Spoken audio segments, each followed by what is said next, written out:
Hello everyone, welcome to the stream. Nice to see you all here. Sorry for keeping you waiting yet again. But yeah, I already wrote in the description, I might be late as always.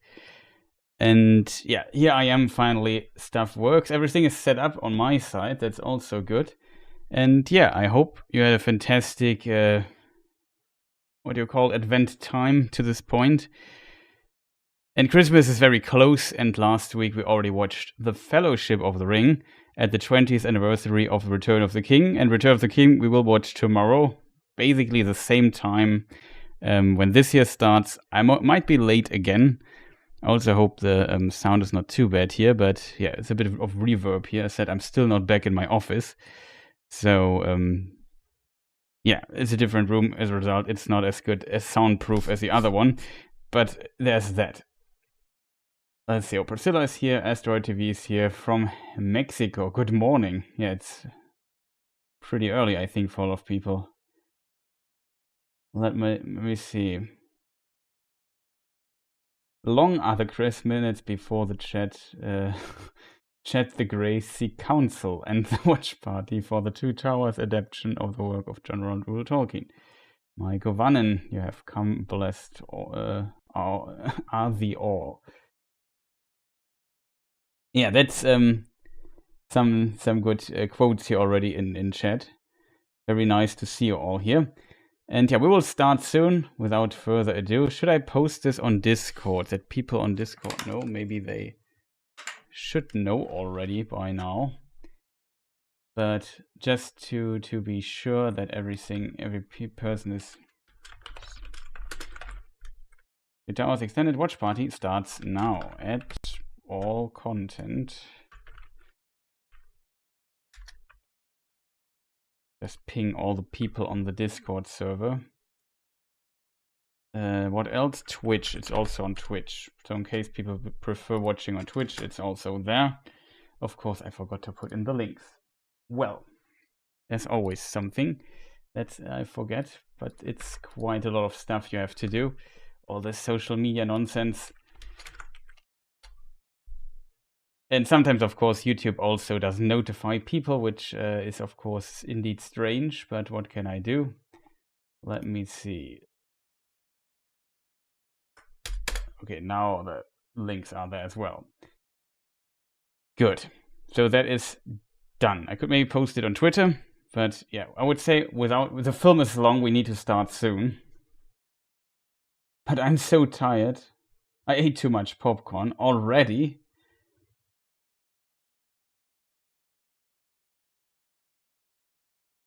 Yeah, YouTube never notifies me. It's just very, very strange. I reset the timer already.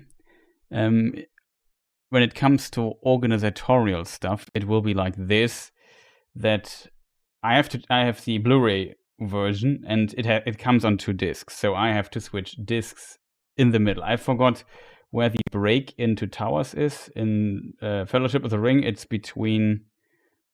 It's after the Council of Elrond. Then there's the break. Two Towers. Does somebody in chat know which is the last scene on disc 1 on the Blu-ray version of Two Towers? I don't fully know what could be the break. I would assume it's somewhere. Where could it be? Maybe when they arrive in Edoras or something? I don't know. However, if, what I want to say though is if we reach this particular section, I will show you a second timer for disc 2. The reason for that is very simple. Disc 2 starts at 0 again, so the time counts up. But we don't need it right now, so I leave it out for the time being. But it is prepared. The overall timer will continue for people watching it over streaming service or something. Oh, after Frodo and Sam are captured by Faramir. Okay, that's where the break is. Yeah. Gregory and Jerry are right. That makes a lot of sense. Is there anything else I forgot, chat? Now we have still time to prepare anything. I think we should be good to go. What I will do though is of course open the book in the background so we can have a look at that at times. Also, you might hear the rain outside a little bit. That's not an effect, that's actually, it's raining here. So I hope it's not too annoying.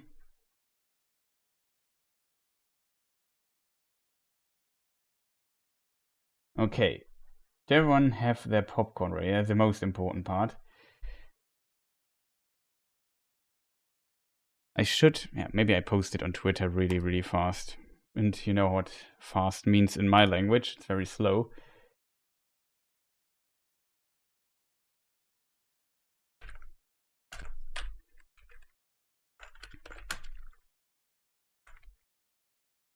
Starts now. Hashtag LotR, hashtag Tolkien. And we just add the link here of this stream. It should work from my perspective. Let's hope he finds the stream. He does. It seems to be right.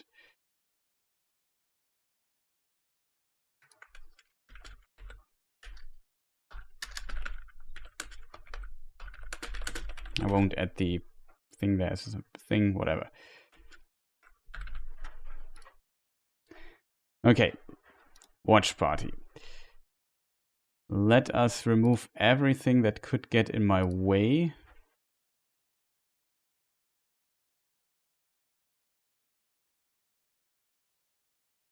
Okay, looking good. So chat, are you ready? This is like the last question. Also, Killswitch subscribed on Twitch. Much appreciated, Killswitch. Nice to see you, and thank you for your support as always. And I would say everything should be set up. We have the timer. I only need to find the tool to start the timer. That's not here, of course. And I will make a countdown. I said we make a break. We watch the extended edition of The Two Towers. And tomorrow we will watch Return of the King, same time. Requirements basically the same. You have to watch. I can't stream of course, the film here live along simply because that would get me into legal trouble. I don't want to get this. Also, Lost Nemo, welcome. Nice to see you. Anything else I forgot to mention? Yeah, there will be a short break when we switch discs. Probably not too long, but it might be helpful. Also, let me just see. Yeah, that's the right timer. Okay, I would make a countdown from 3 to 0 or something like this, and then we click on go. We start the film. So I hope everybody's ready. So 3, 2, 1, let's go.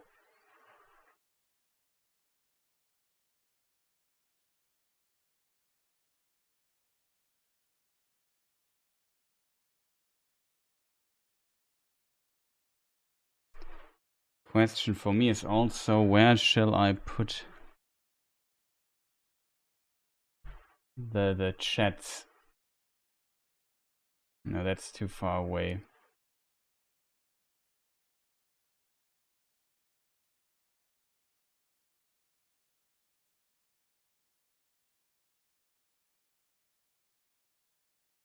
Lord of the Rings logo, that's what I currently see. Right at the beginning we have the music and see most likely the Misty Mountains. Yeah, it must be the Misty Mountains. Very nice shots, by the way.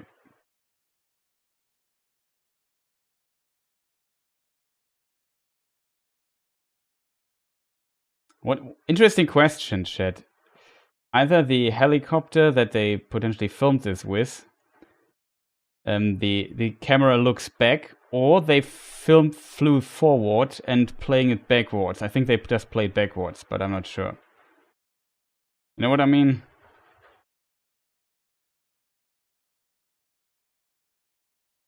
No. And now we learn what happened to Gandalf in the meantime. I asked myself at the poster I used for the thumbnail, we see Gandalf already on it.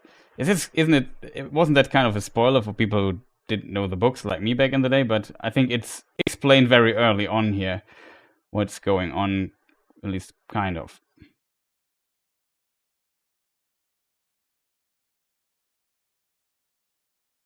Now the Balrog looks still really good considering how old these animations are.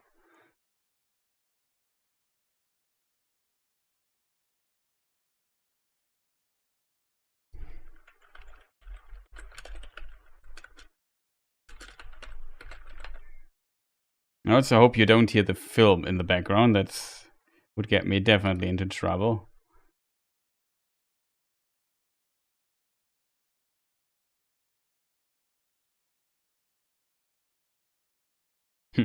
Run, you fools.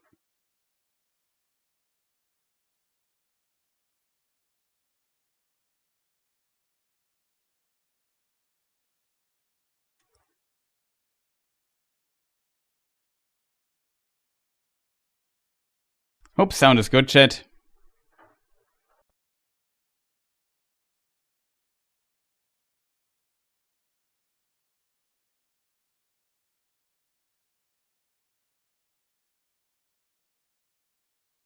There's an interesting quote in the books regarding what happens here.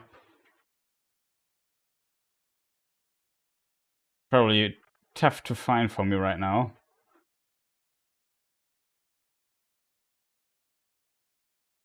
But it has to do with the Balrog hitting the water and coming out of it again. Those are very... the Balrog has kind of the problem that Gandalf has Glamdring, the sword most likely of Turgon,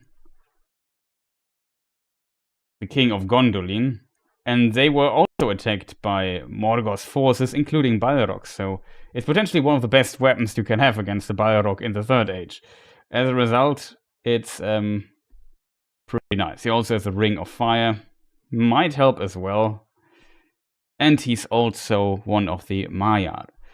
Maya, that is also very helpful, I guess, fighting a Balrog who's also one of the Maya. But he's a Maya of Morgoth and Gandalf of Manwë, the brother of Morgoth. Though Gandalf also served other Valar. Valar are the, as often explained, like they are spirit beings, there are those Ainur, they are called, of lower rank, the Maya, and those of high rank, the Valar. And that's also a cool scene. That is not in the theatrical cut, I think. That is only in the... It's already extended here. This climbing scene with a rope.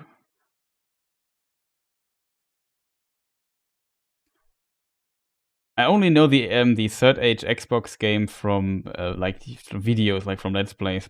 I didn't have an Xbox back in the day. Not sure if it's...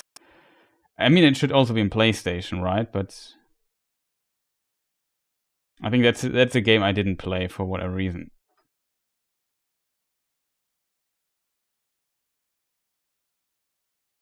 You never know.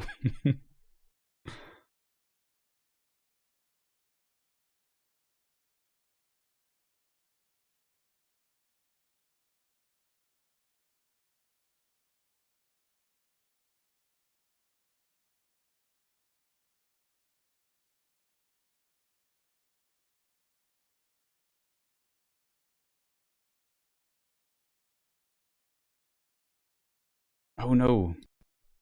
I have to be careful.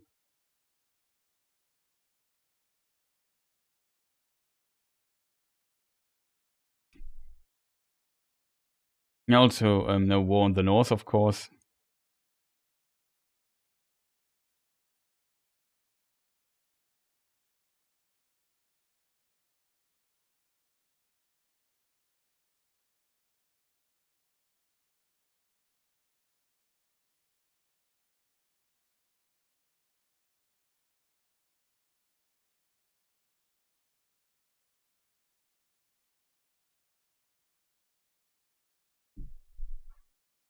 It's kind of interesting aspect. They have to go there where nobody wants to go. Word Faramir last week. You don't simply walk to Mordor.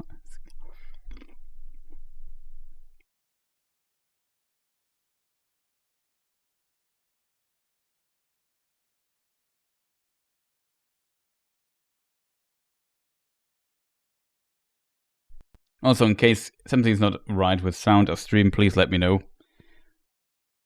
I tried some recording stuff and so on and looked if there was still the issue. At times it seems to appear, but it shouldn't be too often that I have like cutouts.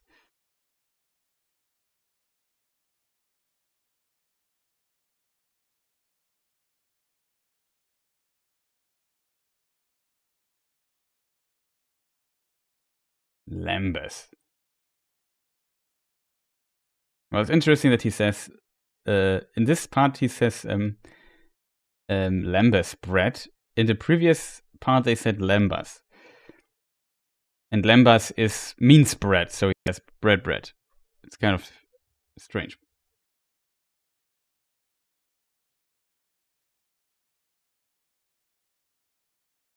Good old Lambeth.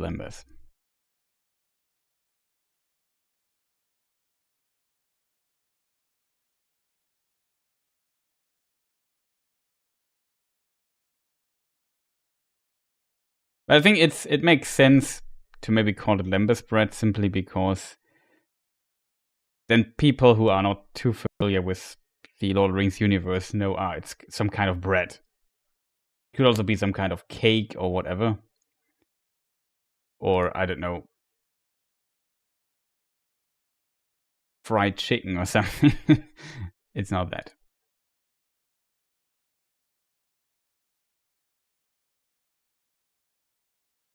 Yeah, definitely. I also love the trilogy. There are some people who really dislike it. I can kind of understand if you know the books before films came out very well.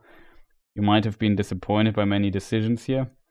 I think especially the extended edition brings so much to the table and adds so much to it for book fans and so on. It's of course not perfect for sure, but it's very impressive what they do here, how it's filmed, how it's worked on. Just putting, like we see now, the first time Gollum appears. Nice shot there with the moon in the background. So it's definitely a CGI moon.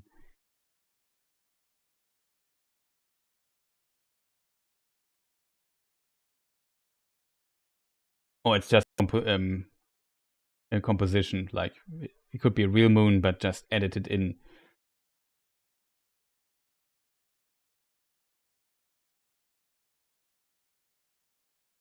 Surprise, Gollum.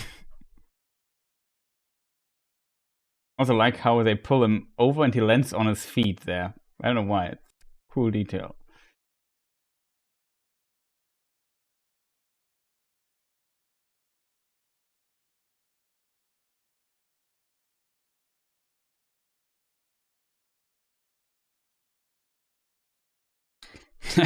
Roast chicken and Lambeth bread sounds like a good combination. Leave it to Sam. It's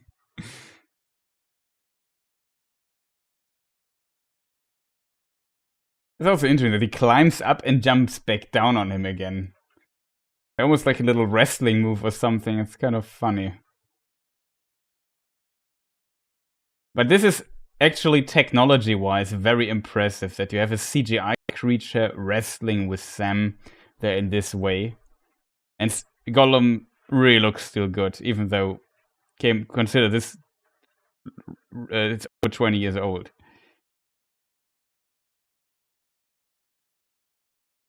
Also, I love the meme here of this scene. This is Sting. You might remember it. Then you see Gollum at a Sting concert.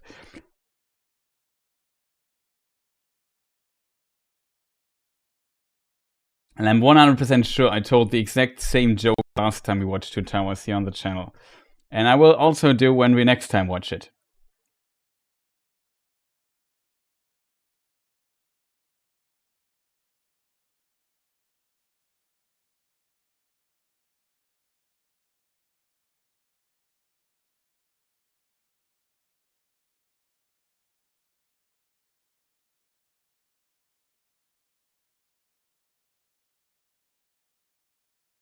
Yeah, why does my YouTube stream thing here says the audio bitrate is too low?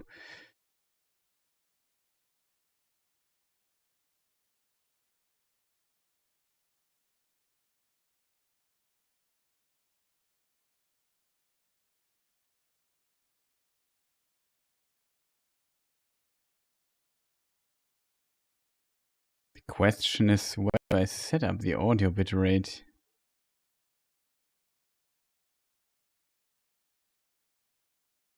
It's 256 bits. I have no clue what YouTube is talking about.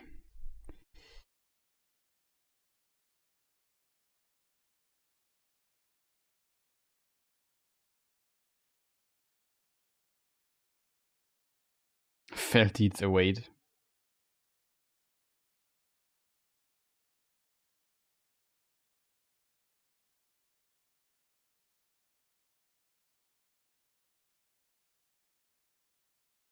I like how the situations always change when Elendil's sword is revealed by Aragorn.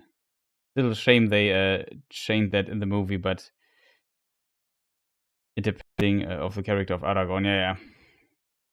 In the book, Aragorn gets the reforged Narsil sword, so Anduril, already during his stay in Rivendell.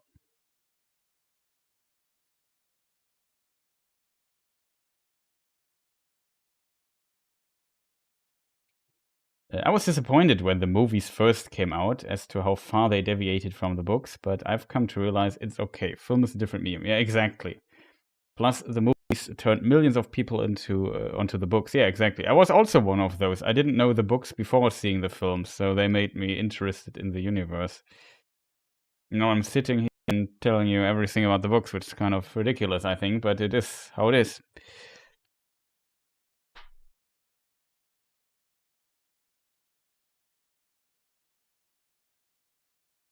It's still so impressive. I think it kind of started with Star Wars, and even though like Episode 1, and having a CGI character with the infamous Jar Jar Binks there. It was very impressive that they brought this technology so far.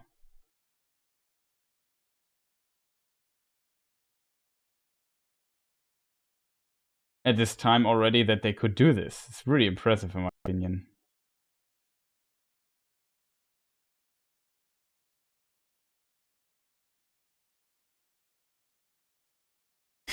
Like Sam's look there. Okay, here we switch now to Rohan. And these orcs crossing it, trying to return to Isengard or Isengard, or maybe it's pronounced Isengard. Who knows?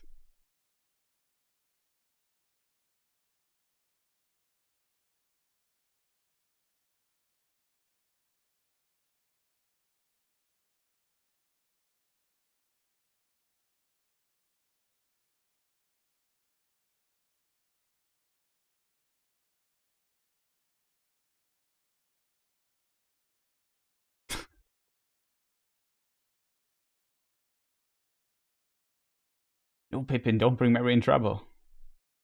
This orc liquid. I actually have to admit, I forgot the exact term for it, but it's also mentioned in the books.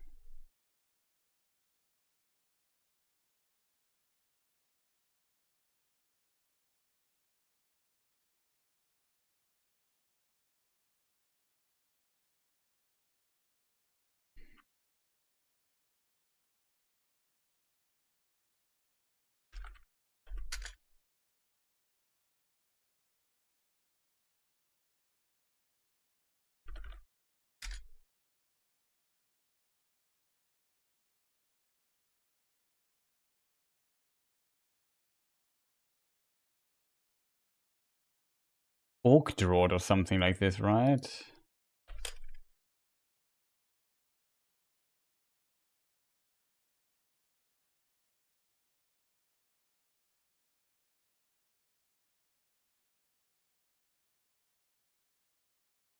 Oh no. But yeah, they moved a lot of things also around in the films a little bit, like from book to books and so on.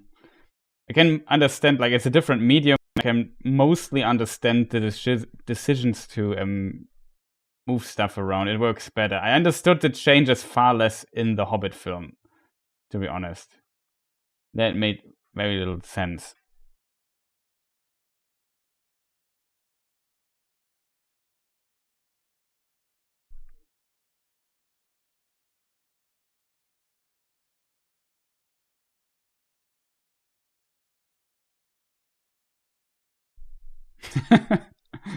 Short legs.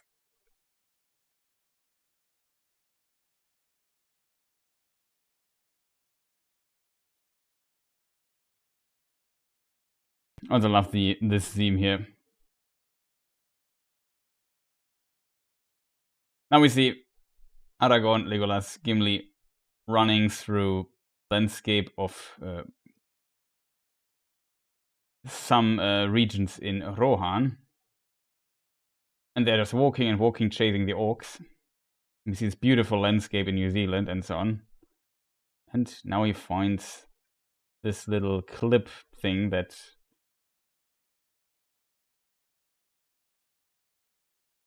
that Mary dropped.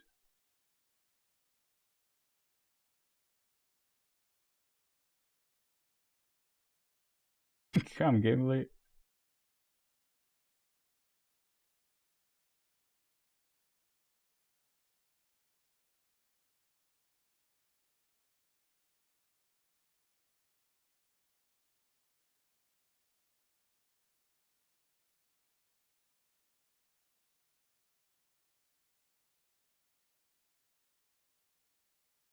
Yeah. Now we hear the Rohan theme for the first time.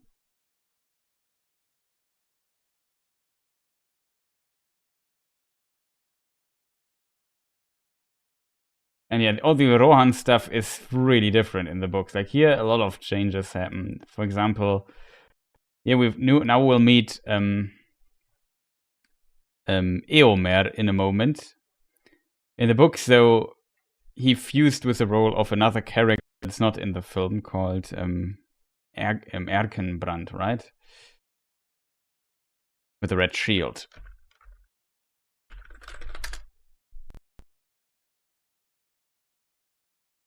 And I'll switch back to Saruman.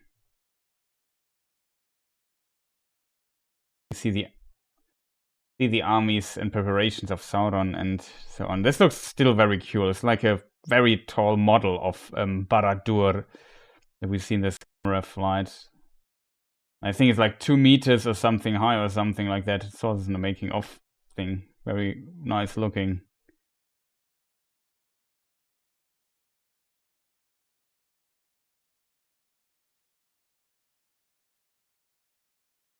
Also this channel with the fire, the lava, or whatever you want to call it, in it. There are also hints of this existing in the books.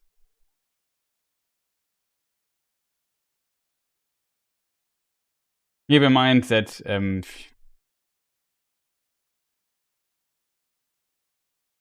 that Saruman prepared his armies not just a few months or something.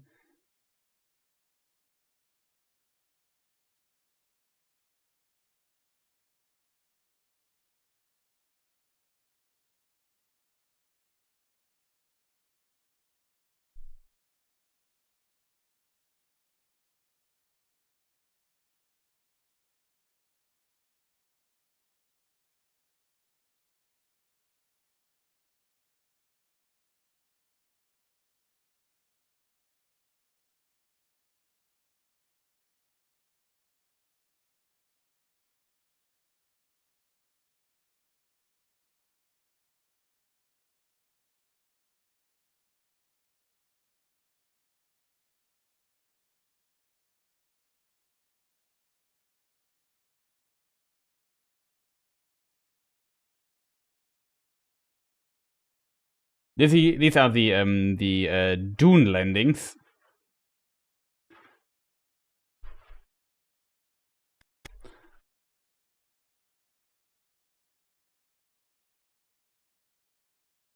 There was also always some foeship between the Dunlendings and Rohan, since Helm Hammerhand, also a name that will appear later in the story, killed with his bare hand a person called...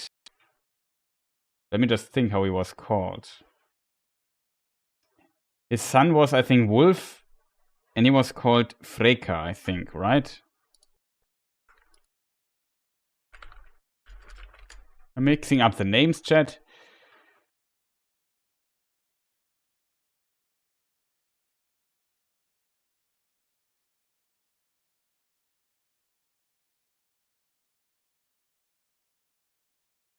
So yeah, he wanted to wed the daughter of Helm Hammerhand to Wolf, his son. And also needs to be said that he has like Dunlandish blood in his veins, but he was also a lot of Rohan. And Helm Hammerhand was not happy and just killed him. And this started like a feud between the Dunlandings and Rohan. The Dunlandings took like Isengard at some point, and so on. It's very interesting also to see that also the Númenóreans treated the, let's say, ancestors of the Dunlandings very bad and pushed them away. So there's a long... it's kind of a sad story of the Dunlandings, to be honest. Like, they always got treated bad and pushed. To be fair, in the case of Freka, they had kind of own faults there, might potentially as well.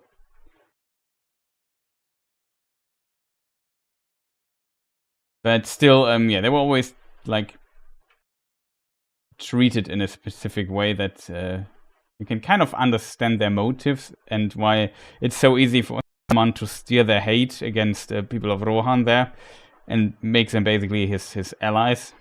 It's a very interesting scene always, I think. I think some of these, or most of them, are also only extended edition scenes.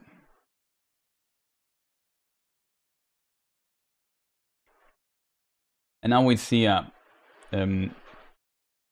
unfortunately, the son of Theoden found here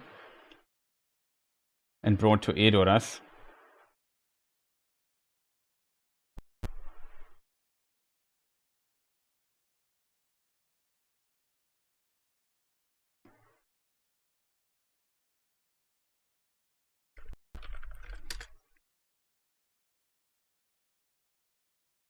Theodred, yeah.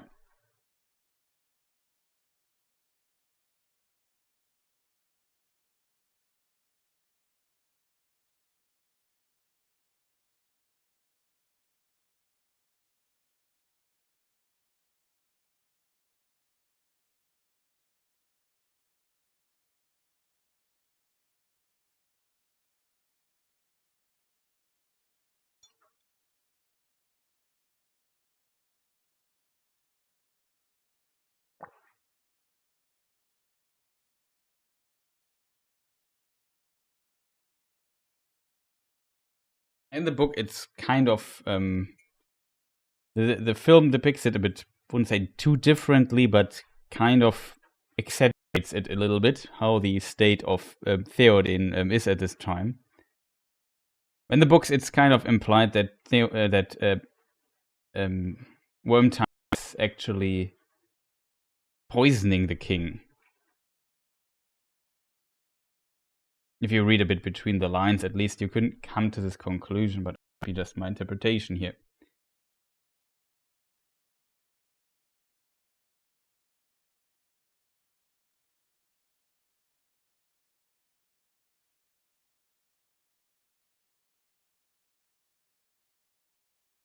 And interestingly, we learned from the unfinished tales that Wormtongue, I always want to call him Snake Tongue, because in the German translation his name is Schlangenzunge, which means snake tongue.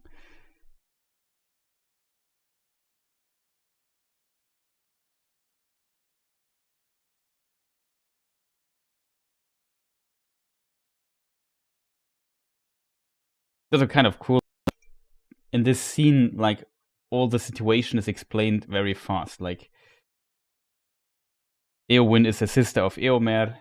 He is kind of influential at the court of the king. The king, something's not right with him. He might be influenced with him. And he seems to go on his own agenda here. In the books, Eomer is not banned from Edoras. He's put onto, to call it, arrest there.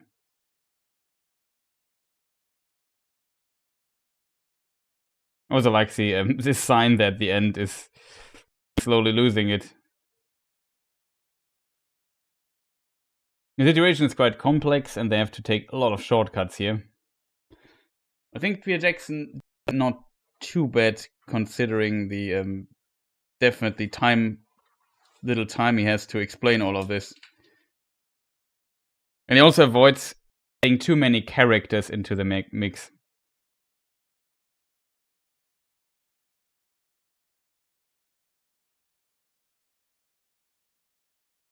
When I was young, I always used to get Wormtongue confused with Wormtail from Harry Potter.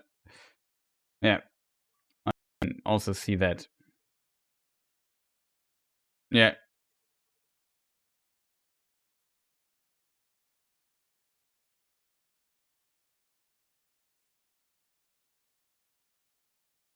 This scene is also quite different. No, not quite different. A little bit different. It is a bit difficult to explain. The essence is the same as often, but in the books, the meeting with Treebeard is a bit different.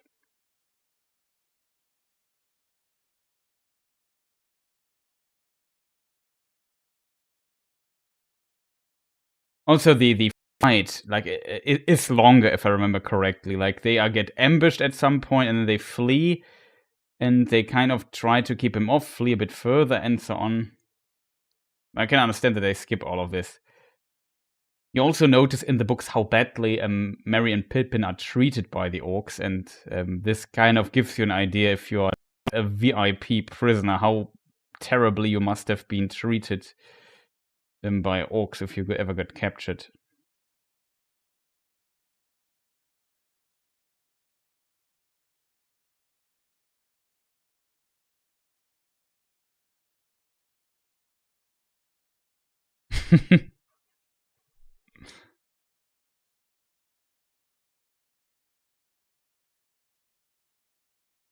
What's interesting here is also, like, there is a company is a bit mixed by Isengard orcs and Mordor orcs, and they kind of look different at each other.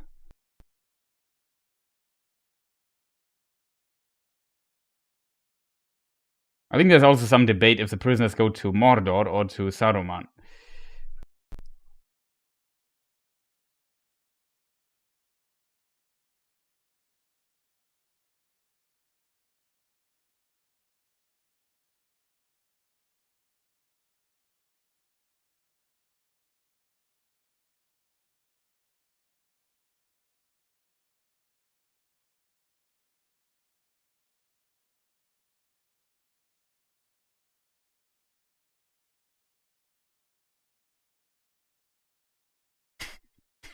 It's back on the menu, boys.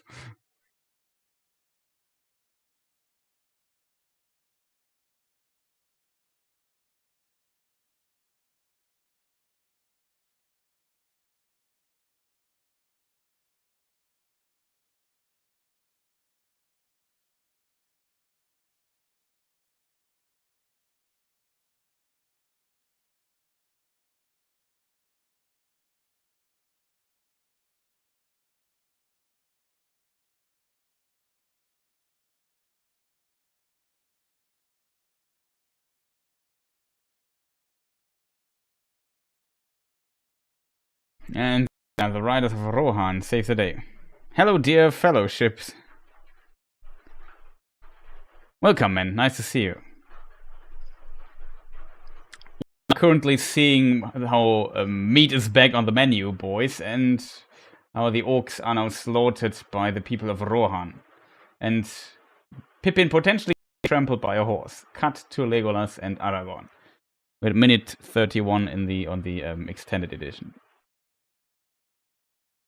You see it on the screen.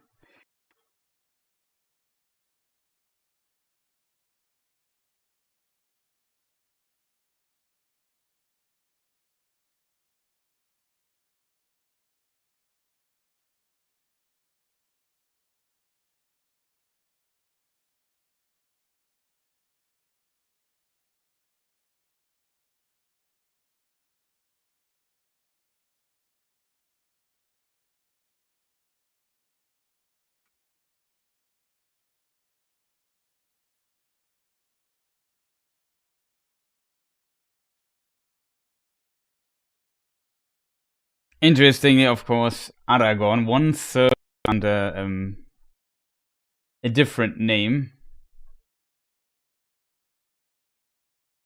Under the father of Theoden, right?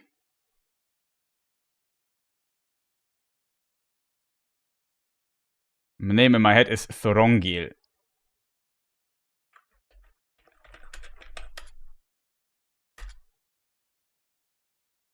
Yes. Which means Eagle of the Star.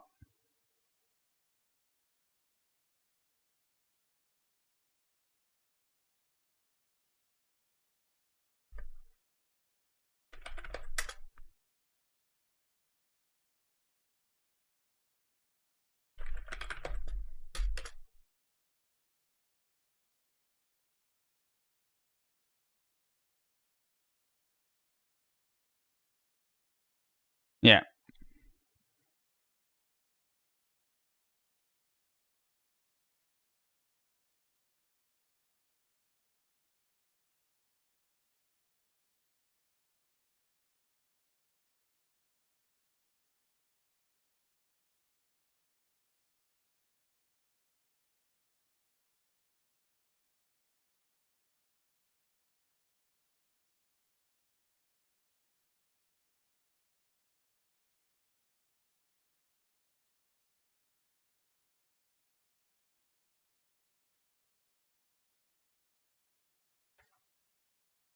Just mute myself for a moment and drink a bit of tea.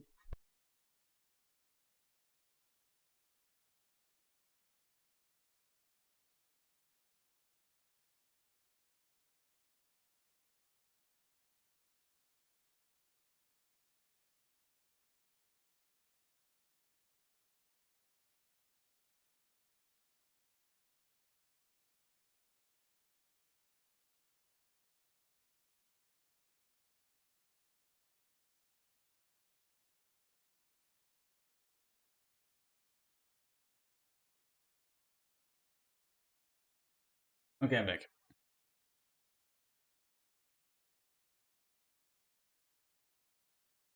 Hasofel, yeah, that's the name of the horse.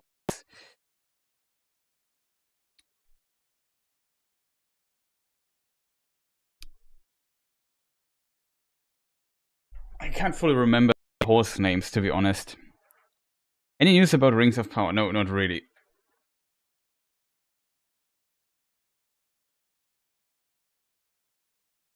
Much slower in so few seconds, yeah, that is true. Also, so many horses and so on.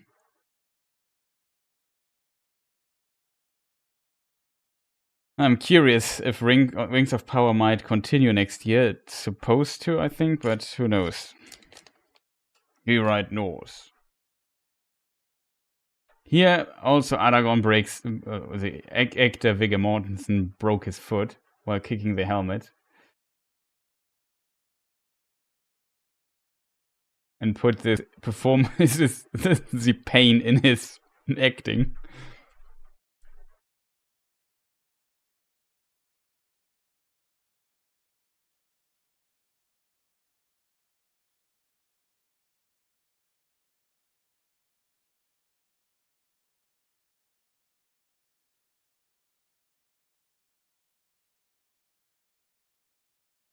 There it is. The burn.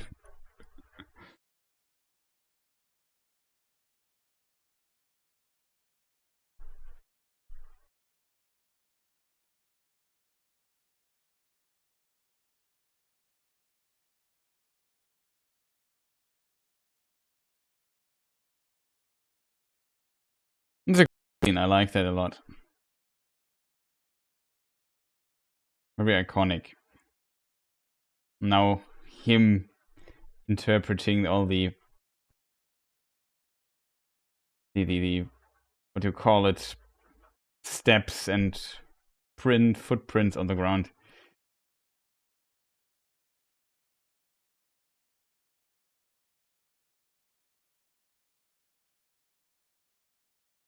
Plus 20 perception roll right here, exactly. or 20 plus.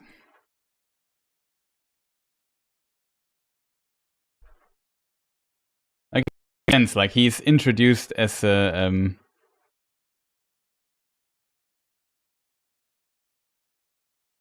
what do you call it in English? I don't. It would be Waldläufer. Like a ranger, that's the word. Ranger, often out in the wilds and so on.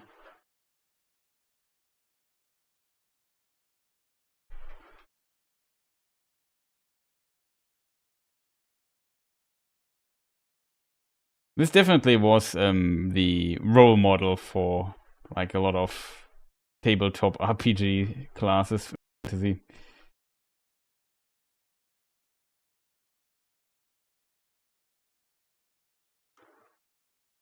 And now 38 minutes in. We are in Fangorn. It's always fascinating how easily a film can skip between place and time.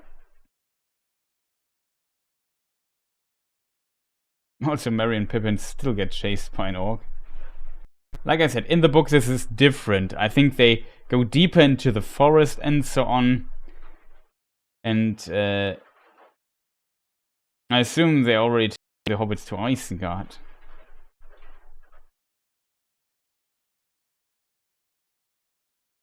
Yeah. But yeah, I think they climb up somewhere. Forgot what it is exactly. Like they try to climb up somewhere to get an overview of the forest or something. They are basically in Treebeard's not living room, but you know what I mean, like the space where he is, and then they meet him. It's a bit different than here.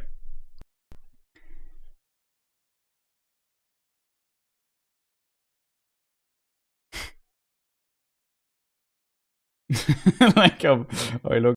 Oh.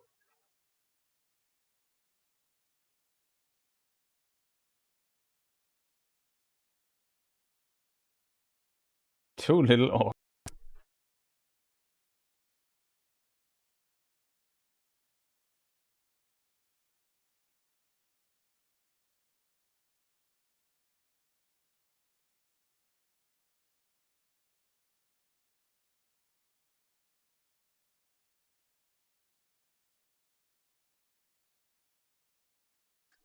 Interestingly, Mary says here a tree hurdle, like it seems like he kind of knows. And interestingly, in the books at the beginning, there's some talk about some moving trees in the Shire. Actually, it has to do with, I don't know, the gaffer or I forget the name of the miller. Sandy, something like this, right? What was the name?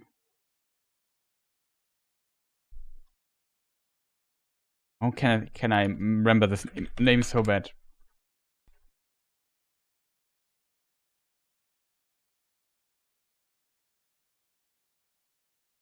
Yeah, Sandyman is actually the name.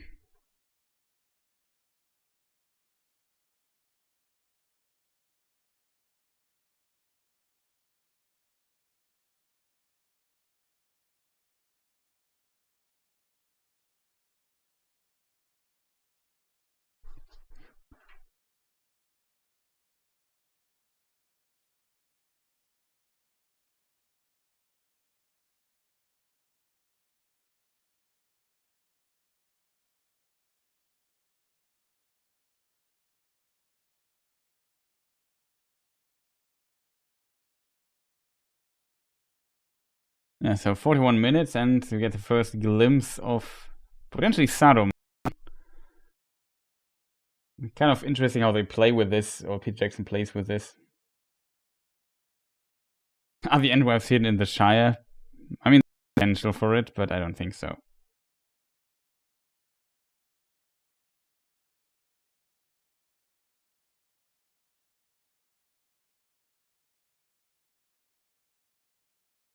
Not bad, not bad.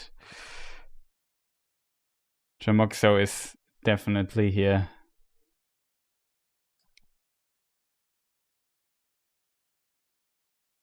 To bring the good jokes out. A lot of good Rings jokes and memes and so on.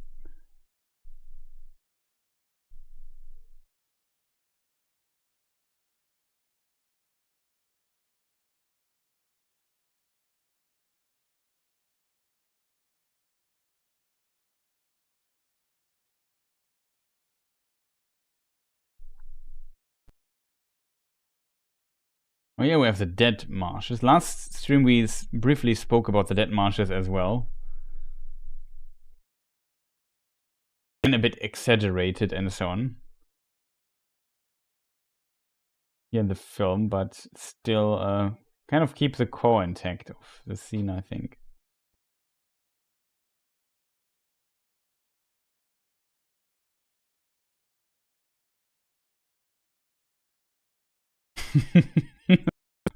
I love the look on Tim's face.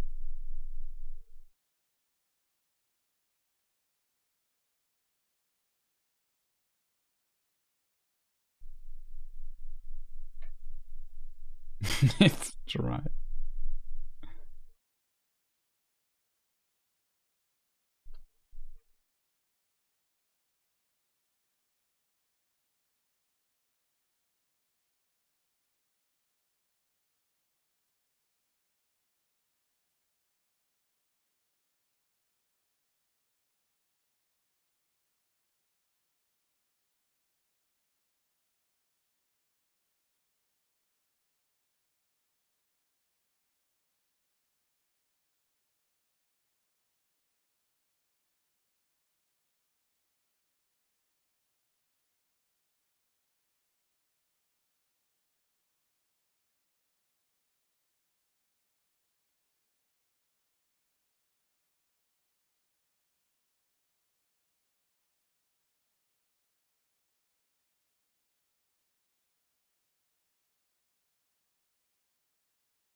mute myself and forgot to unmute myself. Thank you for putting this. So I have to explain all the story again.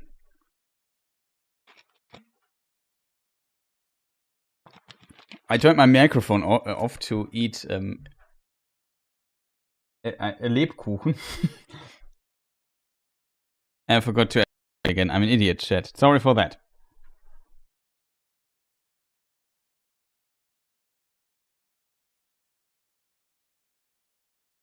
There you are, Joe. Nice. Thank you for the reminder here. If you don't hear me talking for some minutes without saying, oh, I muted myself or so, let's let me know in chat, please.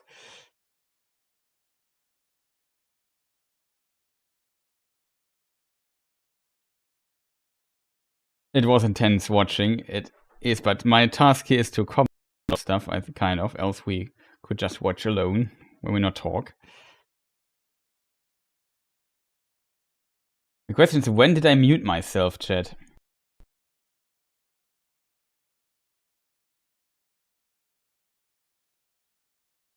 The question is, when was the last time I talked? That is the most worrying thing for me, always. The worst always part is I explained like how the end to be, like they countered basically the appearance of the dwarves. The forest couldn't protect themselves, and the dwarves were just using a lot for their way of life. The dwarves originally also not plan of God's plan of the world, like of Iluvatar, the god of the world, of everything. Around the time of the posted about the marshes. Oh. That's unfortunate. Did I still explain the Battle of the Somme inspiration for the marshes? I thought still.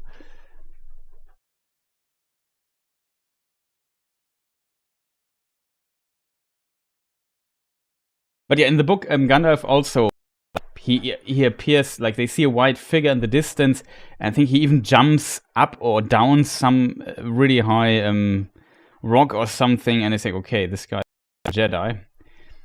A big difference to the books, though, is that Gandalf already had Shadowfax with him. When he was saved from Orthanc, the eagle brings him to Edoras, and there he takes Shadowfax. That's where he gets Shadowfax, and from this point on, he has the horse. This means Gandalf also had this horse when they were in Weathertop. So he distracted the Weathertop orcs, Nazgul, and lured 4 of them away. There he was already on Shadowfax. Then there was an area where Shadowfax couldn't continue moving anymore. And then they split up, and Gandalf went all the way back to Rivendell. Then they met him there, but that's the story of it.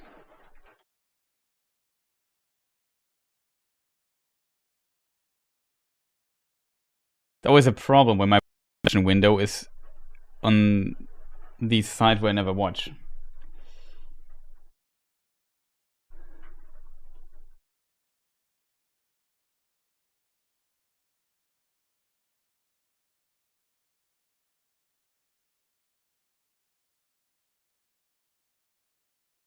No, it's a lot of silence. Very unfortunate. Like 6 minutes. How many things I explained there?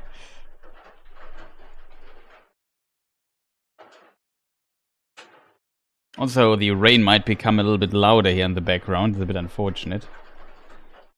I can't do anything about it, unfortunately.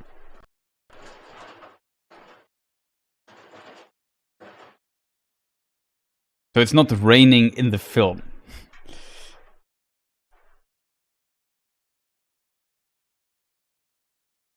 I think I also explained a bit how it's different, how they meet Treebeard.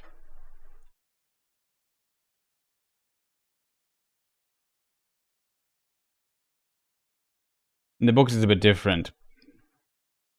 But maybe I explained this already. I forgot.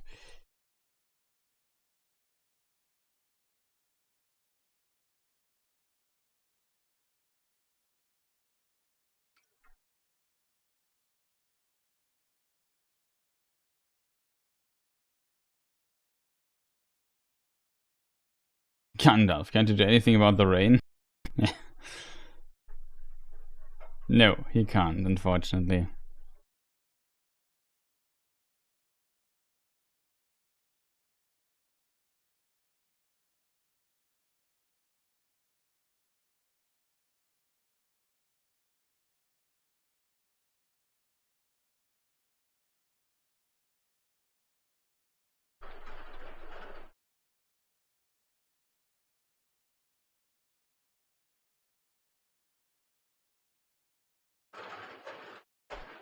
It's so loud, I have to even make the film louder.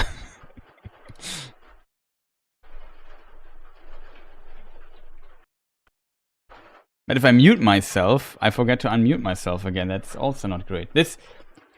Here, I think in the books, there's one of my favorite quotes in this section here of the.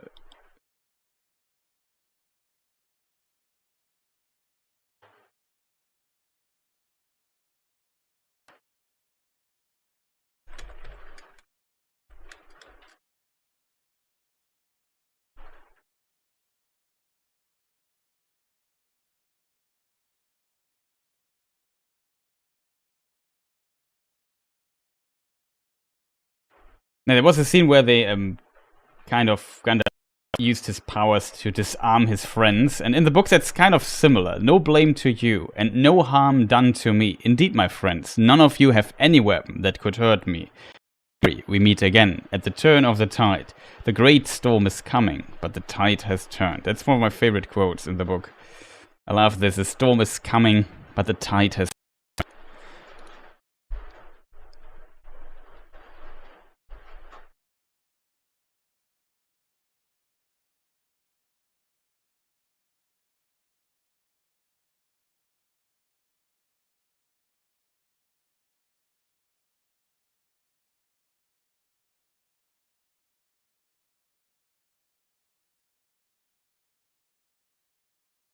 There's also something very important Gandalf explains here in this dialogue. He says, Mordor doesn't. They try to destroy the ring. That's true. Mordor thinks actually the ring is brought to Minas Tirith, and that Aragorn tries to claim it, and Sauron is, as a result, sending his forces there.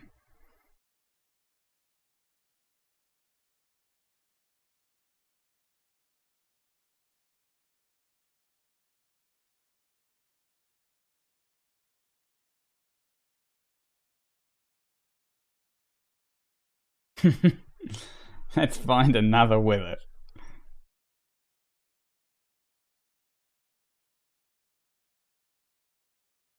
Okay, now it's loud.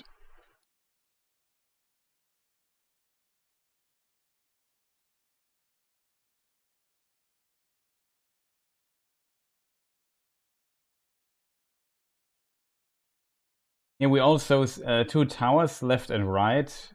The Tower of Teeth, forgot the.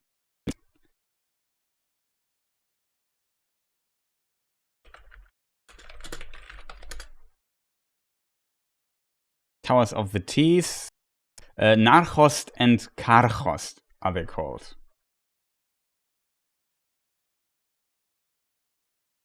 Somewhere there in the background, we might now. From this angle, we shouldn't see it, but there's also a fortress called.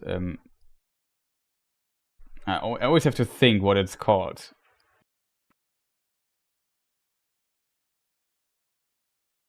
Durthang. Dark Oppression. Not to be confused with Gurthang. It is the Iron of Death, right? Yeah, they look like fangs, exactly.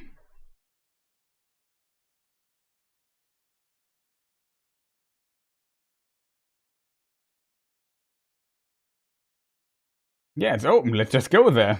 Nobody will see us.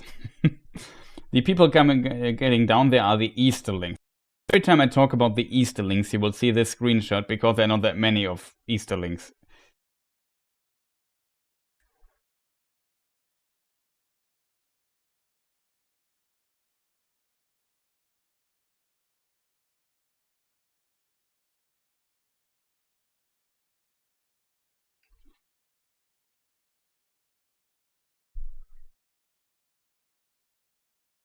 Now we also learn the usefulness of the cloaks they got, the elven cloaks for the winter.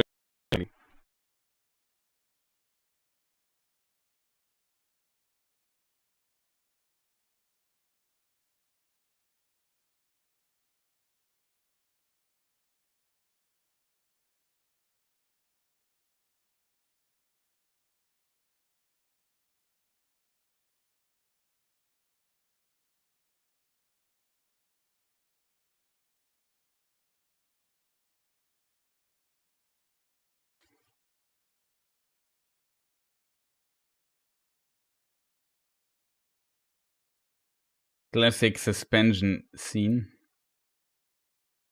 Nothing here.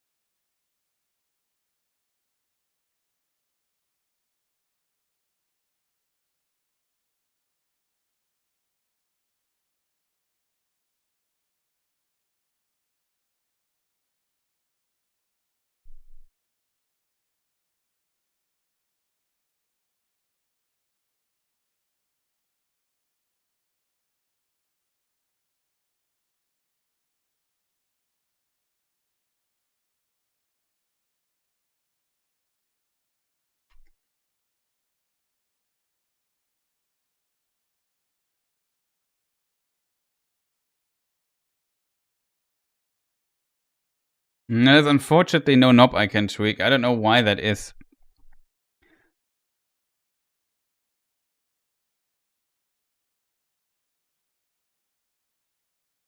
Master didn't ask. Must have to do with my moving all my setup to a different place, and then maybe it did something wrong, or I don't know.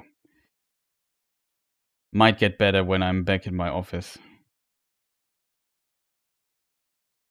Potentially next week, though.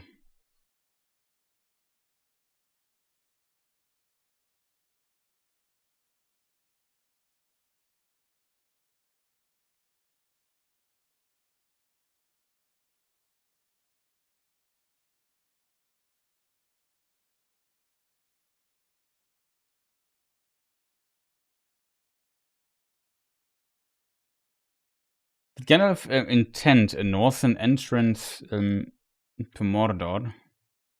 Good question how Gandalf intended to go to Mordor. But yeah, I think he might have searched for a better way, or a different way than this here. Hard to tell if they would have went with the Black Gate, or even the Northern Mountains. Maybe there's also some entrance he knows about, but we don't. Because what we definitely know is, from some information of Tolkien, is that Gandalf never went to the east. I think there's some note somewhere where it says not further than Nurn. So he has, if that is the case, that would mean he had to be once in Mordor once. However, he did that.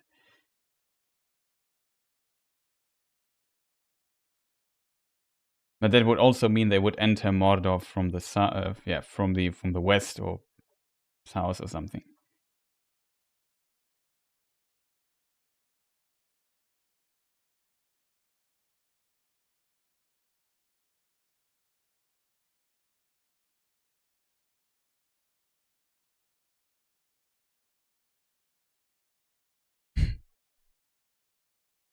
I can't change the output. All I can do is maybe I could increase the upstream a little bit.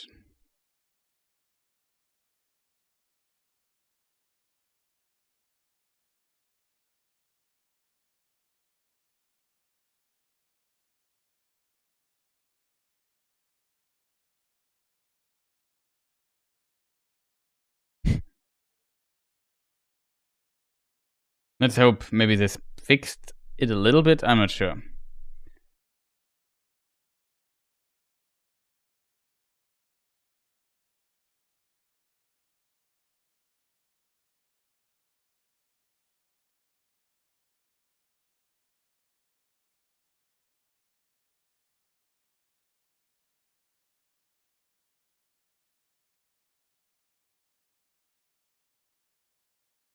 Yeah, here we have an interesting scene, though, in the film, a reference to the old forest, where they get kind of kept by some Huorn being and maybe pulled downside. This is the same with the what was a tree called?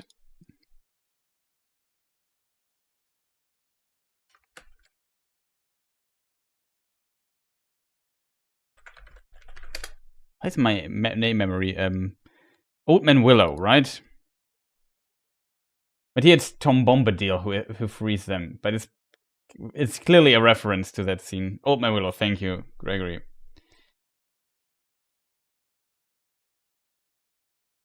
Very similar to what we find in Fellowship of the Ring. There he comes and says something. In his case, he sings something, which is not the case here.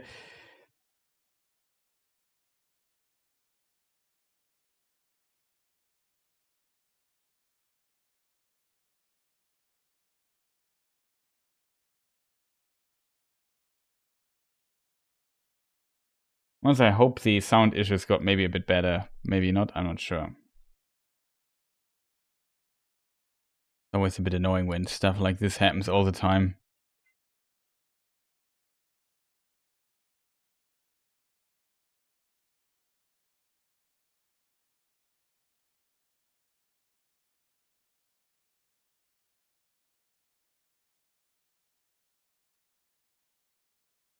It seems better? Awesome.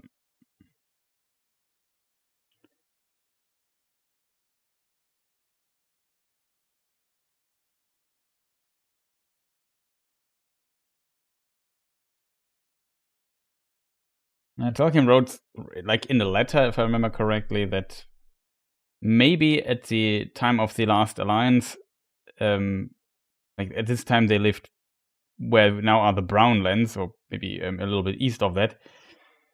And potentially Sauron captured them and made them grow plants in his lands in Mordor, and either burned them, and those who survived he maybe captured too, because his armies also need food, and they would grow food then potentially in the Sea of Nurnen, around that, not in the sea, in the land of Nurn. Always I have to look up if it's the Sea of Nurn or if the land is called Nurnen. I think the region is called Nurn, yeah, and the sea is Nurnen. Sad water, translated.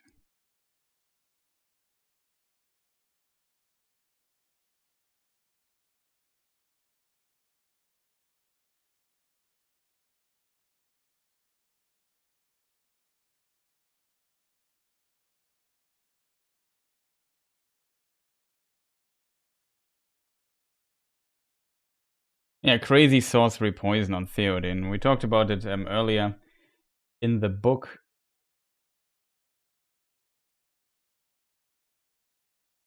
It's not that explicit a spell. It's more like he's slowly poisoning him and consistently giving him bad advice and gains more control over it.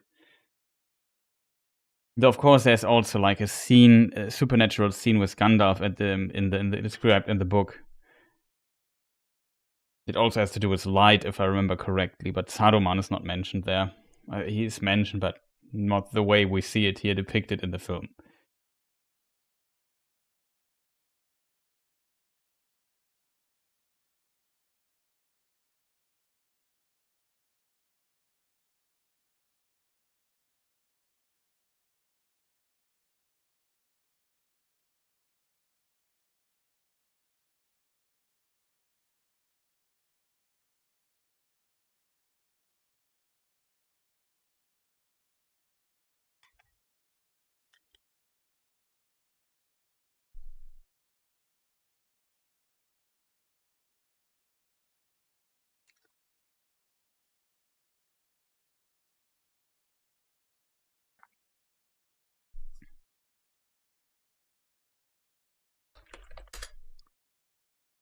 So Grima's father was Galmod.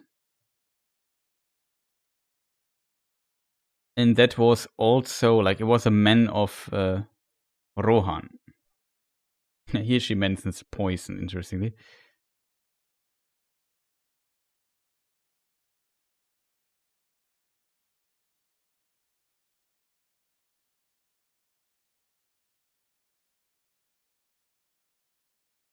I think it's not really clear what Galmod did. I think it's just mentioned that Grima, son of Galmod, that he was a son of him, but not really much more about it.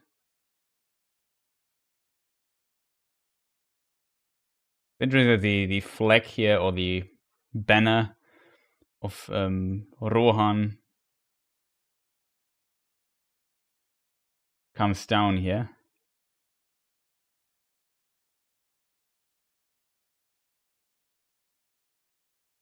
Because it's a dire time here for the people of Rohan.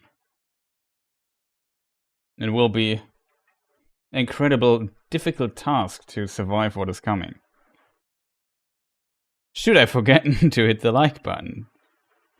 Well, that's much appreciated, thank you.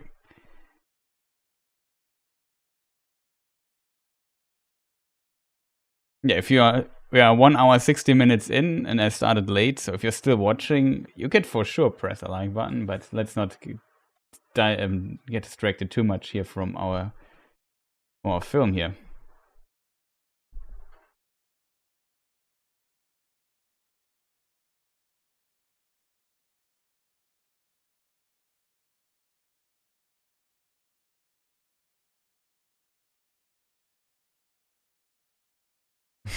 I like how Gandalf looks at him.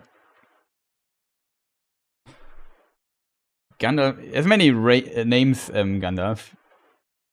In here in Rohan, Greyhaim, Greymantle, and Grima calls him Las Spell, I think. Ill News translated, Old English.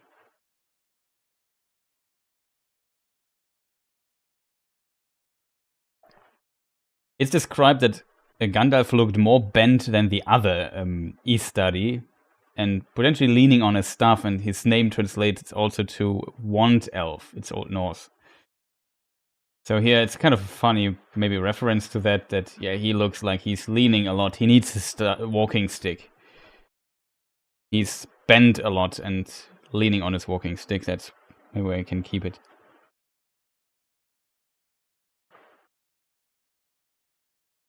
A reference to that idea, that is. I like these people there walking along them.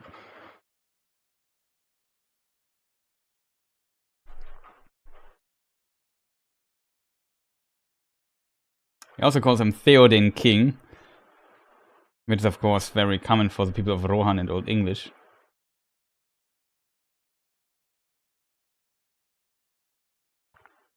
Last time Gandalf took, like, he was also in Rohan already, and the king said to him, okay, Gandalf, you're not welcome here, just leave. Take any horse you want, leave. And he took one of the Meras, so...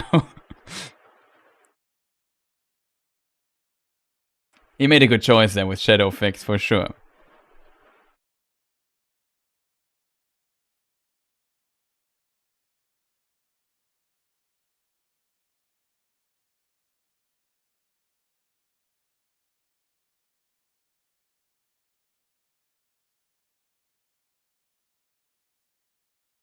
I like the punching sound there.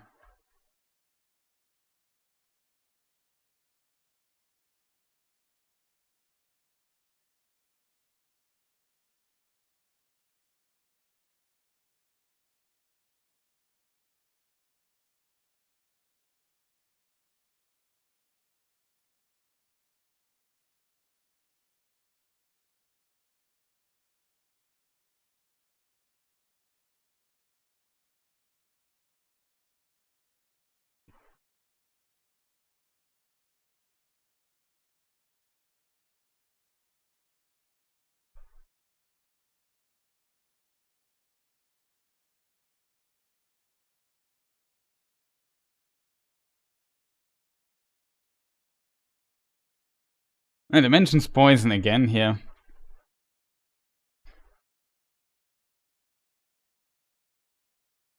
I remember in the book, like, a description has to do with, like, windows and white light, right? What how it was phrased, though.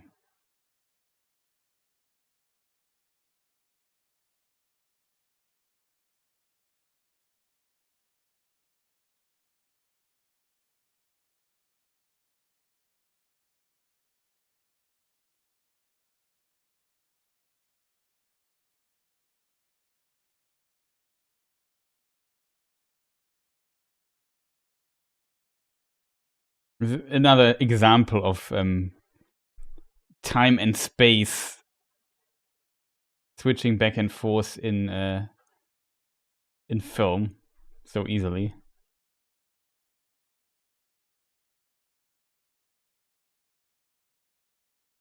I also like how his eyes are so clouded and become clear again. There's a lot of visual communication here. The actress of Eowyn will also, I think, narrate the War of the Rohirrim anime film that will come out at some point, or maybe next year, I think.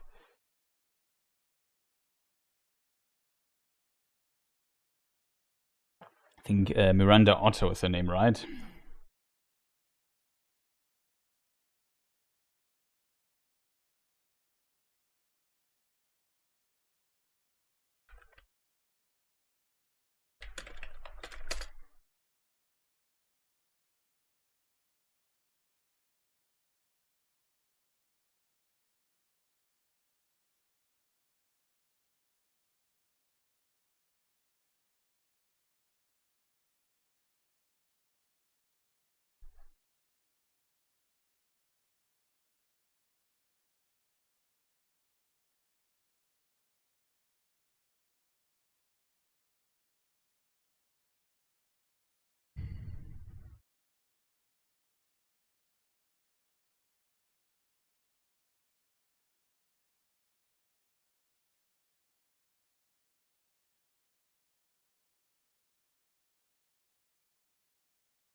The web is Herogrim is the name of the sword of or Heogrim.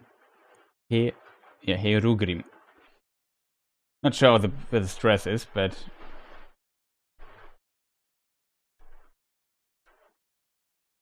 this scene I also quite like. Theoden is obviously angry, and he might kill him here. But I like that his hand is hold back.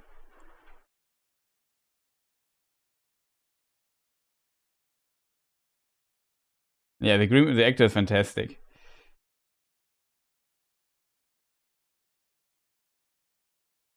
But it's in my opinion a good thing that he spared him, because sparing somebody's life is a common theme, like in Tolkien's books, I think.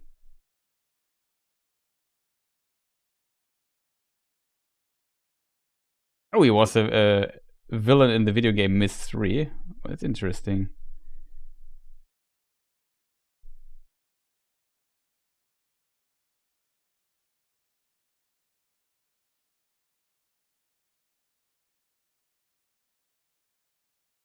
Now, if the grave scene, and Philippa Boyens wrote like a text for it and was translated to Old English.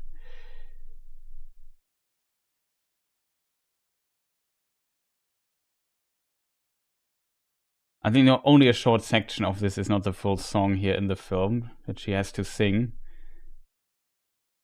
Some people always make fun of this scene, but I think it's a cool scene. Because like singing this alone, keeping your composure, whatever you call it.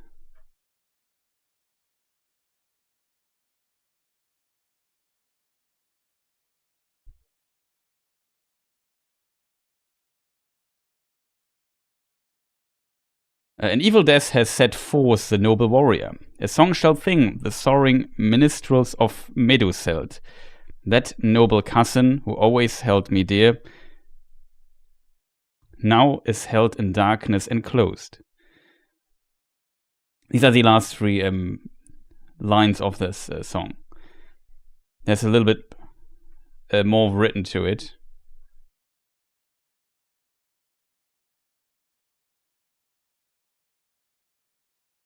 But yeah, simple mine. Also growing on the plant there. Yeah, maybe link it in chat in case you want to read the Old English text and so on. The Lament of Theodor. Oh, in Twitch the link doesn't work. Okay, you have to copy paste the chat. You can't click on it. It won't. Does it work in this chat here?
Yeah, that's true. Theoden's actor is also really good.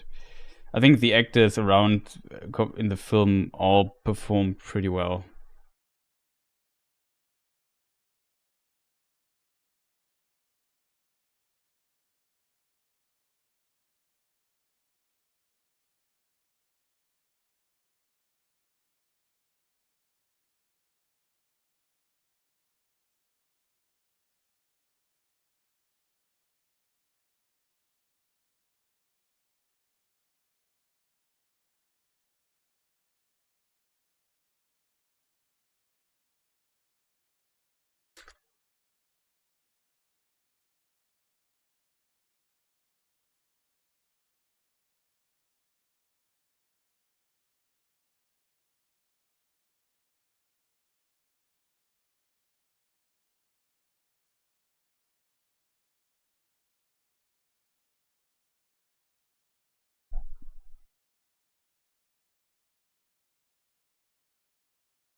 I like the verb of Gimli here to kind of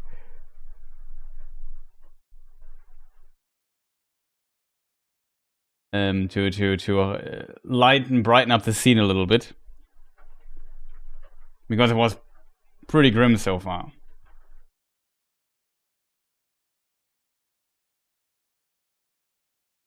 Also like the cut there. So what is the decision of the king? And then cut. The decision of the king is...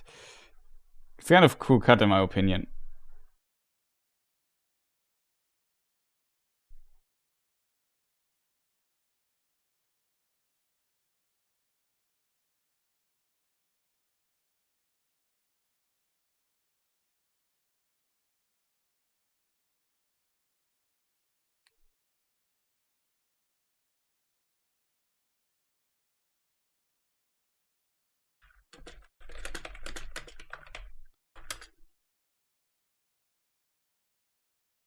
Yeah, that's actually quite a bit. Like, so it's a nautical. They're different leagues, right? Length most commonly defined 3 miles. So that's 900 miles here even. 4.83 kilometers for people it seems excessive, let's put it that way.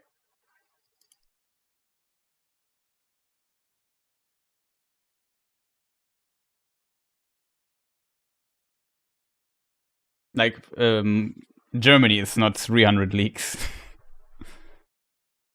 long or wide.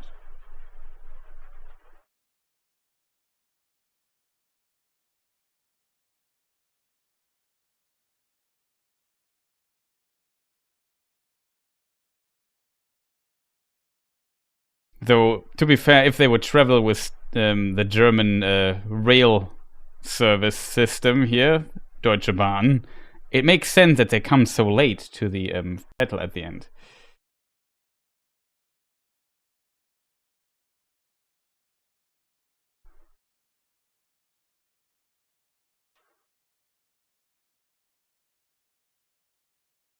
Rail train distributor, whatever the English term for that is. My family just took an ICE from Berlin to Munich. 90 minutes delay. Well, that's on the shorter side of things, I think. But it's always like that. Winds in Hamburg. Oh.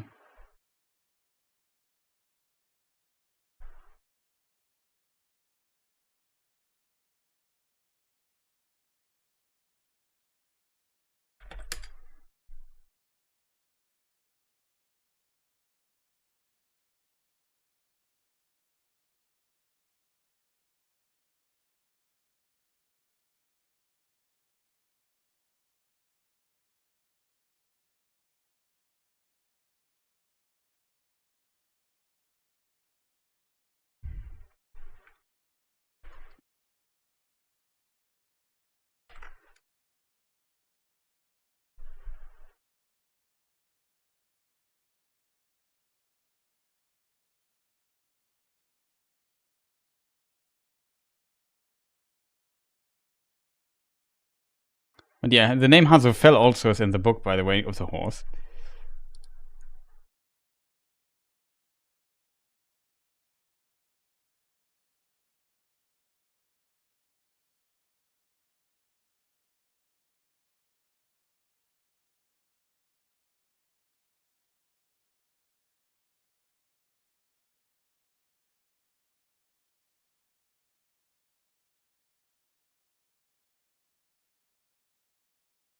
Here we talked about the ring of Barahir last time, at the end.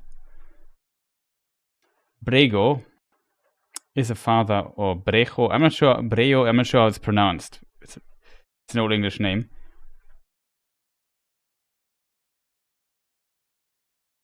And yeah, that is the father of, not the father of Barahir, the father of Barahir. Oh, I forgot the name. Maybe you are... Bregor is the father of Barahir. Interestingly, Bregor is the brother of Andres.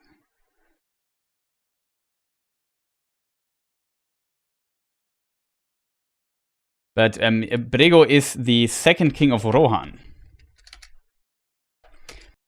I forgot there was another explanation why the the second king, the son of Eorl. And his son Baldur, we also meet later as a skeleton, not in the film though, but in the book, at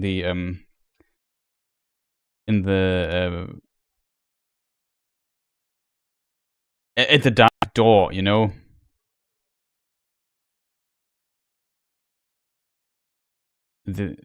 Beyond the gate of the dead man. The path of the dead, that's what was the name I was looking for.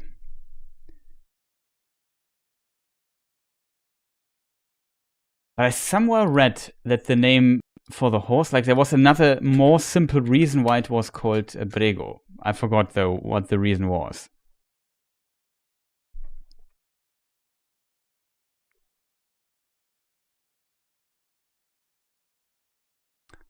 The horse, by the way, that played Brego was, I think, also bought by Viggo Mortensen.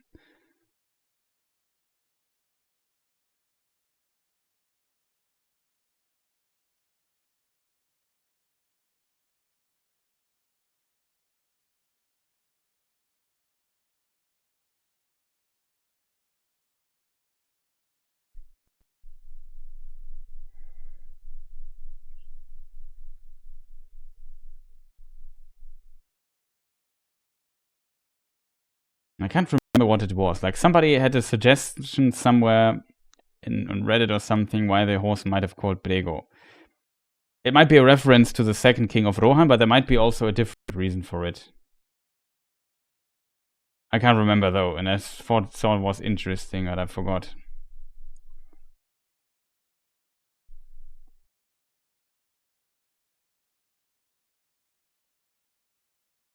I also love the theme here.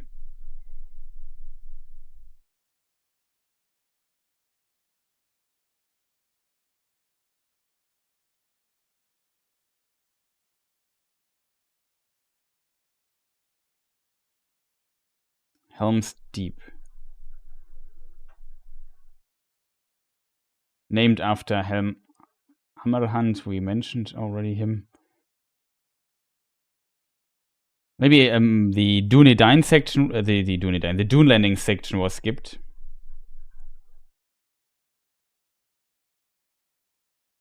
The Dune Landings, like Hammerhand killed, as Freka was his name, a lord of the Rohirrim, but a lord of Rohan, but with blood of the Dune Landings as well. And he wanted to make that asked Helm Hammerhand that his son Wolf would marry his daughter,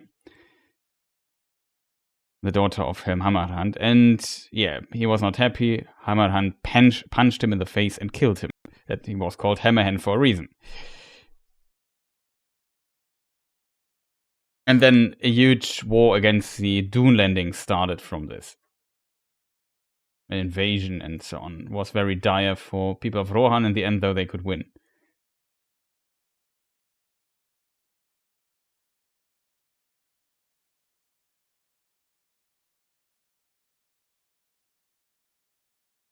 In the book, it's a bit like the character. I'm not sure how many men Erkenbrand had in the books, to be honest. But in the book, Eomer is kind of arrested.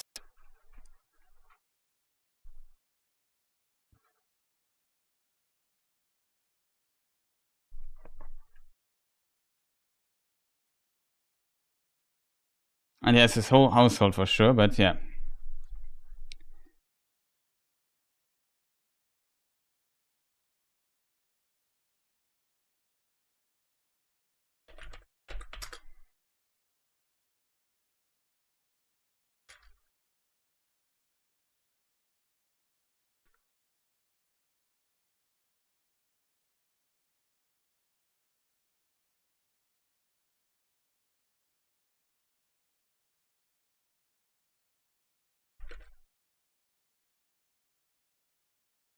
Then Gandalf, Erkenbrand, and 1,000 men on foot from the Westfold arrived and charged.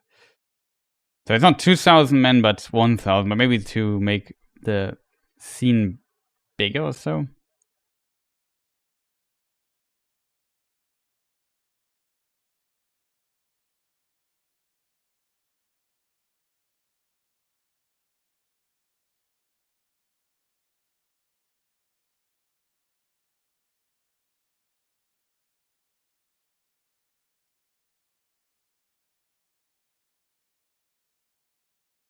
It's also such a cool scene.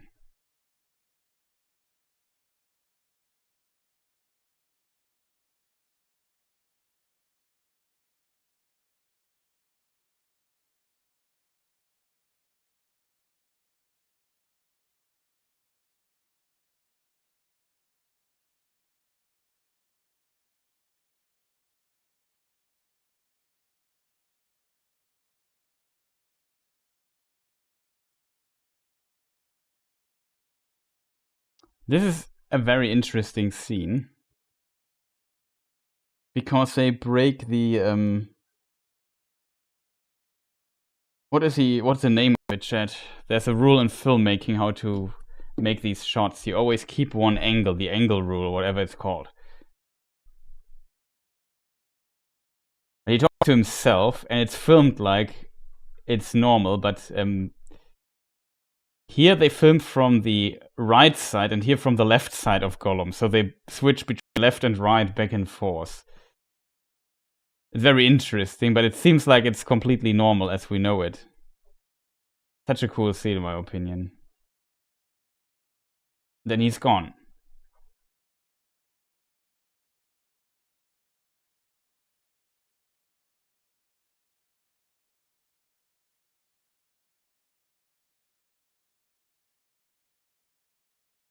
Peeps, I will sign off. Enjoy yourselves. Maybe I return. Who knows? Zilla, thank you for joining us here. Much, much appreciated. Have a nice rest of the evening. And sleep well. Have a great Christmas time in case you're not able to join tomorrow. We will watch Return of the King before Christmas.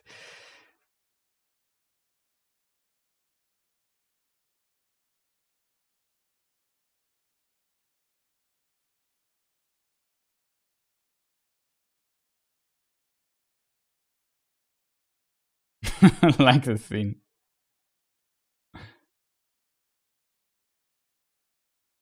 Like the scream here. No. Yeah, but have a good one. Thank you for joining.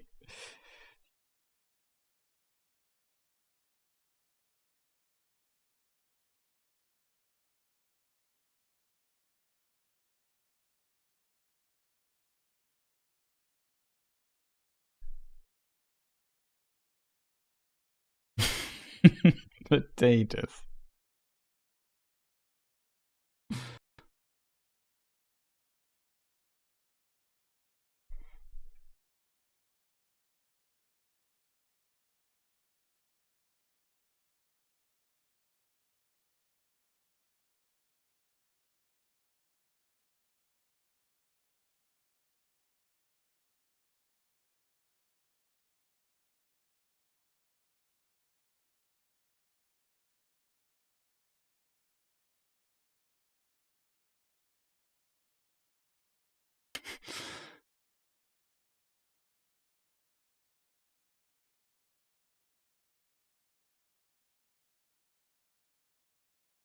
Here's an interesting scene again.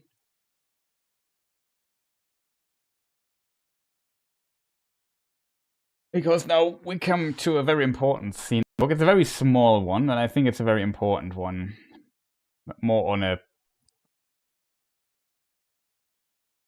I don't know, meta level in a way. A wicked man from the south.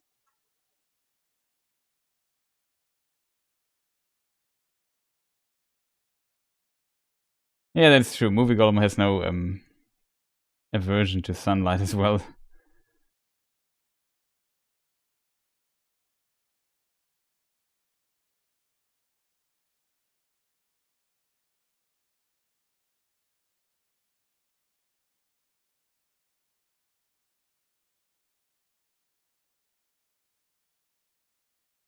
An oliphant.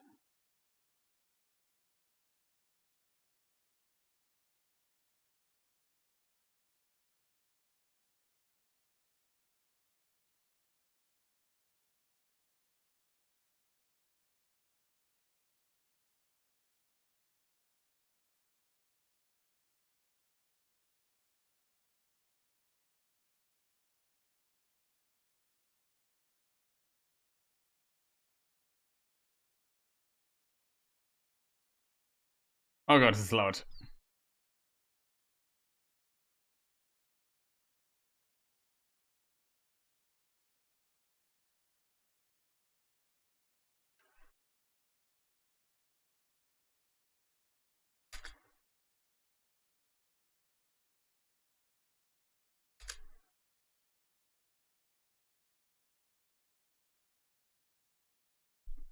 I think they are the same. It's just the Haradrim call them Mumakil. And as a result, I assume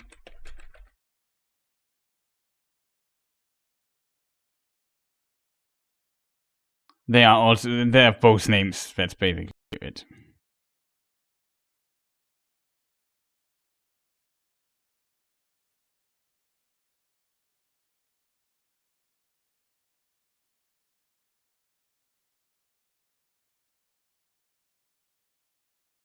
So here,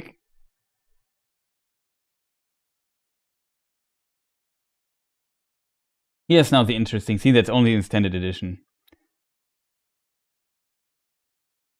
He talks about this fallen soldier.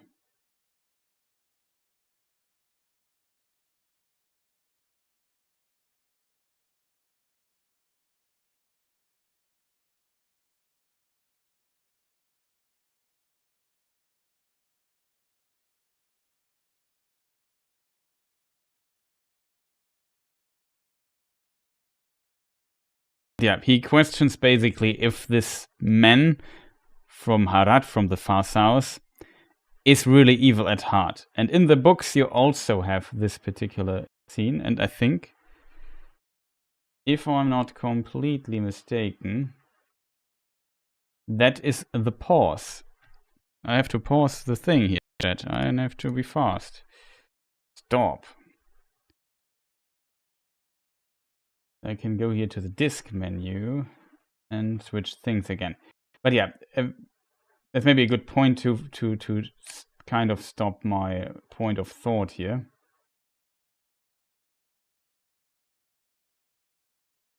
And switch the disk. So we have to stop, chat, when they get captured, and you are right, when they get brought to the other place, as I call it. When Faramir takes them as prisoners, then the break is. You're right. So, well done. We continue in a moment. A short break. But let us discuss the... Before I do this, let me finish my thought here, else I forget it. So it's a very important scene because as Faramir questions here. In the book, it's a bit different.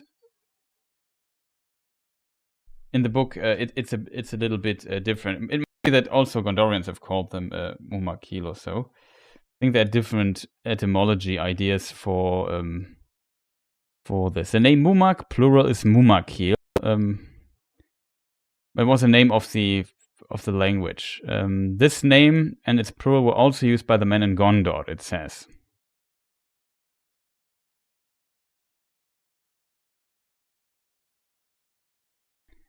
But yeah, to finish the thought on this, in the book it's actually Sam that asked this question, if this man was really evil at heart. He fell here off one of the Mumakil when it was shot and fell on the ground. In the books, somebody falls on the ground from a tree. He climbed up. Last time I tried to find this scene. I wouldn't say I prepared it, but after we watched this scene the last time, I tried to discuss this as well, and I couldn't find the quote because sometimes it's just difficult. You don't remember to 100%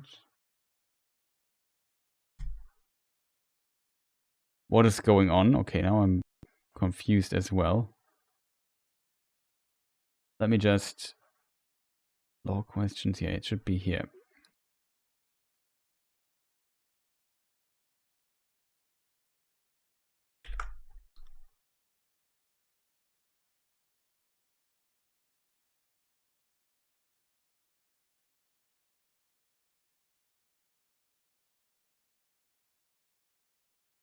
Yeah, I think I found it here. Maybe I can read it really quick so we know. In the book, it's not Faramir asking this question, but it's actually Sam. But the noise grew closer. They are coming, cried Damrod. See, some of the Southrons have broken from the trap and are flying from the road. There they go, our men after them, and the captain leading. Sam, eager to see more, went now and joined the guards. He scrambled a little, way up into one of the larger of the bay trees. For a moment he caught a glimpse of a swarthy man in red running down the slope, some way off, with green-clad warriors leaping after them, hewing them down as they fled. Arrows were thick in the air. Then suddenly, straight over the rim of their sheltering bank, a man fell, crashing through the slender trees, nearly on top of them. He came to rest in the fern a few feet away, face downward, as we see in the film, by the way. Green arrow feathers sticking from his neck below a golden collar. His scarlet robes were tattered. His corselet of overlapping brazen plates was rent and hewn. I'm not sure if the H is silent, but whatever. His black plates of hair braided with gold were drenched with blood. His brown hand still clutched the hilt of a broken sword. It was Sam's first view of a battle of men against men, and he did not like it much. He was glad that he could not see the dead face. He wondered what the man's name was, where he came from, and if he was really evil of heart. See, this is a bit paraphrased in the film, but pretty much a direct quote. Or what lies or threats had led him on the long march from his home, and he would not really rather have stayed there in peace. All in a flash of thought which was quickly driven from his mind, for just as Mablung stepped towards the fallen body, there was new noise, great crying and shouting. Amidst it, Sam heard a shrill bellowing and trumpeting, and then great thudding and bumping like Huck's rams dinning on the ground. Huge rams dinning on the ground. Sorry.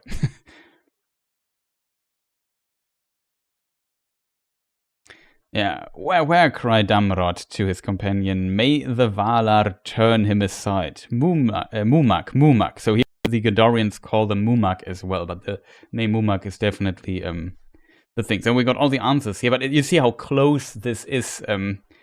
This quote is to the actual quote in the book, in the film, and so on. Where's the movie? The movie, we are in a watch party, and I can't stream it, Emma, because that would literally get me into legal trouble. So all I can do is show you the time code, and you have to watch the movie by other means. Streaming service, I think it's on Amazon Prime, but not the extended edition. Else it would be on... Somebody in chat has to help me out here. I forgot which service has the extended edition in it. No, it's not HBO. Something... I forgot all the services. Whatever. Maybe somebody in chat knows where you can watch it, all on DVD or Blu-ray or whatever. I watch it on Blu-ray. And as said, I would love to stream the films here on YouTube, and so people could just watch along all together, but that is legally not allowed, and would bring me into a lot of trouble. So as a result, I can't do this. But that currently we are at the end of disc 1. We switch now discs and then continue. I take a short break in a moment, and then we continue. Max and Voodoo has it. You have the extended cuts, which we're watching here. So yeah, that's always the unfortunate truth here in this. But I think it's a very interesting scene. You know why this scene is so interesting? Because if you think about it, and that is sometimes a criticism when it comes to people writing critiques and so on of books and so on, that Tolkien got at his time, that let's say everybody who is not white in his works did not get away well. Sometimes the claim or the word, it's kind of like, sometimes people say that Lord of the Rings is this kind of racist. And I don't want to go into this political debate here, but that is why I think this particular scene we have just seen here at the end of disc 1, and also I just read it, this section in the book is so important, because this is more like the historic setting of people being there. And even though it is Sam here, it is also clearly Tolkien adding this. Like, he could have completely left this detail out of the book, and nobody would have ever noticed, kind of. But I think by adding this here, I think that's a very strong argument against when people say, yeah, all the black people in this work are not treated. Like, we can here actually read his brown hand still clutched the hilt of his broken sword, and there's also the term a swarthy man. In German, the term for black is schwarz. So and that is related to the word swarthy, and that clearly means a person of brown skin and so on. I don't want to make this skin color debate here because it's very annoying to me, but it's definitely a criticism that Tolkien faced, and I think this is a very strong argument against it, because like Sam or the author clearly questions that this is a case, that all the people that are, I don't know, look different are evil. In Tolkien asking the questions. So Sam wondered what the man's name was and where he came from, and if he was really evil of heart. Or, this is also very important to understand the motivations of the other side, or what lies or threats had led him on the long march from his home, and if he could not really rather have stayed there in peace, all in a flash of thought, and so on. So that's a very important detail. I can maybe find this for you and give you the page for the 50th anniversary edition. So if you want to read this here yourself or look into it a little bit, because I think it's a very noteworthy section in Lord of the Rings. And for me, always like a nice addition in this. You find this question where Sam questions on page 661. Of Herbs and Stewed Rabbit is the chapter called in the book. That is, I have to lie that I know which. I have to lie. I know which book it is. It should be. Well, I'm not sure if it's book 4 or 5. It should be book 4, right? Yeah, it's book 4. Of Herbs and Stewed Rabbit, 661. In case you want to have the same version, it's a very common version. It's also an interesting reference to Hannibal's attack over the Alps against the Romans. Yeah, that's also a good point. Faramir and Sam are expressing empathy. Exactly, the empathy for the enemy in this scene.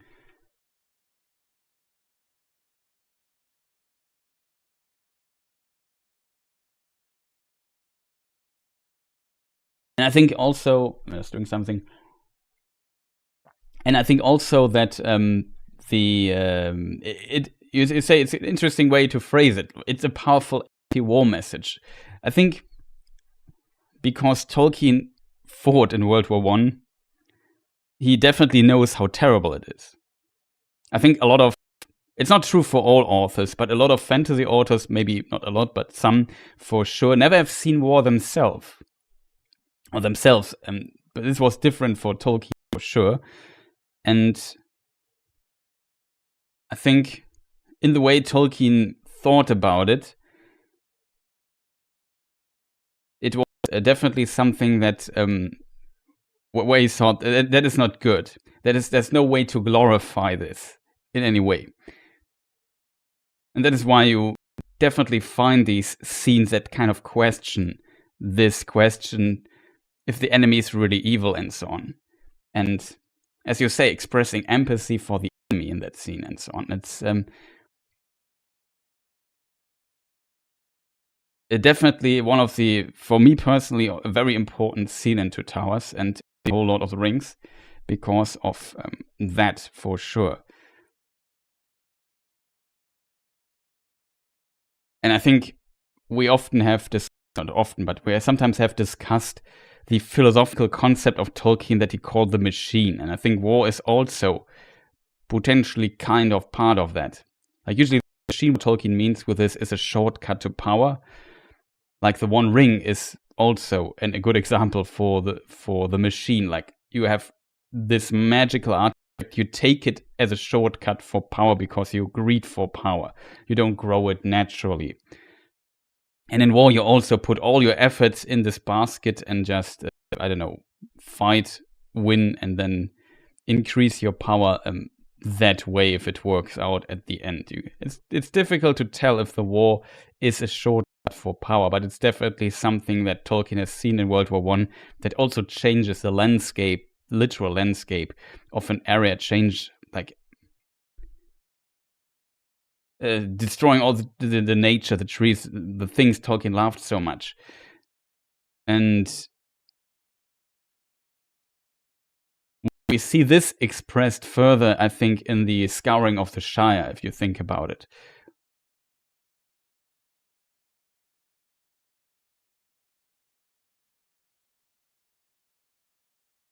But yeah, it's a very serious topic for sure, and we have to see. Also, I'm just wondering what's going on here with my player. Disk menu. I have to switch. I have also to switch disks. I go to the bathroom real quick. Maybe grab a snack or something like that. Let's say we make a little break here for round about 5 minutes or so. I give you a timer, I think. Let me just set this up really quick here in the background. And show you maybe some ads or something in the meantime, because I'm here anyway, so why not? And I also try to get into the disk menu here of my Blu-ray to just put it back where it should be. In collection, that's a button for it. Potentially press the wrong button, that's why stuff's not working. Okay. That should work. That means, though, I have to switch the disk. I do this in the break, of course. Just have to make sure that my thing is set up correctly. So yeah, I hope this was not too annoying for you to discuss. It's you know what the biggest problem of our time is, that people are so split and fighting each other online so much about certain topics. I would have, to be honest, always loved to make a video about this particular topic, about the reception of Tolkien and this criticism that Tolkien often gets, and kind of be on the side of Tolkien and say, no, it was not that way. But I feel like I simply don't want to go into this field too far, because sometimes it lures in people that have very, let's say, interesting views. As a result, that, like, sometimes my comment sections are always very awesome, but as soon as I mention certain topics, people seem to spawn and spread their poison or whatever, or their, let's say, interesting opinions. That's annoying to deal with, to be honest. Like, people often also get angry or too emotional about this, even though you can very rationally discuss this topic. But sometimes that's not possible online. That's why I always hesitate making a video like that, even though it's on my mind for quite some time, to be honest. But yeah, let us not talk about this right now. I'll take a short break. In theory, I show you the be right back screen in a moment. I just have to start the timer again. So that should kind of work. Okay, see you in a moment, people. Then we continue with disc 2.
Okay, I'm finally back. It took a bit longer.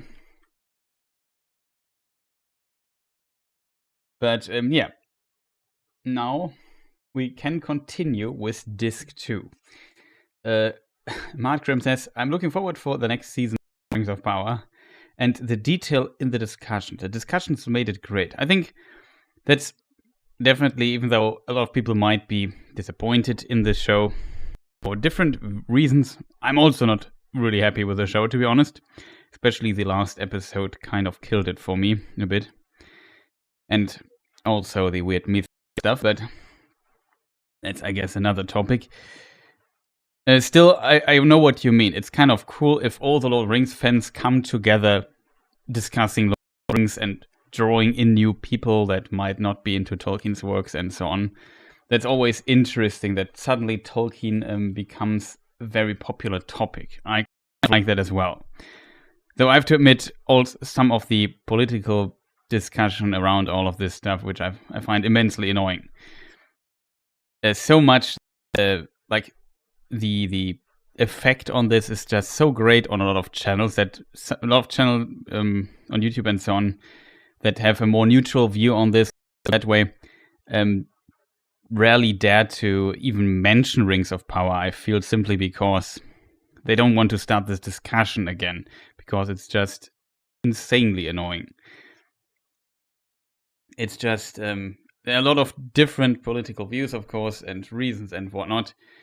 But you can still watch the show and be critical about it, like some parts, dislike some parts, and then come to a conclusion and enjoy that or not. That is up to everybody, but some people overdo it a little bit. Let's put it that way. And it costs a lot of energy to moderate, to read through all of this, to answer this. That's not always fun. But I don't want to go too deep towards the Rings of Power hole here. But that is a reason why I don't even dare in my videos to use screenshots from Rings of Power. I rarely do this, simply because people then suddenly start the discussion again, which I don't want. But just for the organizatorial side of things here, when it comes to this here, maybe I should make. Let me just look something up. Everything written on screen has like an outline, but not the Disc 2 timer. The question is why? Outline. It has to be black. Maybe we make it 3 or something. Well, it's not perfect. Could be a little bit more than 3 pixels. Maybe 5. Okay, it's 9. Okay, maybe now it's a little bit better to read. More consistent, especially. Okay, we should really go with 9. However, I have a second timer. It's called the Disc 2 timer, because people who put in now Disc 2 and start watching, they start, you guessed it right, at 0 again, while the others who have like a stream version of this are at 1 hour 46:48 or what, something roundabout. And to kind of have both parties synced up with where we are currently in, I do it like this. Maybe I could move it around a little bit. I hope it's not too annoying for you, but it's just the information that is needed for you to sync up. Enough talking, chat. Where's my controller? Here it is. I already started the film, right? Uh-oh. No, I did it right. That's awesome.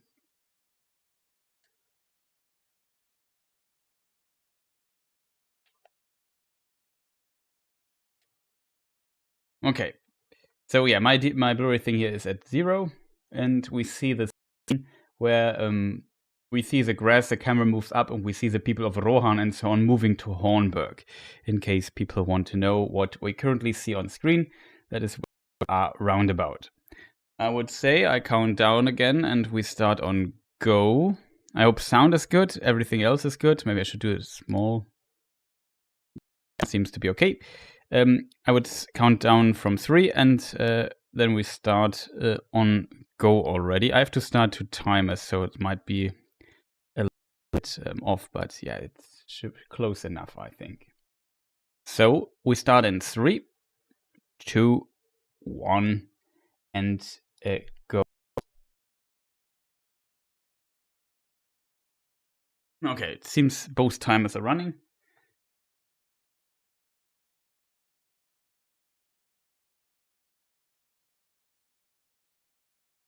That is actually true what Gimli tells there.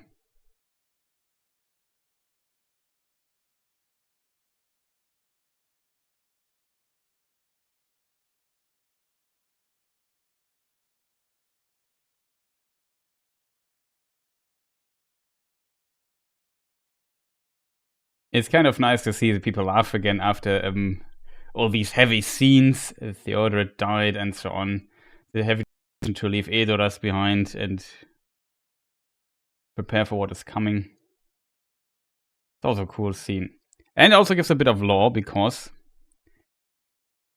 Tolkien wrote in The Lord of the Rings in Appendix A that dwarf women are, for an outsider that is not a dwarf, so for elves and men and so on, it's almost impossible to distinguish dwarf men from dwarf women. That also would imply that they have beards. And Tolkien actually wrote in a text in War of the Jewels, it's published, that dwarfs and men have beards alike, even from birth on.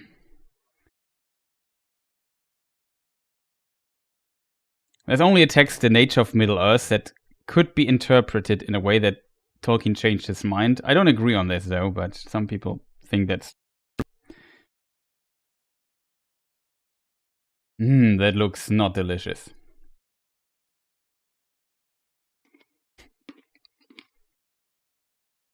Stew. I just ate a tomato, in case you wonder. Good. It's good.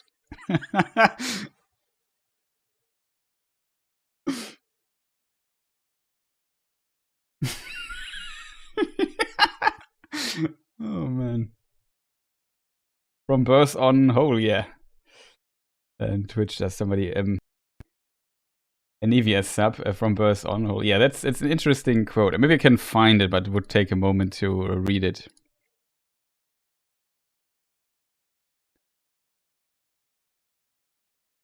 Thorongil, he called himself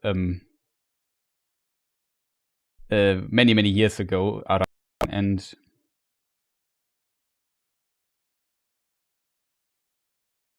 due to his long life, he is, of course... Thank you for the follow. Or for the follows, I should say. And for the likes.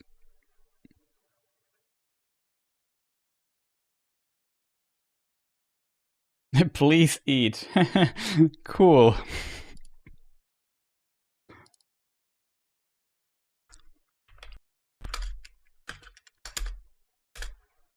I hope I quoted the wrong book, but I'm pretty sure it's... actually. Indeed, strangeness they have that no man or elf has ever seen a beardless dwarf. He were shaven in mockery and would be more like to shame. Okay, it started. Don't I still remain?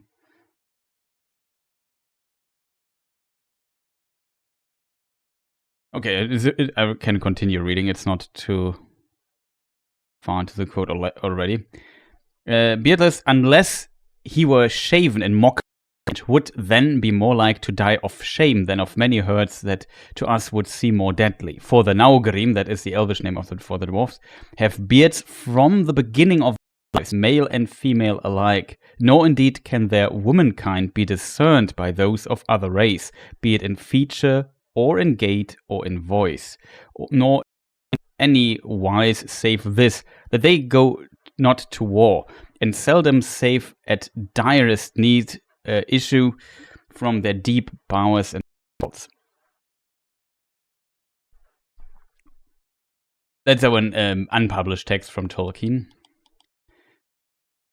It's called Ogrim and the Edain Concerning the Dwarves.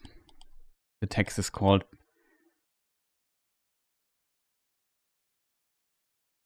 It might be a Silmarillion text. It was written for that. It's also potentially from the 50s, I would assume.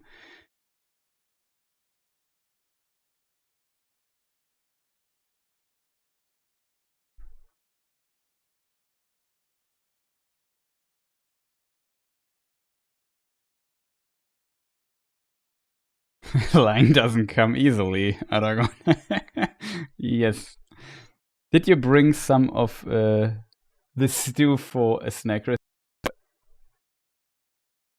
I would say luckily not. It doesn't look that great. Here again, we have the reference of Beren and Luthien. As said, is reported to have the likeness of Luthien. And Luthien and Beren are the actually ancestors of Aragorn and Arwen both. Some people always find it strange that Aragorn and Arwen are related, but they are so distantly related. Like, I don't know. It's their ancestors were related at the time, I don't know, the pyramids were built.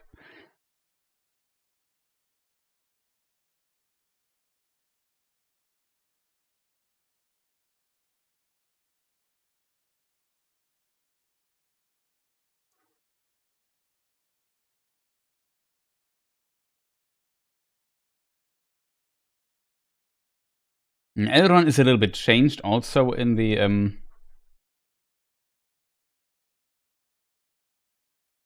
bit changed here for the films as well to give him like a little bit of character development. And when it looked great, not too pointy, yeah. The pointy ears, some people often discuss if there's ever a mention that their ears are pointy, but Tolkien mentions in some texts. I think in the letter he mentions it. There's a note on his vocabulary. The word for leaf. He also says the ears of the elves also have this leaf shape and stuff like that. Same for hobbits.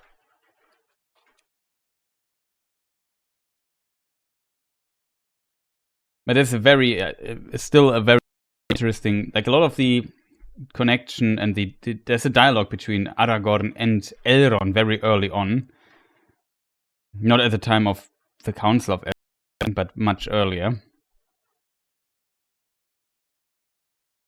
And it's a very interesting dialogue. You find in Appendix A.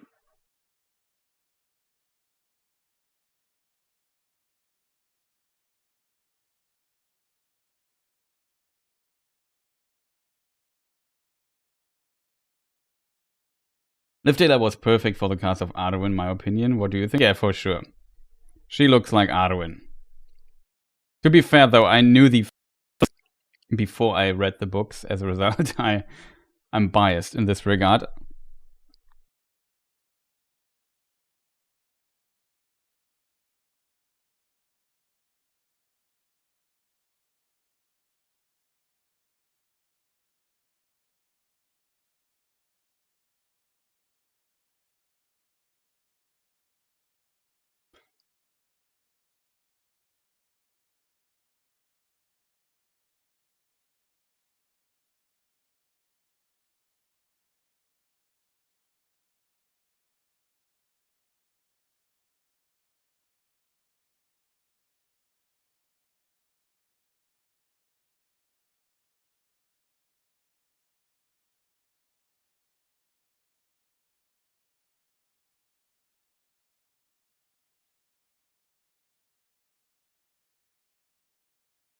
The dog things are so scary, the walks, yeah.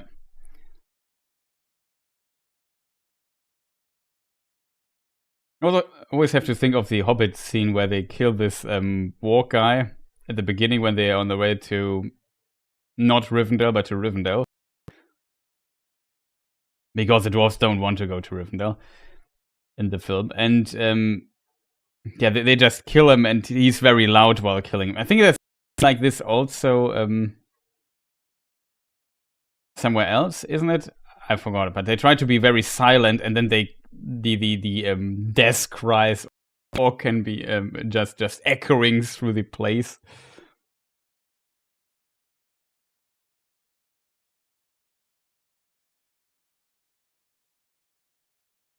Okay, now that's for people maybe just listening along and not watching. Is that that Irwin cannot fight, and has to stay behind and take care of their people. The fight into combat against the wargs.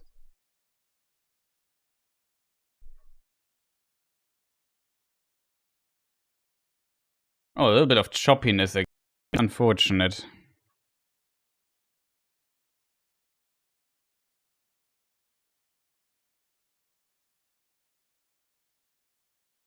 Maybe if I reset the sound.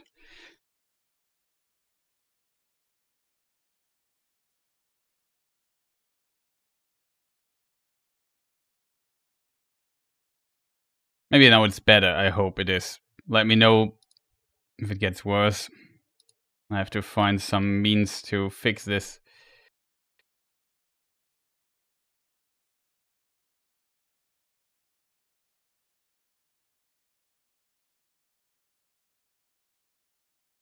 I've rewound this Legolas move so many times, never gets tired. Yeah. You would argue it's a bit some of the moves are a bit over the top. That kind of is a common theme here.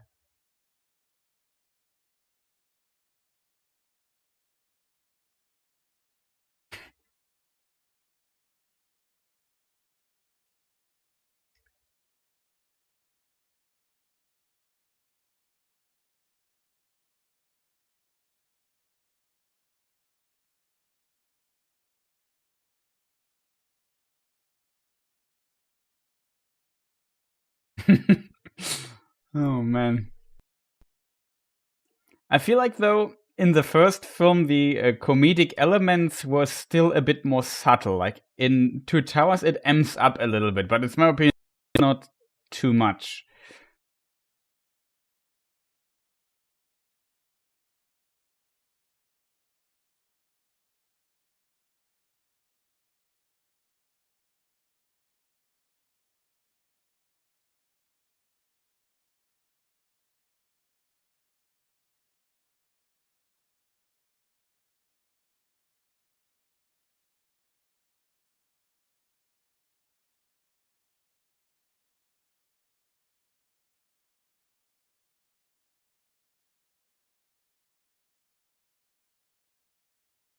Yeah, maybe a little bit too much Gimli comic relief here. I would rather see him in mode here. Yeah, I can definitely see this. There might be a lot of Gimli fans. And he's the only dwarf in the company. Well, Legolas also the only elf, but he has tons of cool moments. This audio stuff.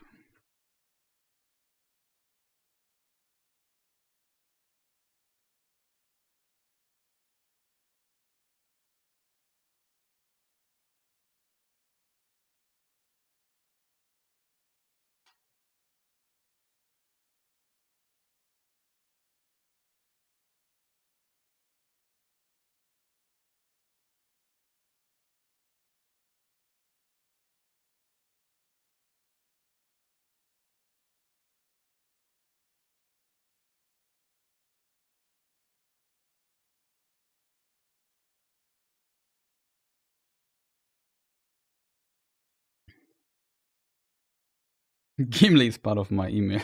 It's funny.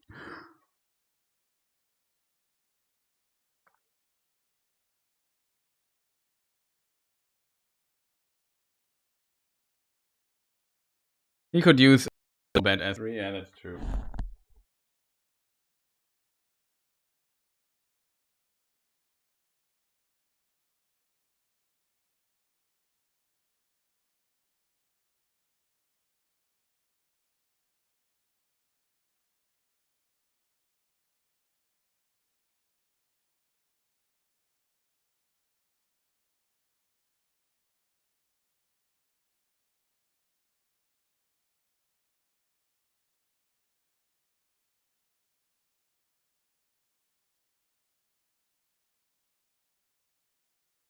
He was holding back because he loved Legolas, yeah.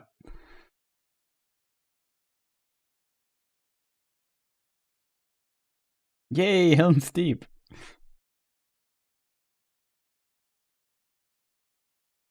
Deep was interestingly originally built by Gondor, by the early Gondorians. It's a Gondorian fortress. Gondor at some point allowed the Eotheod to take the land here in this region, which was Kalenardon was the old name. And this then became Rohan, and the Eotheod became the people of Rohan. The Eorlingas. Eorl is the king of Rohan, and what is interesting is, they were allowed to keep this fortress here. They called it the Southburg in Old English. That means Southburg.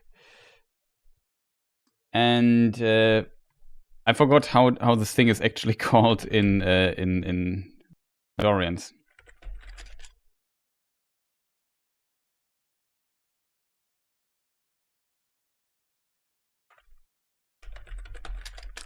Hornburg. Then later it was called with the Helm Hammerhand story, where Helm Hammerhand was, as said, he had this the Dune Landings. The Dune Landings invaded his land. He had to flee. He hid in the Southburg, and then at the night the Dune Landings were besieging the burg. At night he was blowing his horn, and then he would sneak outside and kill Dune Landings in their camp, besieging this with his bare hands, living at night. And this is why it's called the Hornburg. That's how the name got to be. At some point, because he had not enough food and so on, he was just frozen there, and they found him. They never dared to get even close to him, even though he was dead, frozen, still standing, basically on his way to the Southburg. And it's a very badass story, to be honest. Other names, Aglarond is the Sindari name of the Glittering Caves. I'm not sure if there is an actual name of the burg itself.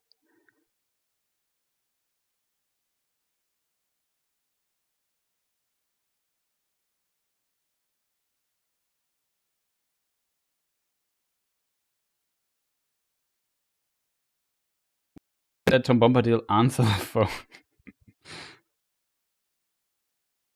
Because the ring had no effect on him. Okay, that's actually a pretty good one. I like it.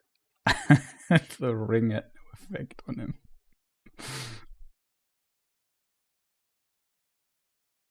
So yeah, the Southburg was interestingly not taken. There was another relative of Helm Hammerhand that hid not at the Southburg, but at Narrow. His name was Frealaf Hildesson. The sister of Helm Hammerhand was Hild, and her son then fought the Dune Landings and killed and managed to push them back to Duneland. They were distracted enough with Helm Hammerhand, and so he could, I don't know, get his forces together. And also there was a long winter at hand that also gave the Dune Landings trouble, but also the people of Rohan. And there were it took some time for Rohan to recover this.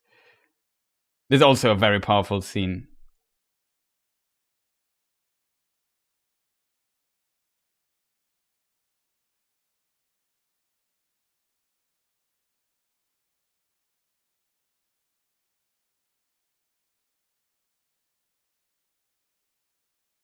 Like I love how Grima sheds a tear here. Like at this point, he really notices there's no way back. He just betrayed his homeland completely. There's no redemption for him here at this point. He doesn't even see a possibility of survival here. I think maybe, I'm not sure how you read this scene, but I interpret it. This was kind of the last bit of I don't know, reason that was left in him, that just left his body through this tear.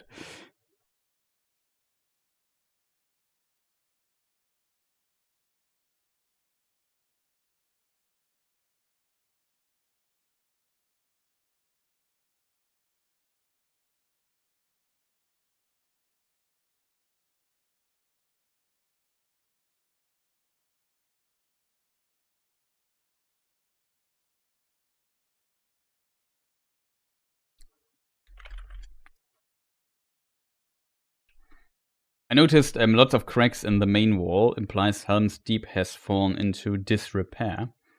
Maybe. Yeah, definitely possible that they didn't maintained it very well. It was besieged last time when Helm Hammerhand. We also saw the statue of Helm Hammerhand there in the Hornburg. The film kind of always, I felt, implied, because there's a big horn outside that Gimli later also blows, that is the reason why it's called the Hornburg. But of course, the film has not the time to establish the idea that it is this Helm Hammerhand story that we can read in the book.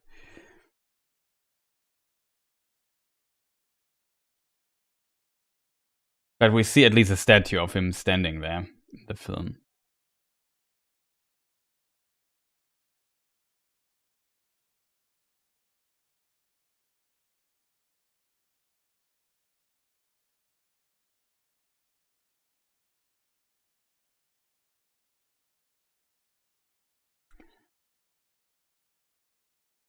Of course, the obligatory Aragorn had, of course, no beard, because of his elven strain in his line. The high Numenorean lords like him, with Numenorean ancestors, don't have that. Don't have beards. Tolkien mentions this very explicitly. It was always assumed before, but with Nature of Middle-earth, we got some texts that state this explicitly. So I don't mind him having a beard, to be honest. Like, this whole beard thing only matters for me when it comes to dwarves. Because that's more part of their culture, I think. And makes them so unique in a way. Now we have the Elrond Arwen scene.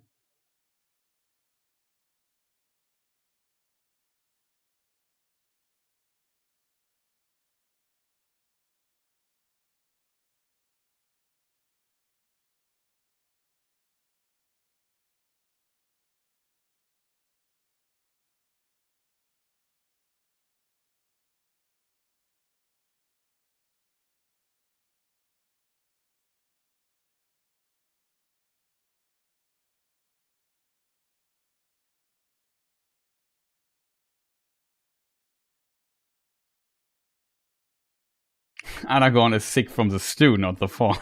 It's definitely possible.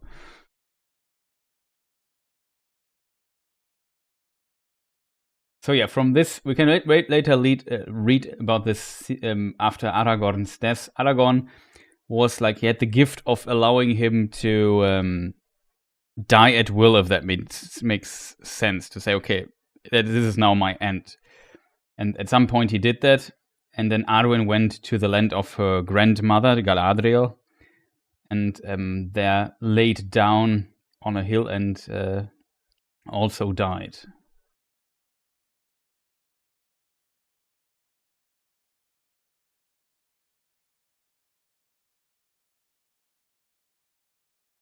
Of course, Elrond wants that his daughter goes with him to Aman. He already, I don't know.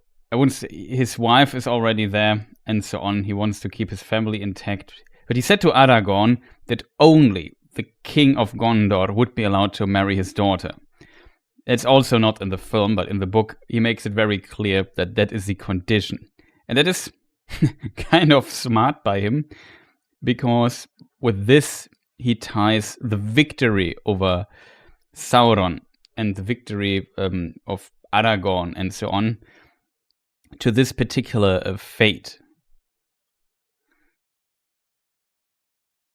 And here we also talk a bit about the future, and Elrond has a gift of foresight. There are multiple characters in the Lord of the Rings universe who have this gift that they can sometimes foretell the future. Elrond can do this. Arwen can do this.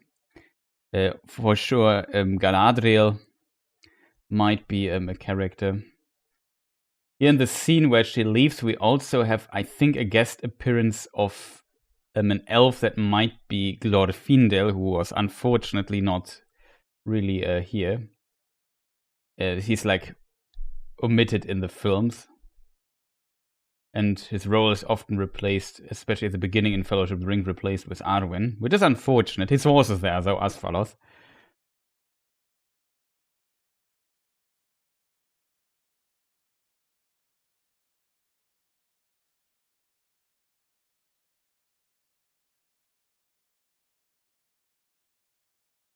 But yeah, it's a very interesting, strange trick by... It's not a trick, but it's a bit difficult to explain.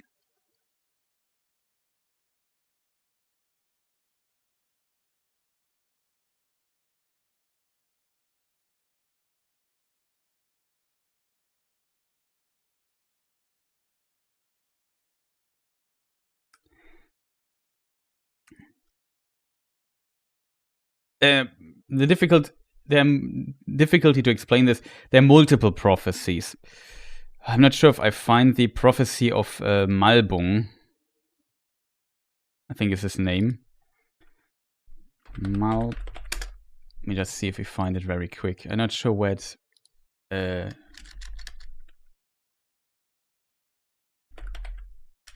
Mablung is the name of Malbung. Switched the letters in my head. No, that's not the name. That was a Cinder, Chief Captain of Thingol. Who was he?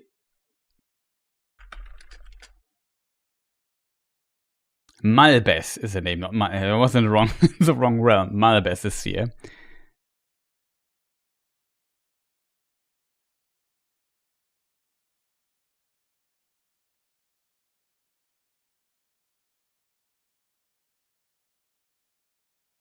So yeah, I found the. I hope I found the quote. I would love to read it to you.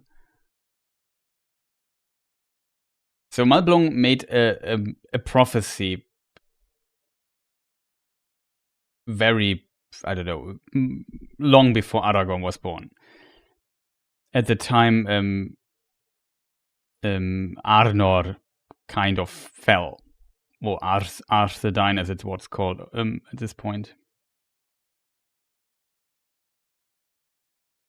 Arvedui, you shall call him. That is the son that is born. It's not to Arvedui's father is the prophecy. Arvedui, the son of what is his name, Chet? Arvedui's father was called...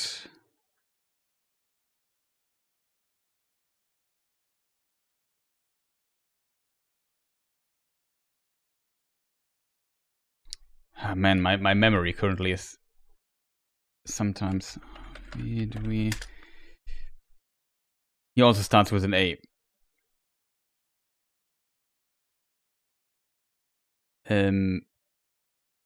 Arafant, I think. Arafant. That's how it's pronounced.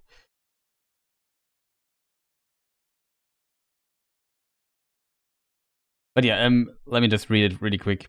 Arvedui you shall call him, for he will be the last in Arthedain, though a choice will come to the Dun Edain. And if they take the one that seems less hopeful, then your son will change his name and become king of a great realm. If not, and that is what happened, then much sorrow and many lives of men shall pass until the Dúnedain arise and are united again. And interestingly, this is a prophecy that gets true, because Aragorn will not marry any woman except Arwen. And to marry her, he must unite Gondor and the Dúnedain. If he fails, the Dúnedain line will end here. So in a way, it's the trick of Elrond is he knows this powerful fate that is in the line of the Dunedain, and he has this young man here who won't marry any other than his daughter. And by saying you are only allowed to marry her when you do this, when you basically win, he must win.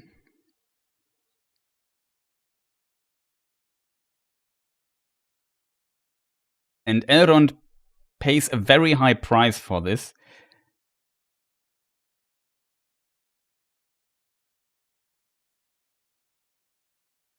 And that is, of course, he will never see his daughter again.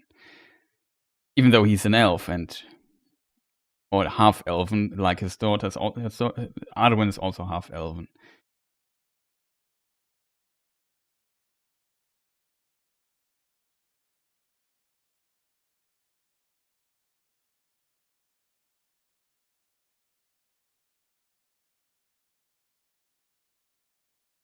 In 2001, I thought Hugo was a bad choice for Elrond. Didn't seem elf-like in appearance. No, I'm used to him. Yeah, that's the same. I saw him Agent Smith from Matrix. Also a film I love a lot.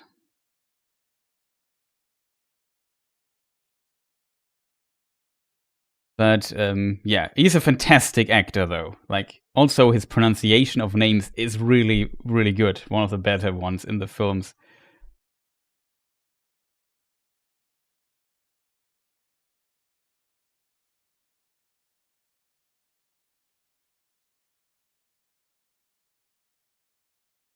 It's very, in many ways, a very tragic character, Elrond.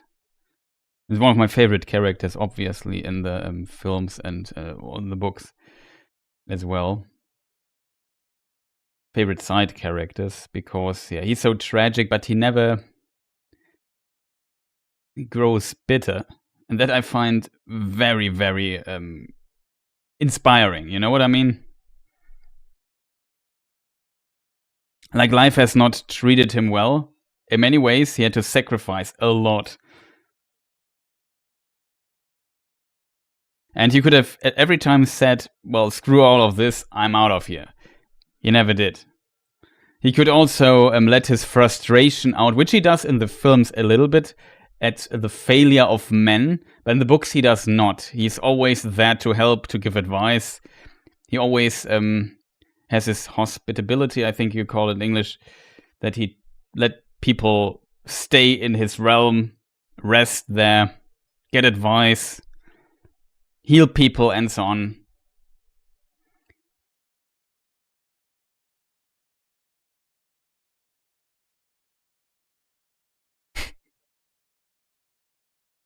Okay, another joke I think is coming. What is Gollum's favorite bird? I don't know.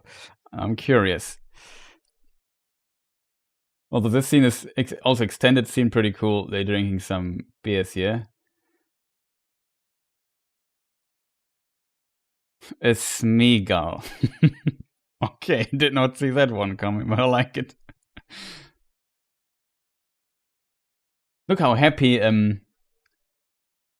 Denethor the second looks here. It's the first time I think we see him here.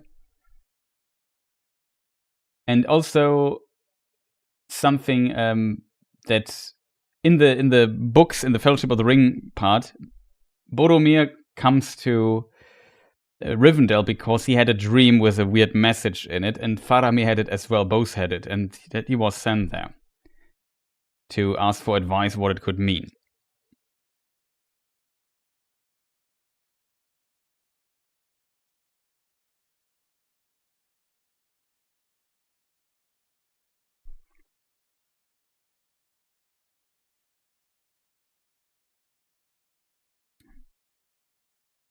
They should have added the scene. You mean to the theatrical cut? Yeah, I think it's true.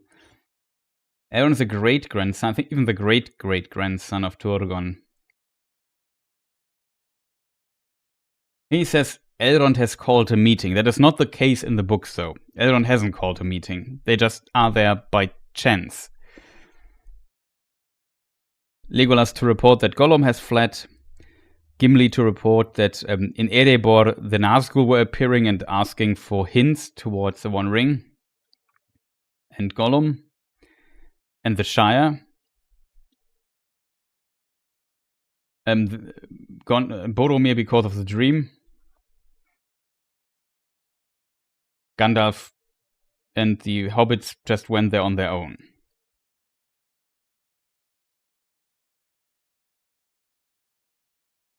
And some were also called upon for the council. I'm not sure. Does somebody know why Galdor of the Havens, I think is his name, why he was there?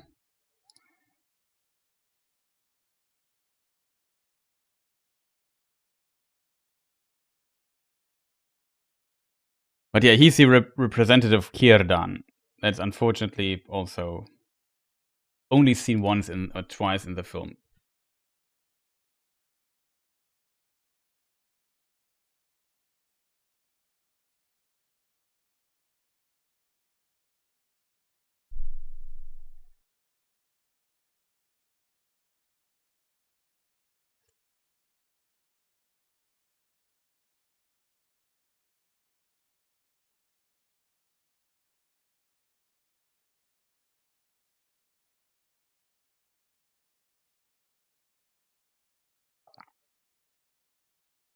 Yeah, that's true. The ring was kind of forgotten.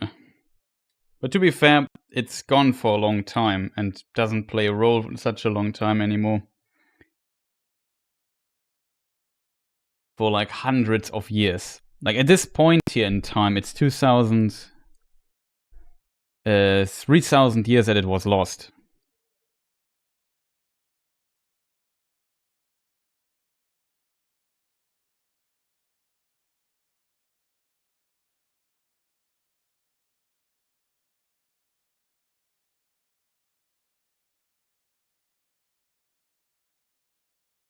And especially Gondor does not know why. They of course know that Isildur might has possessed the ring, even though they forgot at some point as well. It was like some were-guild or some kind of heirloom for Isildur, but it never was established at this one because he was ambushed quite early.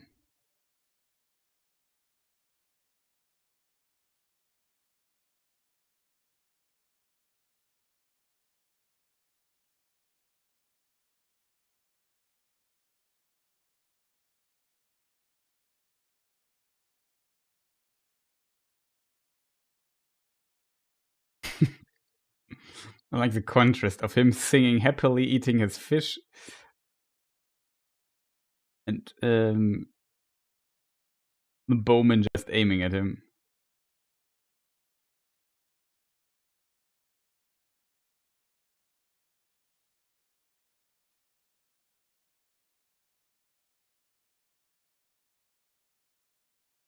What is very interesting in this scene, in my opinion, in the beginning, Frodo said, why didn't Bilbo kill him? And then Gandalf scolded him and says, some who deserve death live, and some who deserve life die. Can you give it to him or to them? And he had the chance to get him killed off, but he kind of seemed to remember what Gandalf has taught him there. And also now, having met the creature, he also has some empathy for it, for Gollum.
No, Elrond was not Turgon's grandson.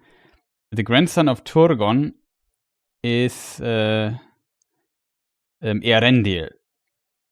Like, Idril is a daughter of Turgon, Eärendil is the son of Idril, and the son of Eärendil is Elrond and Elros. So it's a grand-great-father, right? So Joe was right.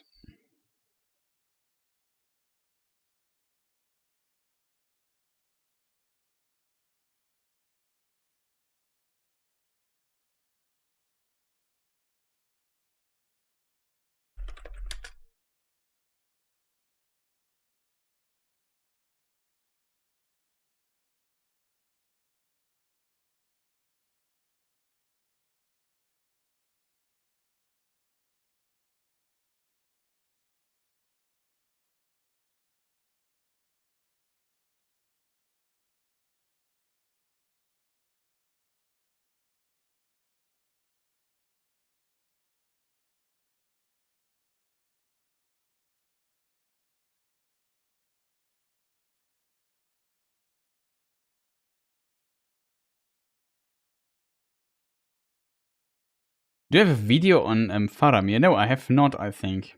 No. It's kind of strange that some of these standard characters in Lord of the Rings I never covered. I mostly covered, like, I don't know, some obscure side characters. Obscure is the wrong word, but...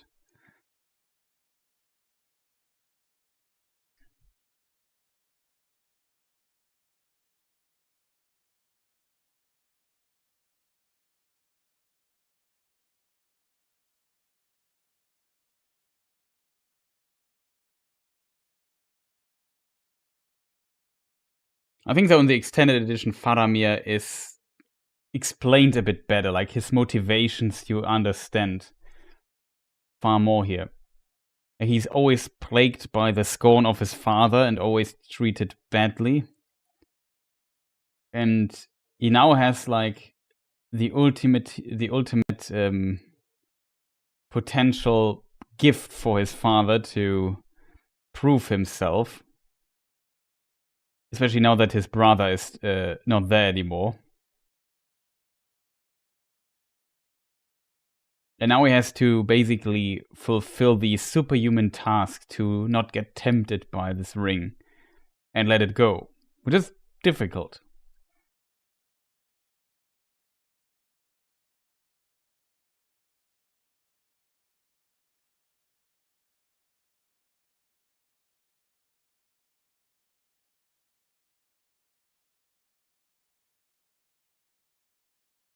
Oh, that's what you meant, yeah, Mary. Oh, that's what you said. Grandson's son. Yeah. And I read it wrong. Sorry for that, Mary. You said Turgon's grandson's son. Yes, that's right.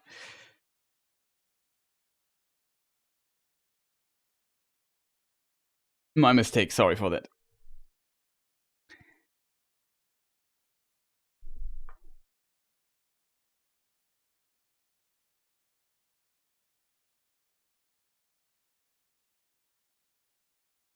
That's a pretty cool shot, yeah. I don't know, like him riding through the plain, doing some scouting work.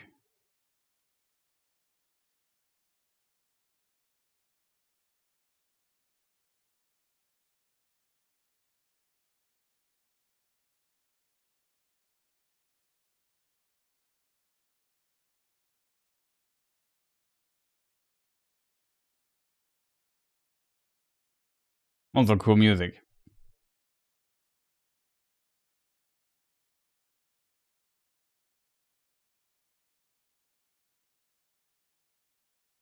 This mountain in the background, he is going to Hornburg, and that is in the White Mountains, or at the White Mountains.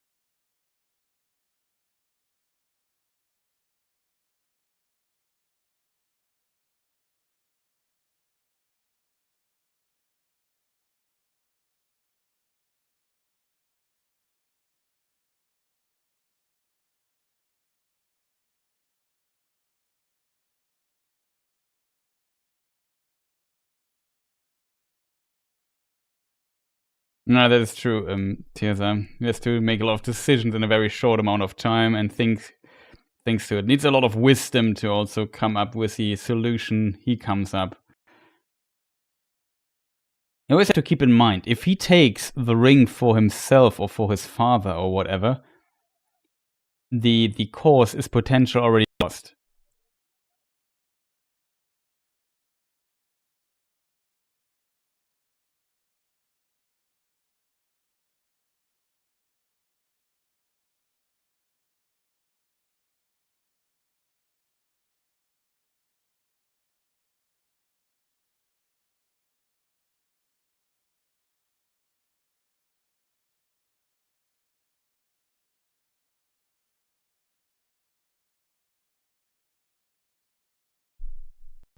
Here's the same. He's also, oh no.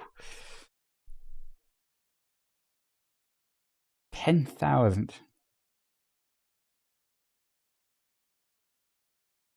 A lot of preparation time they have not.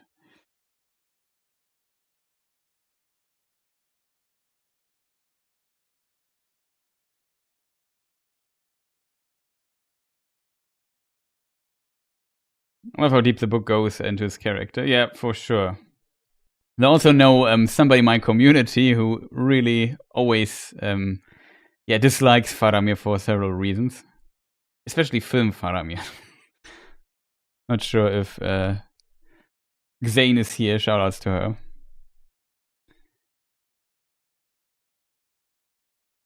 I always notice that as a special character for her.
That's also such an iconic quote. Also often memed, though.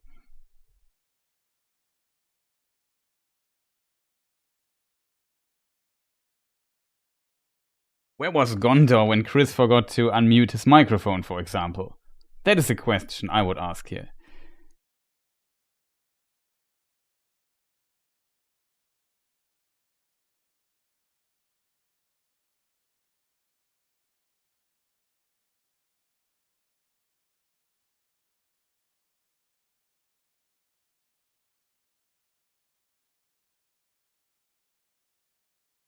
It is a good meme, yeah, it is.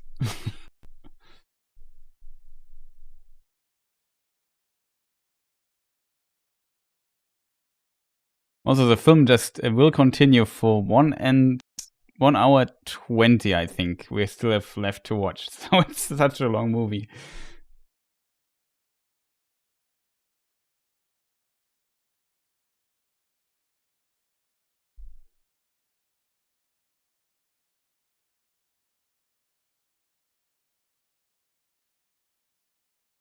Gondor was in Gondor when all that happened.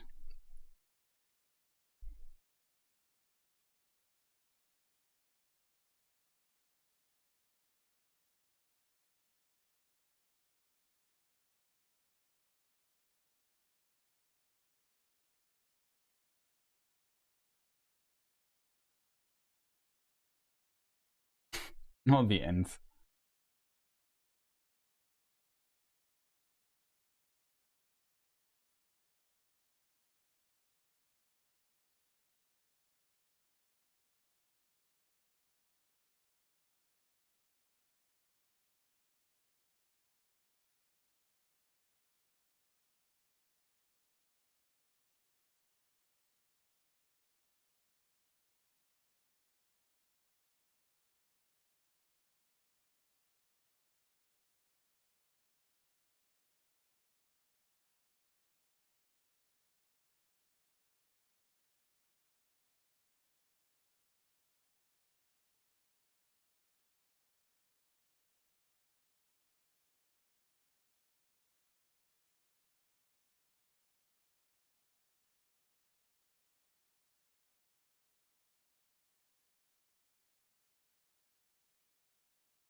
I think they recorded a scene where she fights here in the caves. But they didn't make it. There's also a film recorded where Arwen fights. Arwen comes to help with people here as well and is fighting here in the Hornburg. But they also removed this. It was just not fitting, I think. Also too different from the books, of course, because Arwen has not really much to do in the books. I kind of like that they expanded her role here a little bit for the films. I think that's kind of needed to understand the character of Aragorn a little bit better. Because in everything Aragorn does, we discussed this with Elrond, he cannot fail. If he fails, that was it for the line of Isildur, of Elendil. It ends with him. He's the last.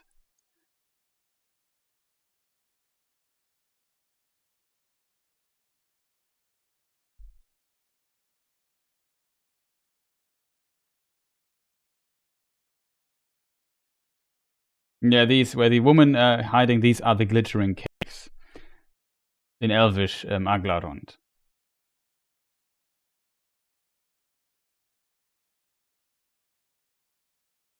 I think the Gondors named it because they built this fortress, and the Gondorians speak Sindarin as well.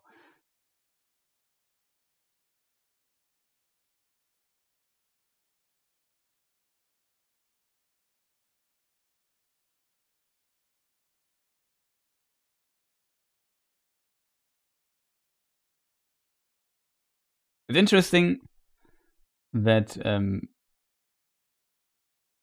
that Aragorn here returns also to Rohan to fight against with the people of Rohan.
I'm searching something, chat.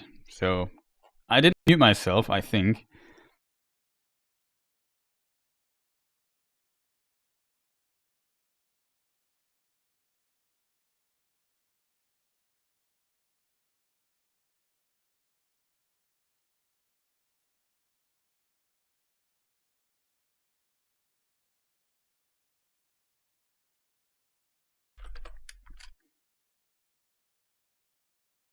Yeah, this was also a quote from the books. They've passed like rain on the mountain, like wind in the meadow. The days have gone down in the west behind the hills into shadow.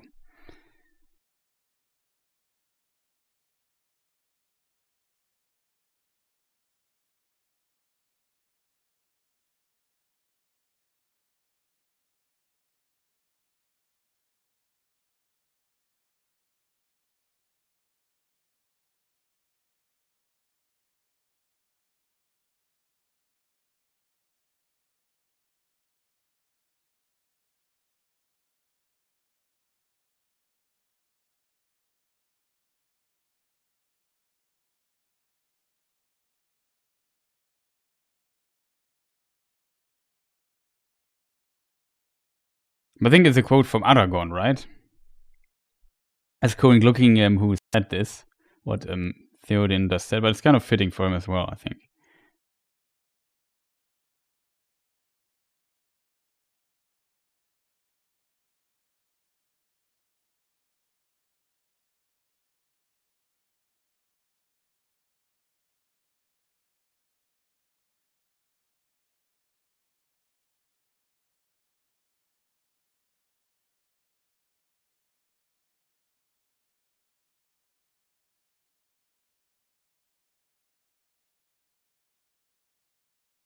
Yeah, it's said by Aragorn.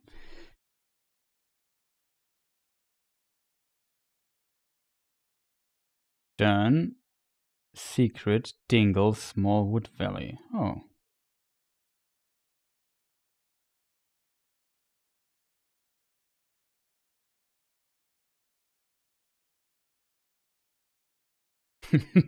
Need to get this adjusted. Also a cool scene. Yeah. Gimli's chainmail is a little bit too long for him. Too tight around the chest, though, he says. He's been wandering. The horn is now blown and now come to the siege or to the besieging of Hornburg. Open the gate! And the elves arrive, of course. I forgot about those. Yeah, I think potentially Arwen also arrives in a deleted scene.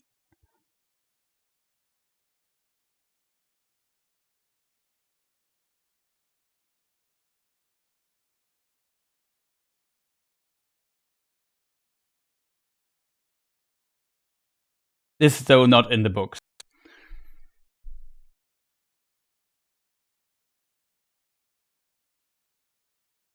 I think it's a banner of Galadriel, though.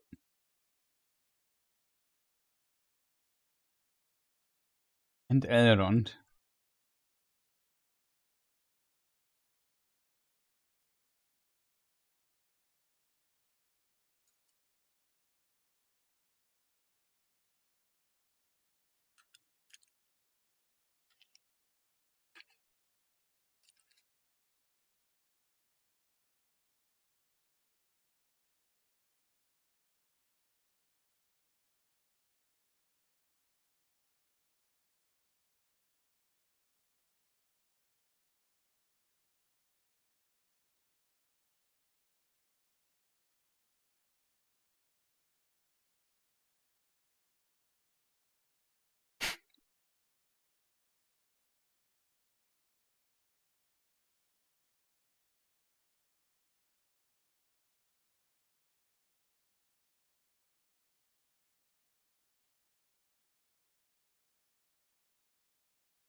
Oh man, this little Gimli gag there always makes me chuckle. It's I also like the rain on the armor sound. It's also cool detail.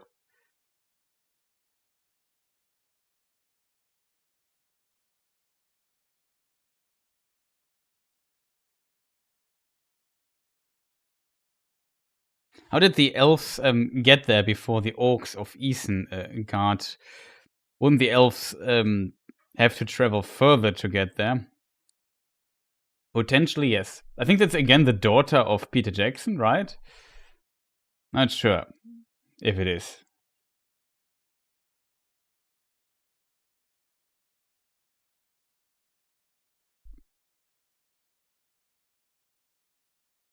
It's a good question how they get there first.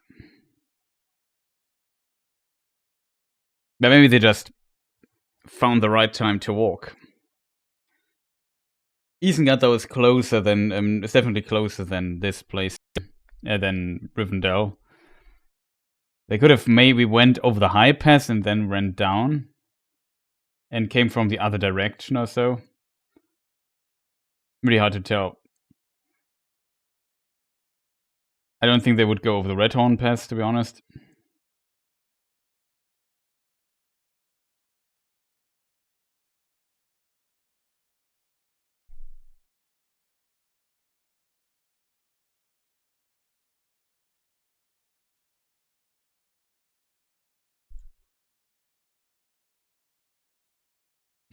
Like the life of Gimli there.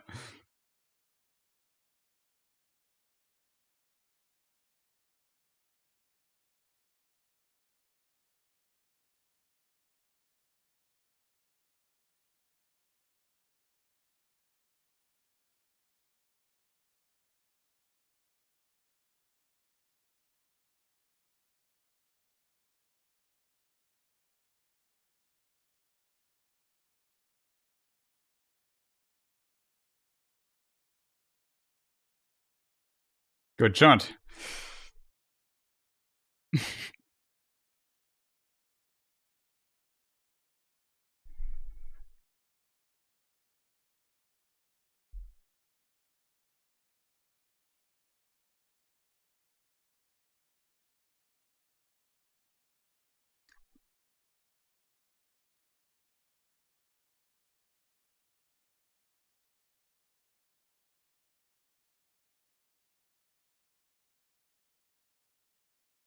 I don't think you can hold a bow in firing position like that for long. Yeah, if it's not a crossbow, a composite bow or something.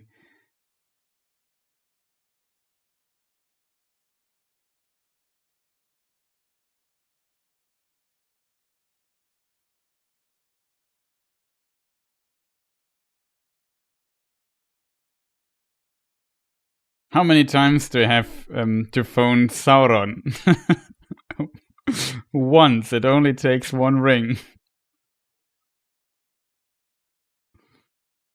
Not bad.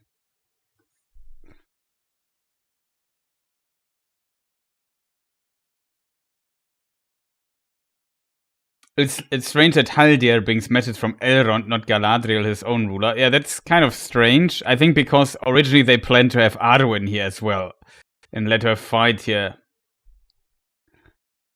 Maybe a leftover, but we have seen the discussion, the telepathic discussion between Elrond and Galadriel before. So maybe it's kind of a cooperation between both of them.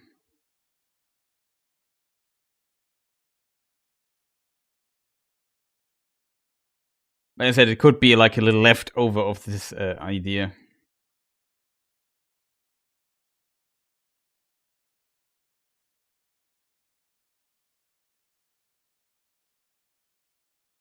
I tried medieval archery last week, and it's too difficult to pull the string. Almost hit my elbow. Yeah, I can imagine.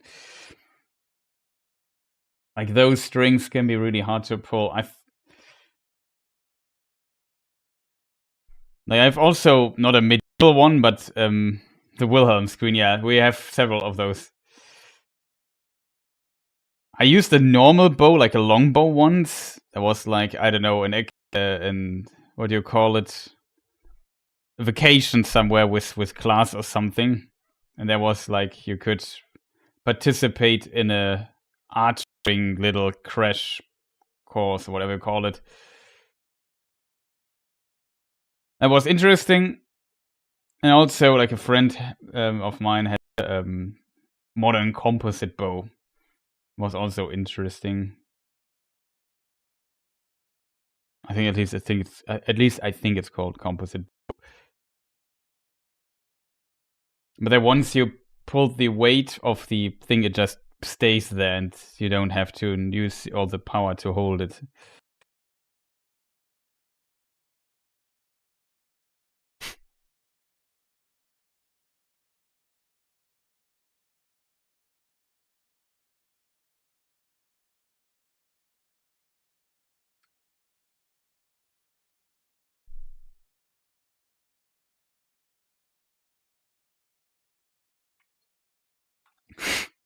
Cool.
Tribute is perfectly rendered, in my opinion. Love his character, yeah.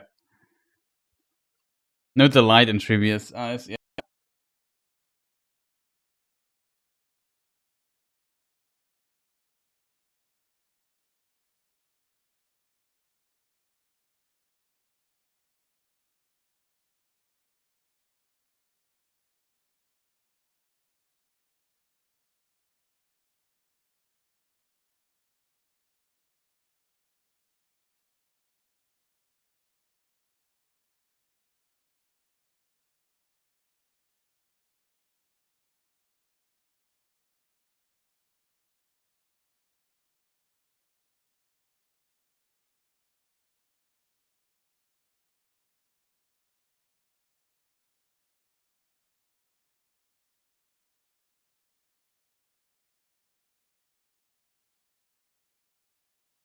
So in the book, like, bomb is not directly explained,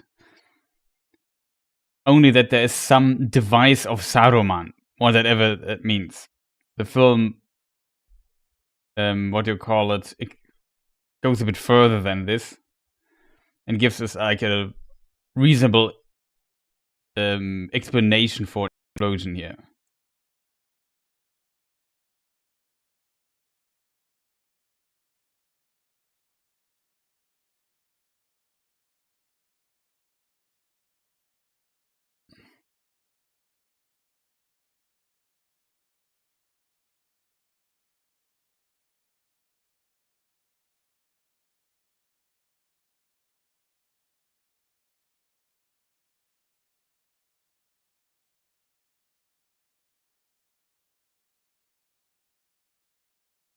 That's Peter Jackson, was this Peter Jackson? Was this a cameo? I think, right? The man throwing this.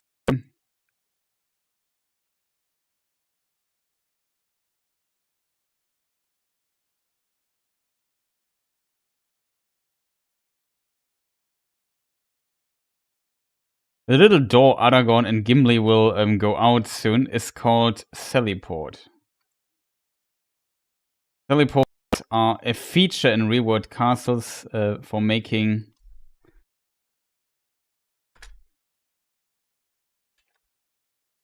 sallies against the sieges. Okay.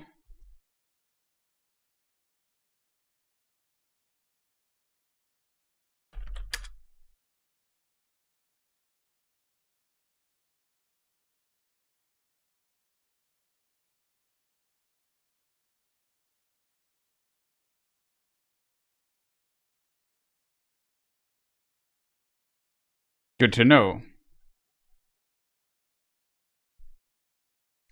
I sometimes have to post a dot or something in case people want, because the for whatever smart web designer of Google/YouTube decided to make this little heart button right over the message I want to read, which is the newest one, sometimes in the way of the text. I kind of love this little feature. It's cool, but it should just place it somewhere where it's not in the way.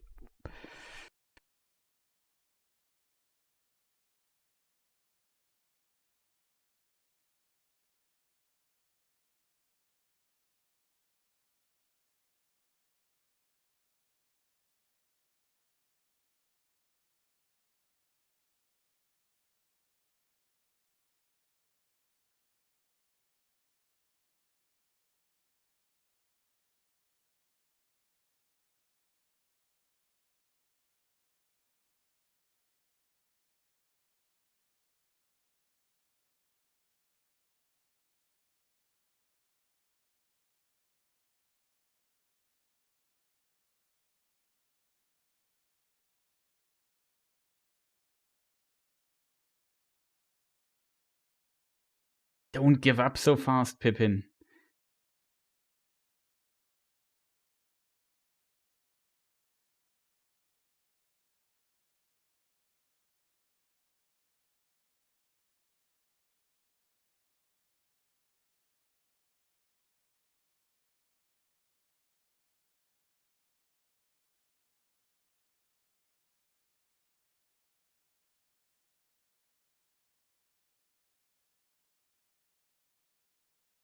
Also kind of like this scene because it kind of explains the stakes here. Like there's so many things that happen here in parallel, and if one fails, it's very, like, especially if Frodo fails, it's game over. And here Saruman needs to be defeated. If Sauron is defeated, then and Saruman would still have this army, then Saruman wins. Potentially. You know what I mean? It's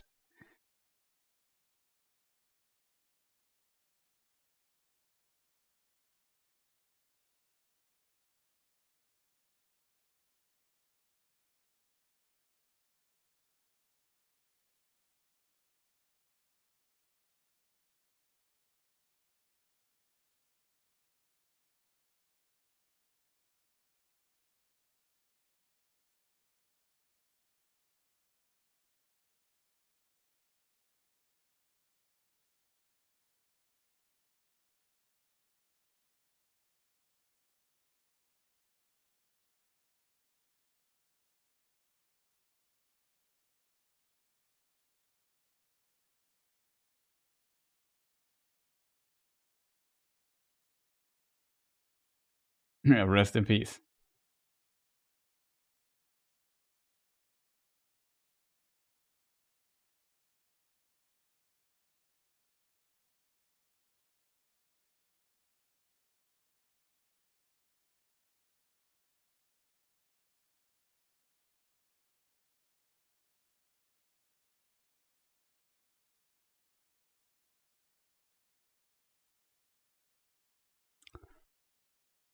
It's very reckless to jump down there for basically no death run for Aragorn.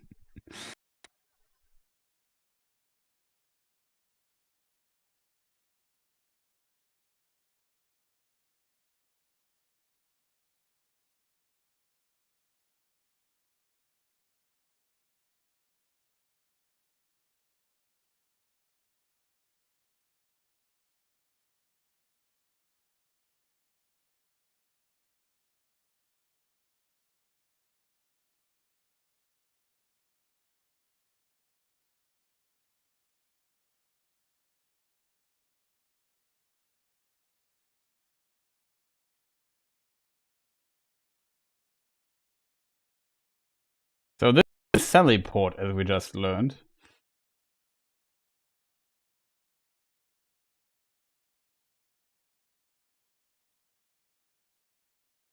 The Gondorians. Sort of everything.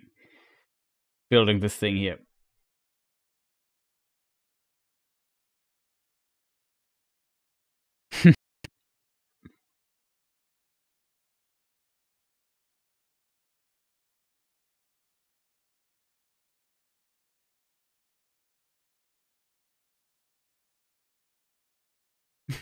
Don't tell the elf.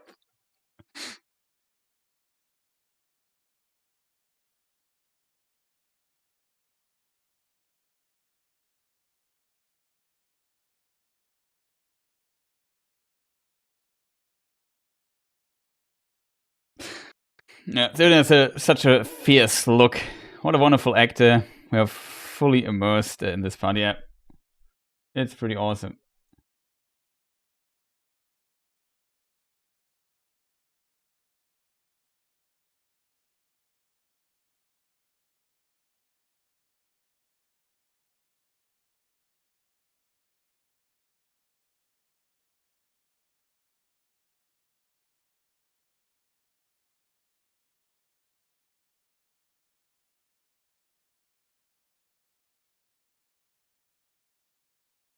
Clink.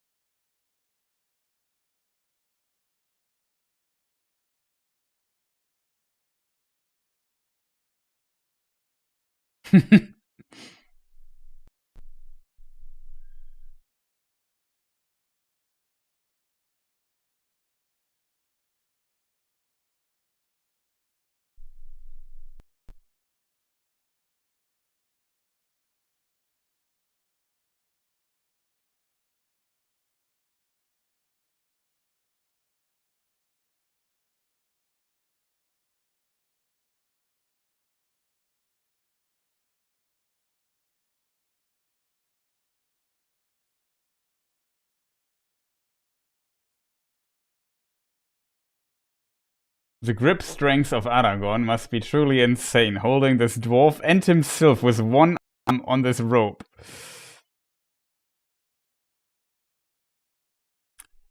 That is impressive.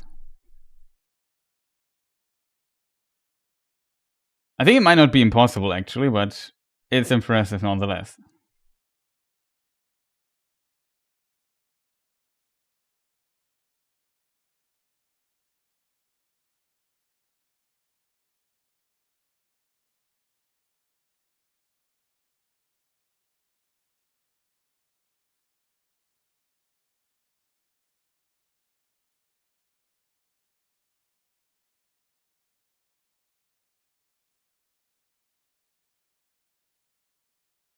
Let me just double check if I muted myself. No, I did not.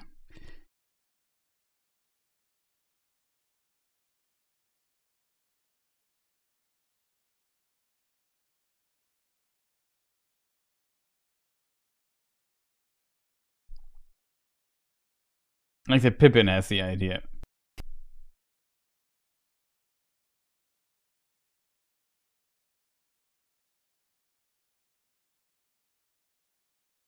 Yeah.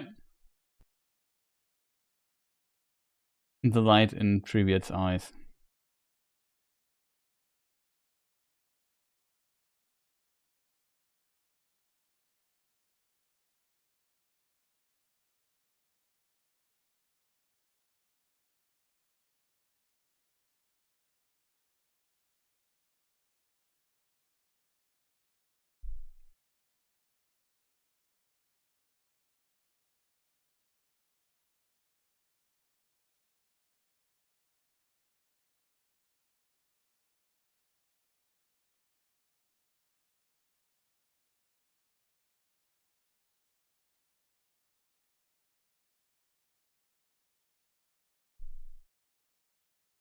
Not this time.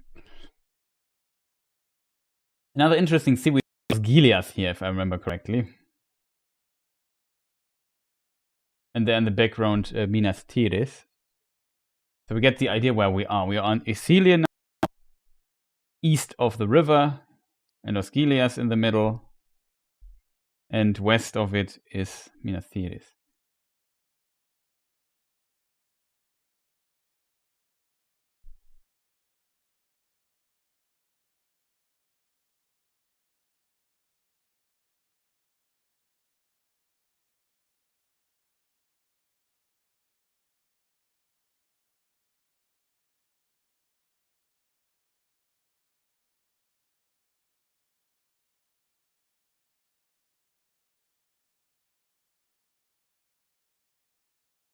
Oh no.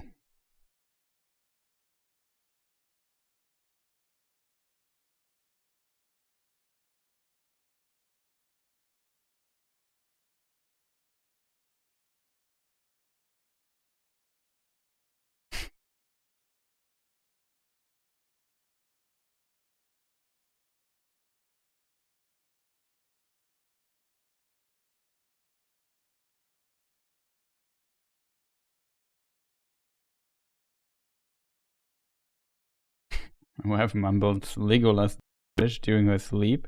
Every day I tell her, you're Tolkien in your sleep.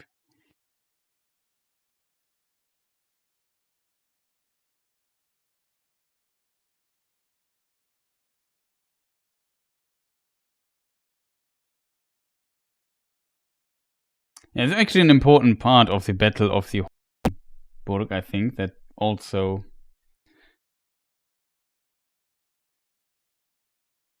the Horns and so on are a bit involved. So here it's at least a bit different, right?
The scary music, it's not scary is the wrong word, but this, how do you call this?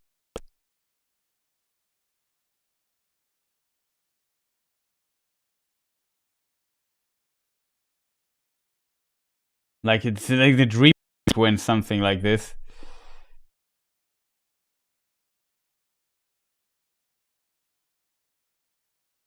It's also very noticeable.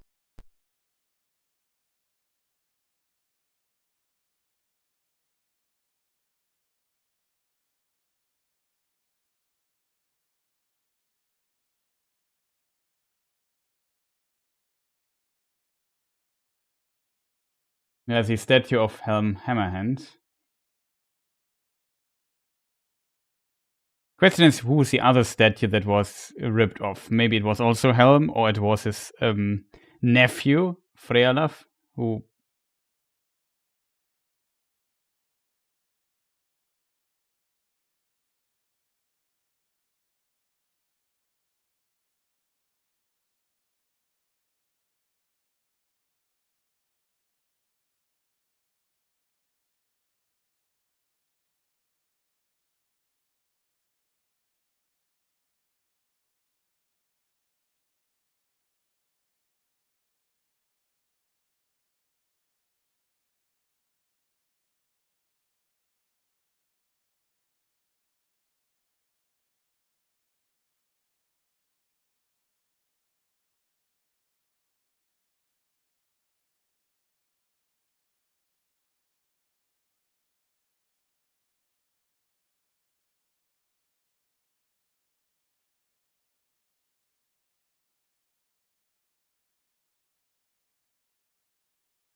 don't look to the...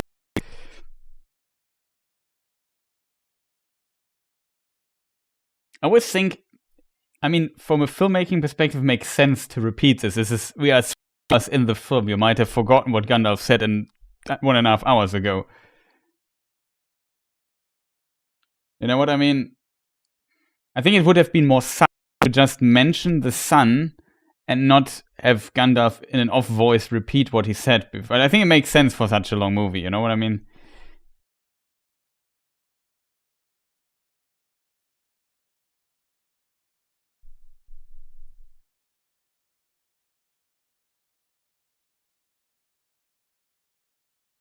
And you get like the impression the Hornburg is called because of this horn there, but like I said earlier, that's not the case. It has to do with the story film Hammerhand. Maybe that horn he was blowing in this Peter Jackson trilogy. But in the book, it sounds more like a horn he carried with him, so an almost small one. It's also mentioned that you can still hear the horn blown in this valley, even after the death of Hammerhand, which is also kind of a cool story, in my opinion.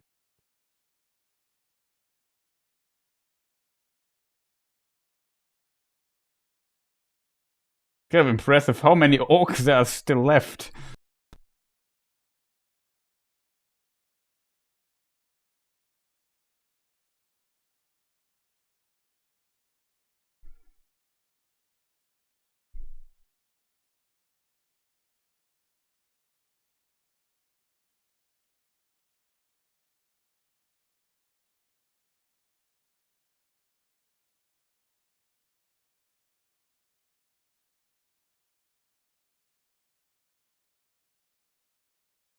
In the book, 1,000, I think, men on foot, though, not horses. But it kind of is cool that they made it a horse charge down there. Something like that.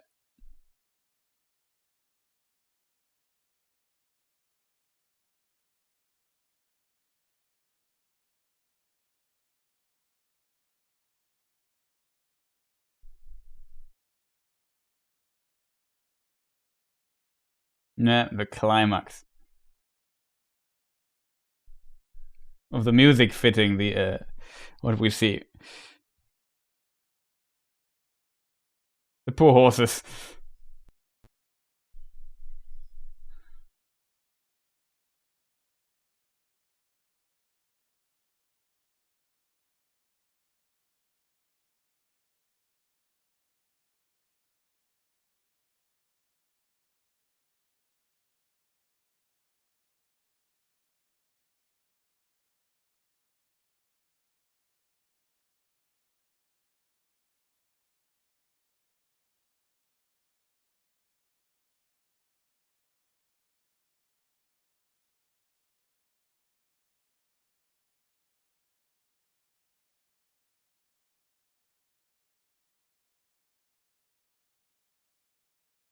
Well, Saruman, nature strikes back.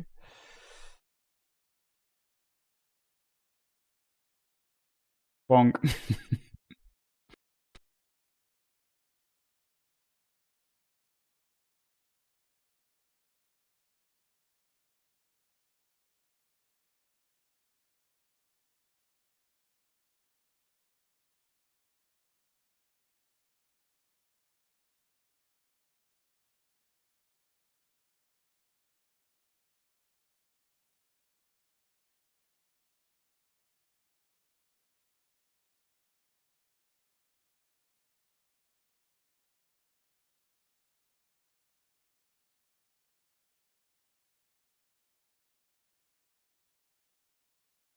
It definitely looks like this is all a model, you know what I mean? But it still looks great in my opinion. For 20 years.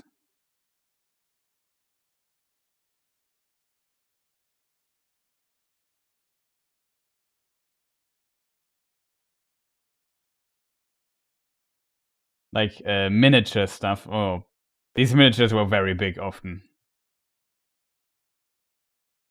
I think they called it internally bigatures or something like this.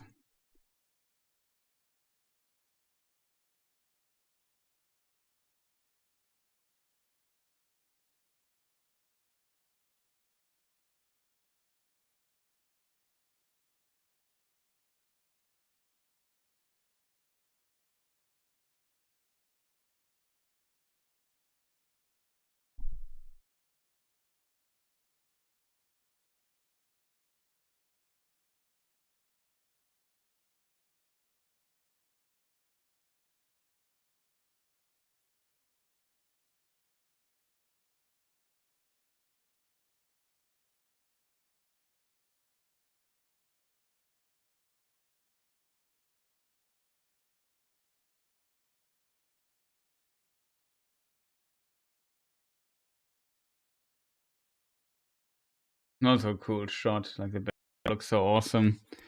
Plus the Nazgul flying there.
Sam gets the best speeches, that is for sure true.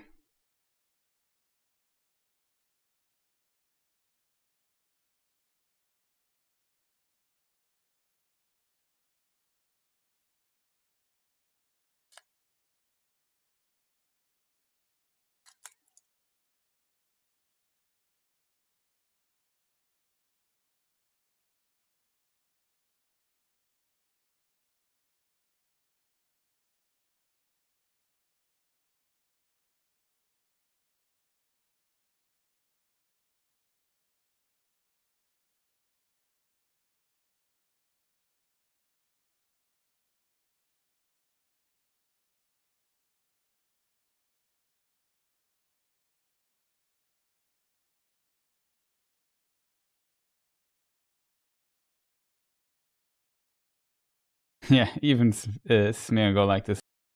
True. I think so. The conflict between Frodo and Sam at the moment also shows the way what will happen, or more and more happen during the next film.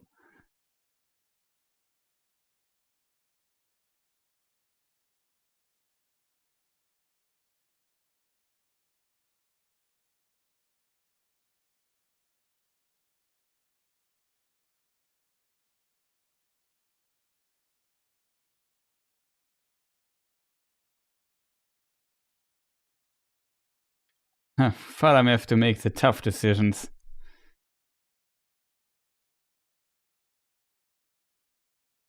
And this is like the scene that is also mentioned there, that the when they flee, they're driven to, or not driven, but they are basically cut off by the trees. You wonder where the trees are coming from. It looks a bit like they chase them to Fangorn, but I think in the books, the Huorns will help. They already came there to avenge, take revenge on Saruman's orcs there, and that's also described. And they also, in a way, take part in this battle.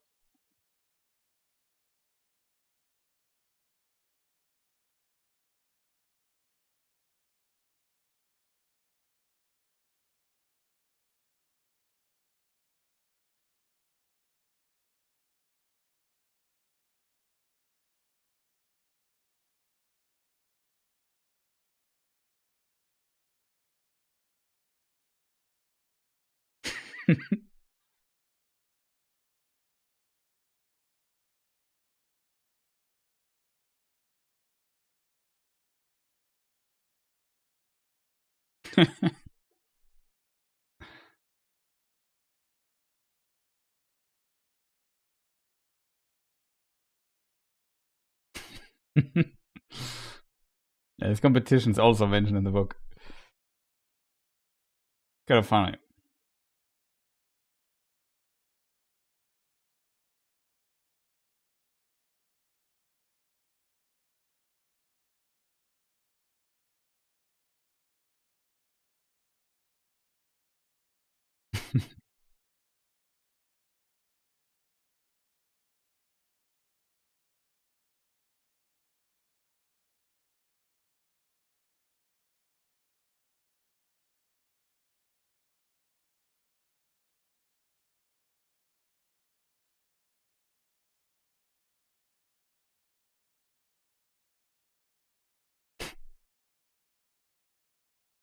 Mmm.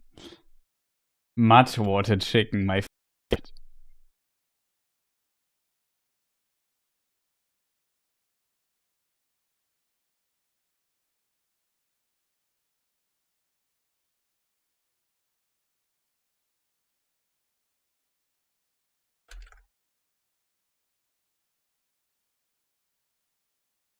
Now, Saruman's has a waterfront property.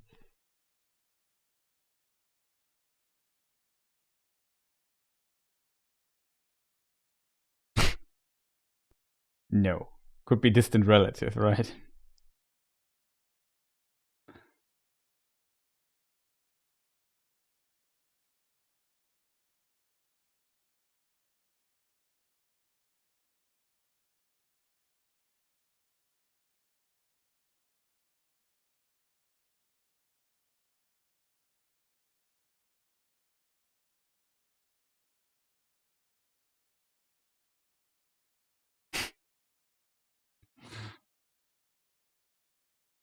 The pipeweed stuff was also memed on quite a lot.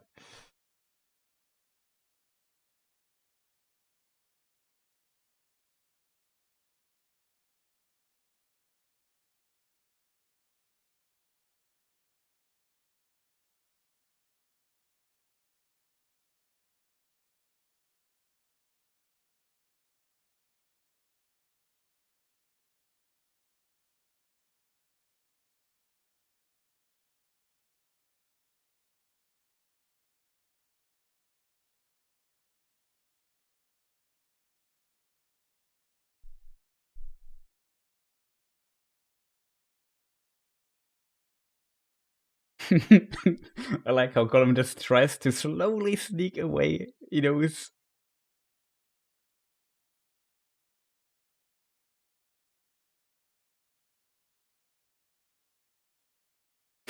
No, yes.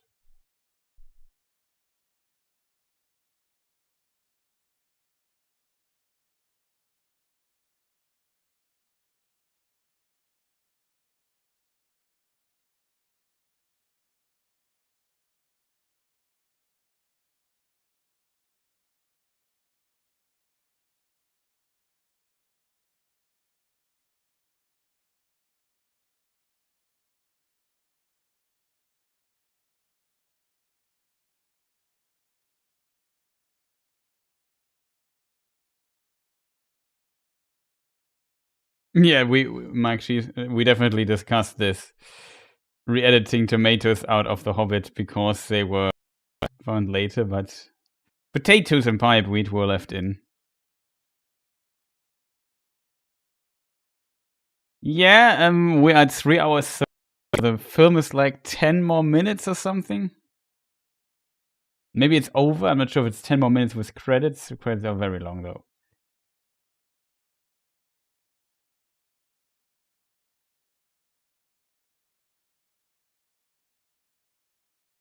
Good evening, by the way. It is true. Faramir is too mean to Smeagol. That's also what I mentioned Xane earlier, one of somebody from my community, often active on the Discord and so on. Always complains about Faramir's rudeness here. Let's start again from the beginning. I would love to, but it's quite late already.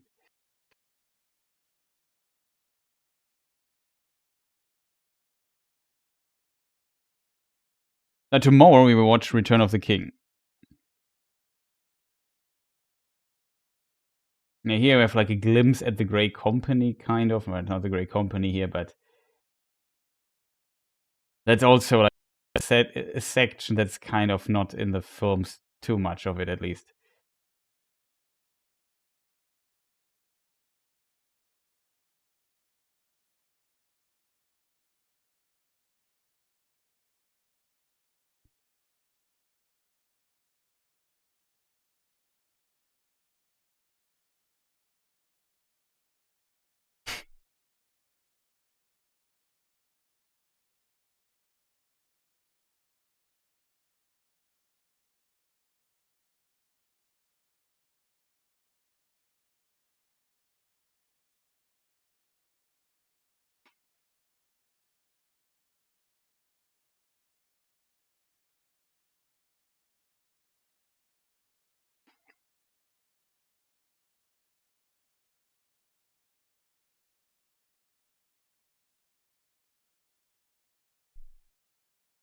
Well, for us, right here.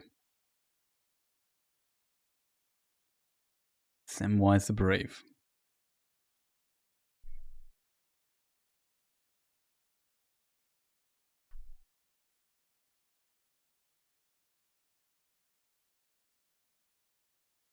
Also, a thing they left out, unfortunately, in my opinion, is that Gollum swears on the One Ring that if he betrays Frodo, that he shall be cast into the fire of Mount Doom.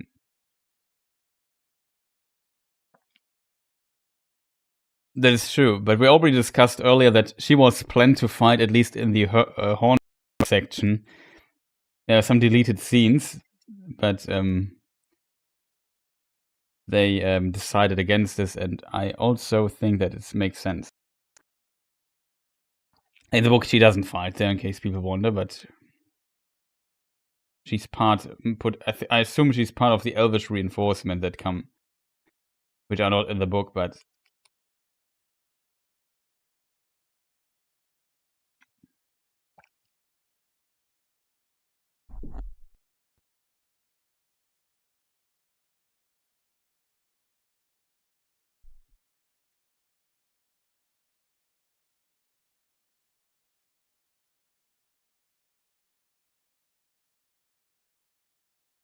it's kind of interesting that she's so prominent on the poster, but she has, like, I don't know, screen time, something like this, right? Maybe 5. I don't think it's even 5, to be honest.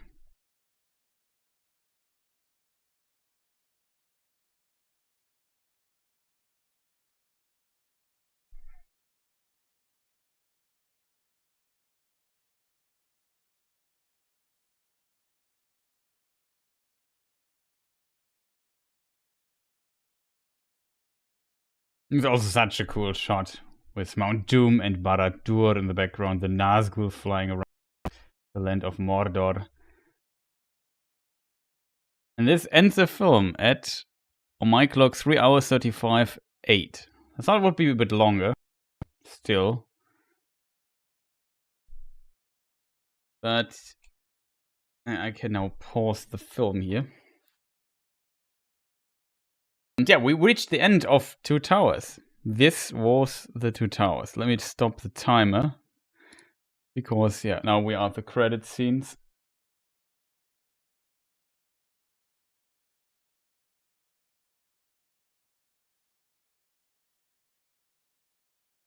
Yeah, 2003 and always looks true.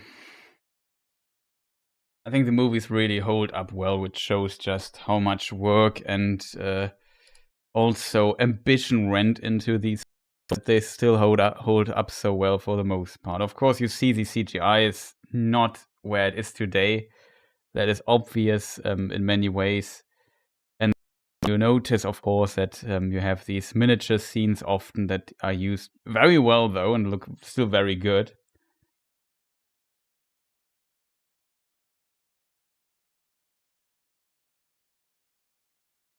In the movie, 4 hours 23. No. It's 230 or something. I assume they still count the next credit section towards the film, I think. Maybe I can unpause and pause again. Yeah, 140. Yeah, the timer is the same timer on my thing. We're not desync. I have no desync here.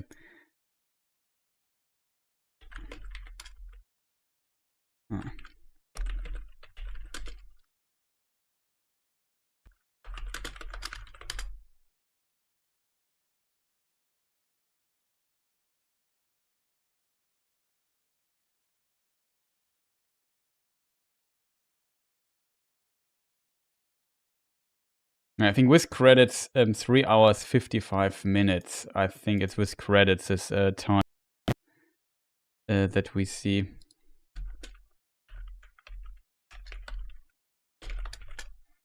And just see extended edition length by a disc and somewhere like a note on this. Yeah, it's 223 minutes. Right? 240 would be 17 minutes, less than 4 hours.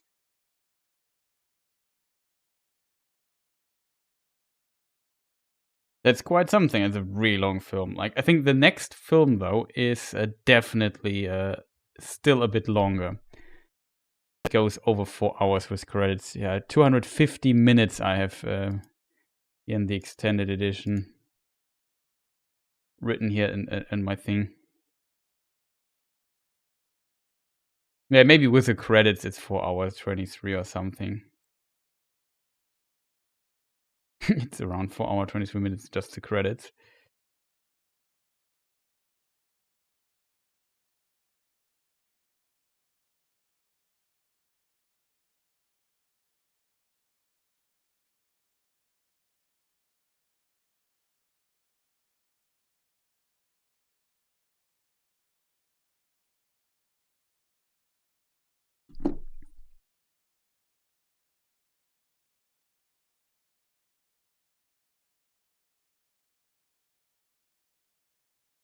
I don't like the scene where Gimli tries on the chainmail shirt because there should be no armor in all of Rohan. That's better than Gimli's armor. That is actually true. Yeah, that's a good point.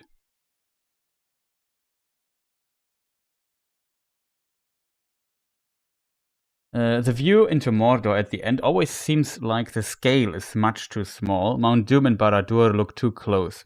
Or is it just me? No, that's definitely true. I think somebody said more the Peter Jackson Lord of Rings map or world is more like Disneyland in a way. Like everything is much closer together and so on. But I think it kind of makes sense because you get the idea where things are, kind of. Like you see Minas Tirith always in the background, though that kind of makes sense, I guess. But yeah, some other places you get a better feeling, I think, for the world, even though it's on a smaller scale. I would agree, though. I don't mind that too much. It's always a bit difficult to look into this.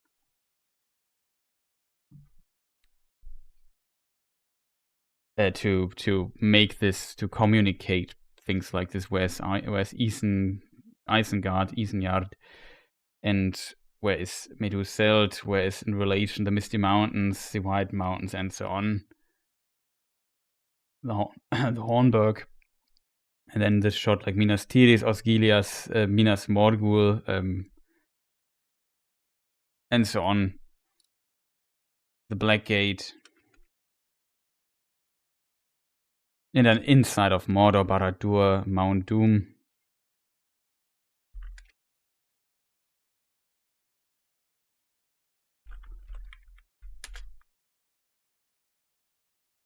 And the Efe Duath, and I don't know what else places are there.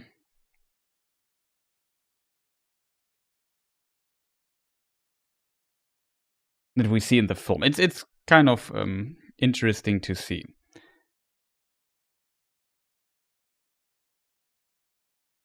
But I definitely know what you mean. It definitely feels smaller than you would maybe expect.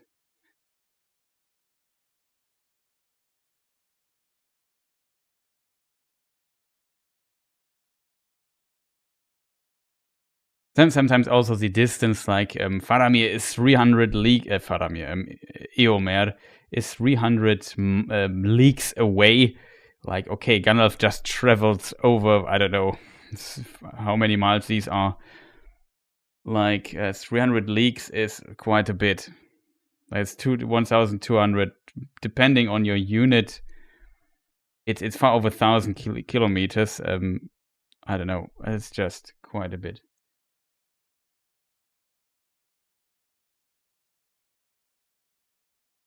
And it's to go back and forth, so it seems a bit. Have you watched all the cast and crew commentaries included on the DVD? I think I've watched them at some point, yes. Not that I remember everything. Because of my video stuff, I've definitely watched the Fellowship of the Rings commentary a lot. So that is more present in my head than that of the others. But it's very interesting to hear all the details and so on. Like the broken foot and whatnot.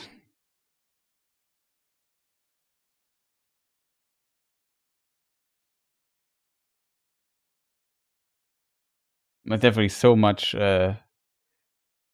stuff you can learn about how these films were created, what happened, so many stories to be told there, in the making of and so on. It's really fascinating. And yeah, it's really just such a big effort by the people making this. it is definitely an insane project. In a way, we are kind of very lucky that we got films like this and that they were so successful for once, and also that they were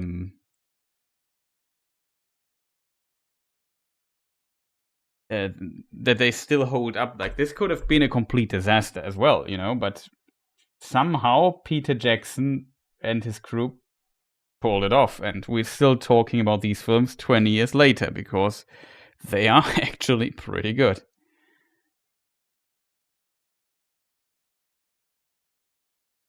You guys just missed the You Bow to No One scene. Did you watch the Return of the King in the meantime? We will watch this tomorrow. Yeah, we start at the same time as today, roundabout. And then there's already Peter Jackson quote in Fellowship of the Ring commentary version. I read the books and it sounds like Tolkien describing wings to me. I don't know what the fuss is about. I always find it humorous.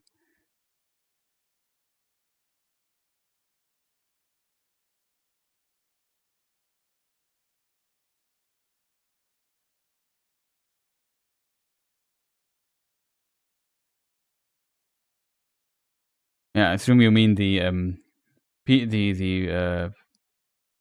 Balrog wing discussion as well. Like, in the film, he depicted them with wings. And it seems like they have also something wing-like with them. If it's actual wings or not is a often debated topic, kind of. But yeah, it clearly says in the books, two vast shadows like wings. So it seems like they can increase their shadow in some way, and it looks like it has wings. But it's not like physical wings or whatever. So it is always a topic that's discussed. I think we discussed this briefly in the last watch party as well. A spoiler: the Balrog won't appear in Return of the King, so it doesn't matter too much.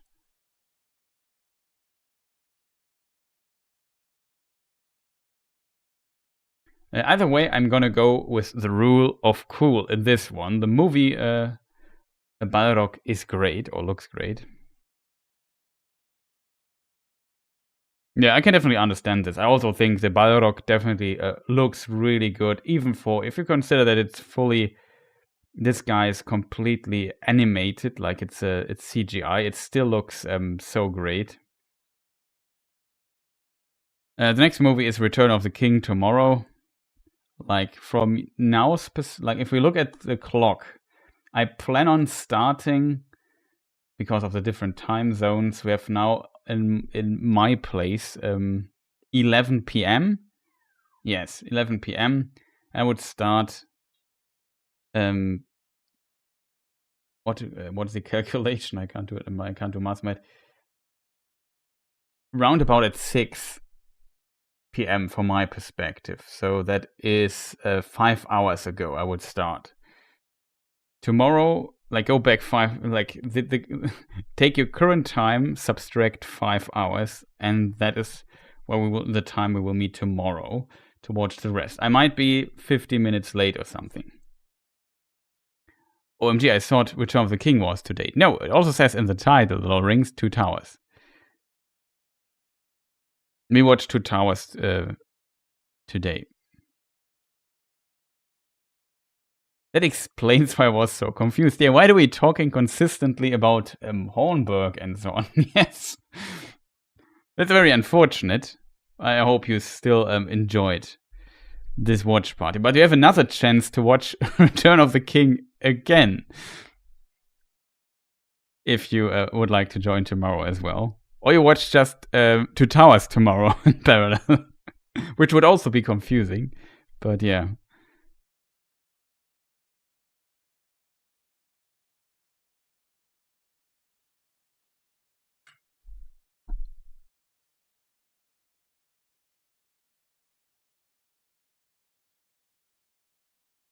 It will be 12 p.m. Florida time. I will take work.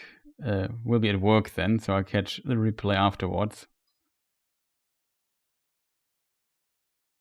I will watch it again tomorrow. Why not? It's effing Christmas. Yeah. Thank you. See you tomorrow. Yeah. So yeah, some people might not make it, but due to the different time zones that exist on this planet, it becomes very difficult to schedule.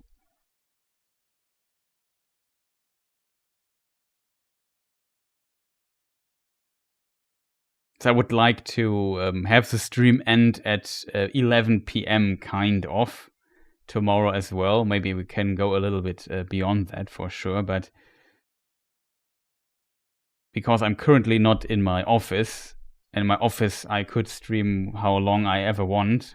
Nobody is distracted here, but if I keep talking like this late in the night, neighbors might get annoyed or so. So I don't want to stream that long. And I only moved back, like I said, I had, what do you say, craftsmen, handymen, people doing some works there where my office is. As a result, I had to move all my stuff elsewhere. Neighbors are no Tolkien experts, that is for sure. But yeah, that's why I can't I try to avoid streaming past certain times right now. And why we start so early. I can't, unfortunately. Like next year, if nothing gets in the way, I feel like around Christmas, I always feel like watching the Lord of the Rings films. So we will do this next year. Maybe I start a bit earlier, so we have a little bit more time. Next year, if I show them the light, if I start early enough, which would be like mid-November, we could start with the 3 Hobbit films, then watch the 3 Lord of the Rings films and be done with it around Christmas as well. If we do like 1 film every week or something like that, that would be possible, I think. That's a plan for next year. Tomorrow I will make, at some point, a poll on the channel here, and you can vote if you are interested in watching the Hobbit films after Christmas, though. Then we watch them as well. I think I also have the theatrical cut, but I also have the extended cut of the Hobbit. Yeah, please have more watch parties. For sure, we will have that. I assume people will just vote for, yeah, let's just watch the Hobbit films. I know they're not that popular, or as popular as the Lord of the Rings films. There's a lot of nonsense added to these films that people, me included, dislike. But it also has great moments, and some of the stuff works, and it's always fantastic returning to this, to the Peter Jackson Lord of the Rings / Hobbit world, to Peter Jackson's Middle Earth adaptation. And it's fun to watch them together, that's true.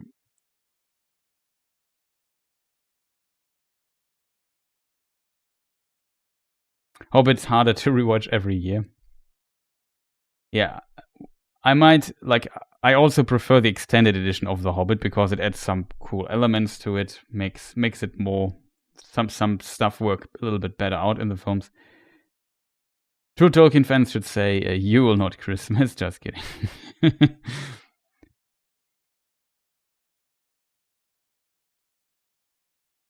But after the Hobbit movies, there is no more stuff to watch or go way back the old Hobbit or Rings animated movies. That is true. I mean, yeah, I just really wished that I would like the Rings of Power show a little bit more. Then we could have rewatched that at some point. But my interest in this is not very big, to be honest. Full season rewatch, boy, I don't know. Like if I would really love Rings of Power, then I would say sure. But for me, it's like I always say, some stuff it does well, some stuff not so well, and then it turns and for me it gets like in the middle. And that's, I don't know.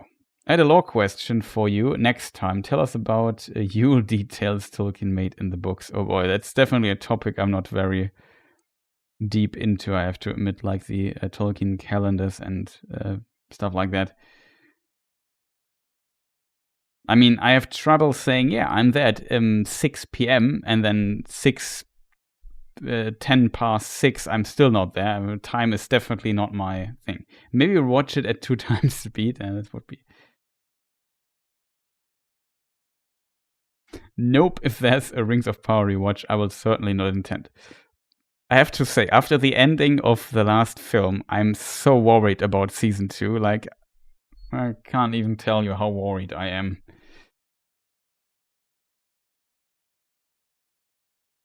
It would be so easy, kind of,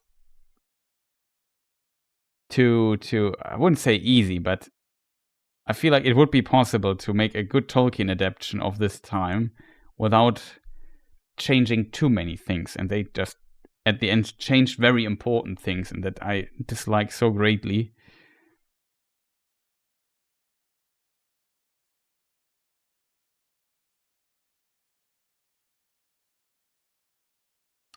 No, there's, to my knowledge, no release date yet for season 2. We don't even know officially, I think, that it will come out 2024, to be honest. If it would come out like in, let's say, 3 or 4 months, let's say in April, I think we already would know the date, or they would kind of slowly start the marketing PR machine for it. But it's not the case, so I would expect that Rings of Power might start later this year. I could also imagine that they this time tried to avoid to run parallel with House of Dragons, I think is the name of the George R. R. Martin related show. It's 11 p.m. for me right now, exactly. Did you have the discussion what the 2 towers are? That is that's always a good point. No, we did not have the discussion. This film is, of course, 2 towers. For people not familiar with the discussion, originally Tolkien planned to release a book in 1 volume, not to split it into different parts. But because after the war, paper was expensive, and other details, like the publisher said, no, we can't publish a 1,000 pages book in 1 volume. We have to split it. You have Tolkien, you have to split it up. So we split it up. And they also made covers for the books. And Tolkien cover 2 towers. Let me see if I find it really quick.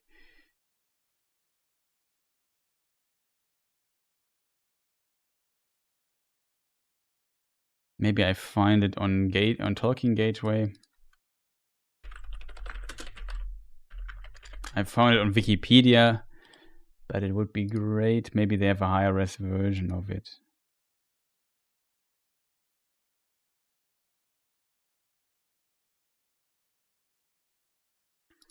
But yeah, I can link it in chat. Here is the cover that Tolkien made himself for the book.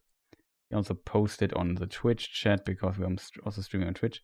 I wish you a nice Christmas. Do you plan streams next 10 days? Sorry for not answering your question. Oh, you just wrote it. I was fearing I lacked it. I stream tomorrow again. We watch Return of the King, extended edition. We start in, as said, tomorrow the same time we started today. So now it's 11 for me. We start at 6. So from your time clock time, 5 hours ago, roundabout. And yeah, then after Christmas I might stream some video games again. I still have to finish Lords of the Fallen, maybe look into Lies of P. Stuff like this is definitely planned. Also want to make some other videos and so on. It's just running out of time this year. I'm leaning towards Orthanc and Barad-dûr, but there are other options. I think Tolkien commented on that. Didn't he?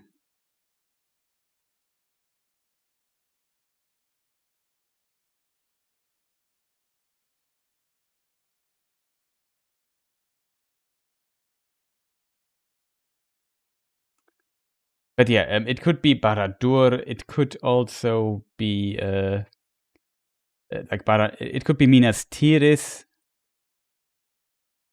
one of the towers, but I think for 2 towers it makes most sense, like Isengard and Barad-dûr, in my opinion, from this.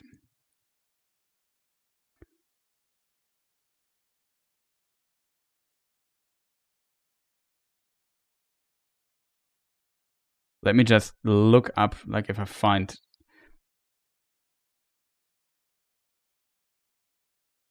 if there's a quote. I think there might be a quote for that somewhere.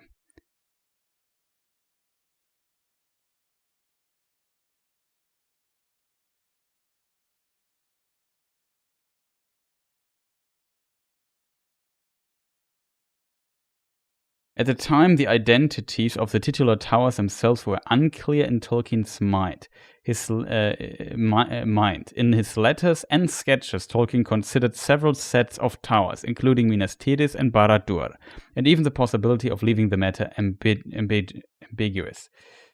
Hard to say word. Most pairs form a set of 5 towers in the story could plausibly fit the title: Cirith Ungol, Orthanc, Minas Tirith, Barad-dûr, and Minas Morgul. Tolkien settled on the final identities of the tower. There now we come.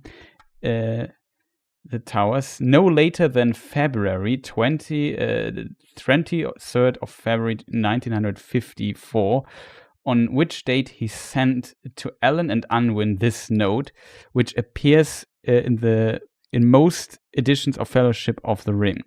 The second part is called The 2 Towers, since the events recounted in it are dominated by Orthanc, the citadel of Saruman, and the fortress of Minas Morgul that guards the secret entrance to Mordor.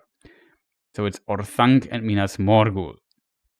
Tolkien produced an illustration depicting these towers for the volume Dust Jacket. Volume's Dust Jacket. He sent it to Ellen Unwin, 23rd of March 1954, but it would ultimately go unused, as Tolkien and the publishers agreed to use variants of the Fellowship illustration for the Dust Jacket of all 3 volumes. So let me just look up for the letter.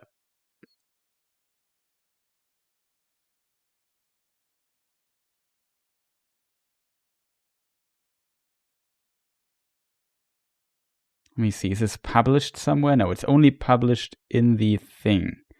Truth, consequences of Tolkien. Yeah, okay.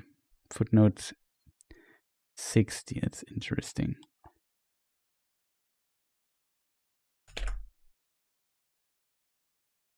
But yeah, that is the official identities of the 2 towers, according to Tolkien Gateway, the Tolkien Gateway article. I try to find if I have the quote in the Lord of the Rings book itself. No, I don't have that one. Not sure if it's also in a letter of Tolkien. We have the letters, expanded letters. No, it's also not there. That's very unfortunate. So yeah, there's an obscure note in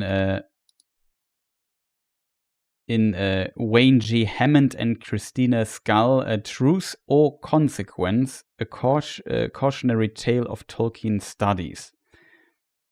That is in footnote 50.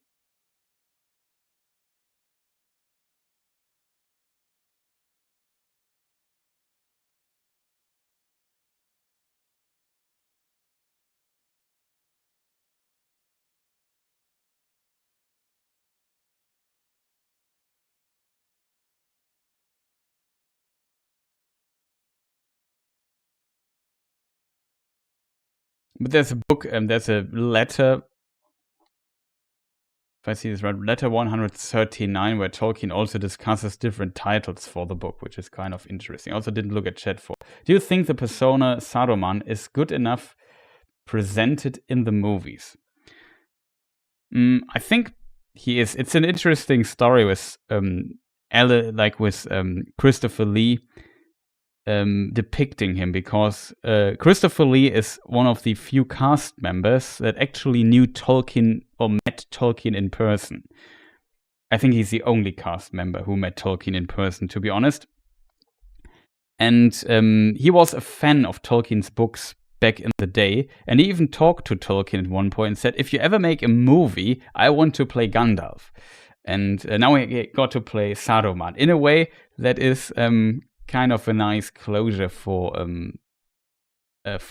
Christopher Lee, and this wish, even though he did not become Gandalf in the film, because Christopher Lee is definitely more known for his villain roles, and so he got to play the villain here, but it is still very good. When it just comes to the person, or the how he's portrayed in the film, I think Saruman is quite difficult to portray always, because he's a bit mysterious, I think, and you need like a lot of sources to really uncover this character more fully, if that makes sense. But I personally, though, I'm also, like I said, I started watching the films, then read the books later. For me, that, like, in my mind, if I think of Saruman, I see Saruman from Peter Jackson films. I see Christopher Lee there. That it's really difficult for me to judge this in a very unbiased way.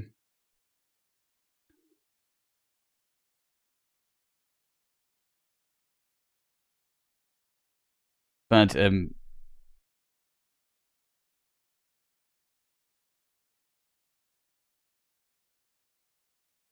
it's definitely an interesting or difficult. Like, for example, in the books, Saruman starts much earlier creating his armies, and this whole plot that we see to some degree in the Hobbit films, interestingly, where he blocks the White Council and in secret starts searching for the One Ring himself to take it for himself.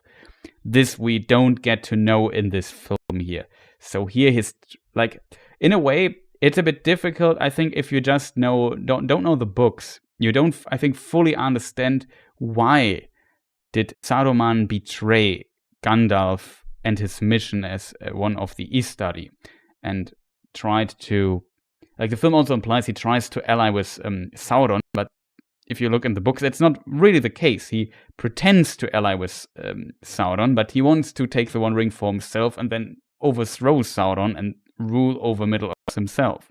That is kind of his plan. That gets a bit short, I think, in the Lord of the Rings Peter Jackson films, even though it is also implied here and there. And he was so close getting one of these rings, and there are also some parts he doesn't even know. For example, in the Unfinished Tales book, we learn that Grima Wormtongue at some point left Edoras to report back to Saruman, and on his way he was caught by the Nazgul, and he told the Nazgul where the Shire is, and this is how the Nazgul actually find the Shire, because Saruman, they also went to Saruman and asked him, hey Saruman, where's the Shire? And he used his powerful voice and the ability to convince people, even convincing the Nazgul, to send them in the completely wrong direction. Said, yeah, well, it's not here, maybe look over there. And that kind of helped, because he had the problem of, he needed more time, and he doesn't want Sauron to actually find the ring. He needs to find it himself, and so on. So, yeah, but Sauron had a knowledge advantage here, because he found Gollum and could interrogate him. That's how he learned about Baggins and the Shire. And I think that was a little puzzle piece that Saruman was missing, luckily. Because Saruman knew where the Shire is, and also Grima knew where it was, and that is why he could tell them. But he didn't tell Saruman that he also betrayed him and told the Nazgul. And, like, the Nazgul were able to scare Grima so much that he wouldn't even tell Saruman that what just happened. It's an interesting little detail you find in the background. And if you know all those details, what Saruman is doing in the film seems very plausible to you, but it's not told in the film. Like, I have a bit trouble, disconnecting what I know about the background story of all of this in my head from what we see in the film. Like, in the film, he's just kind of the bad guy, and he betrays for whatever reason. He's maybe power hungry, but I know why he is, so that's a bit difficult. So, yeah, it's a very good question, Nivia Sap, that you asked there, because, yeah, I think this is definitely a detail that even the extended edition, maybe some people in chat, like in the YouTube chat, disagree here. Head-on-head race. Yeah, exactly. And disagree here that it's not really worked out well what the thing is that he's doing there. Like, he, of course, wants his own army. He wants to be his own power. That, I think, the film makes clear when you see him forging this gigantic, powerful army. And also this nuance that his orcs kind of are in conflict with the Mordor orcs. And that's also in the books. And they have the conflict where to bring the ring, like to Mordor or to Saruman. And they say, no, we want to bring it to Saruman. And they kind of agree on this then in a very specific way.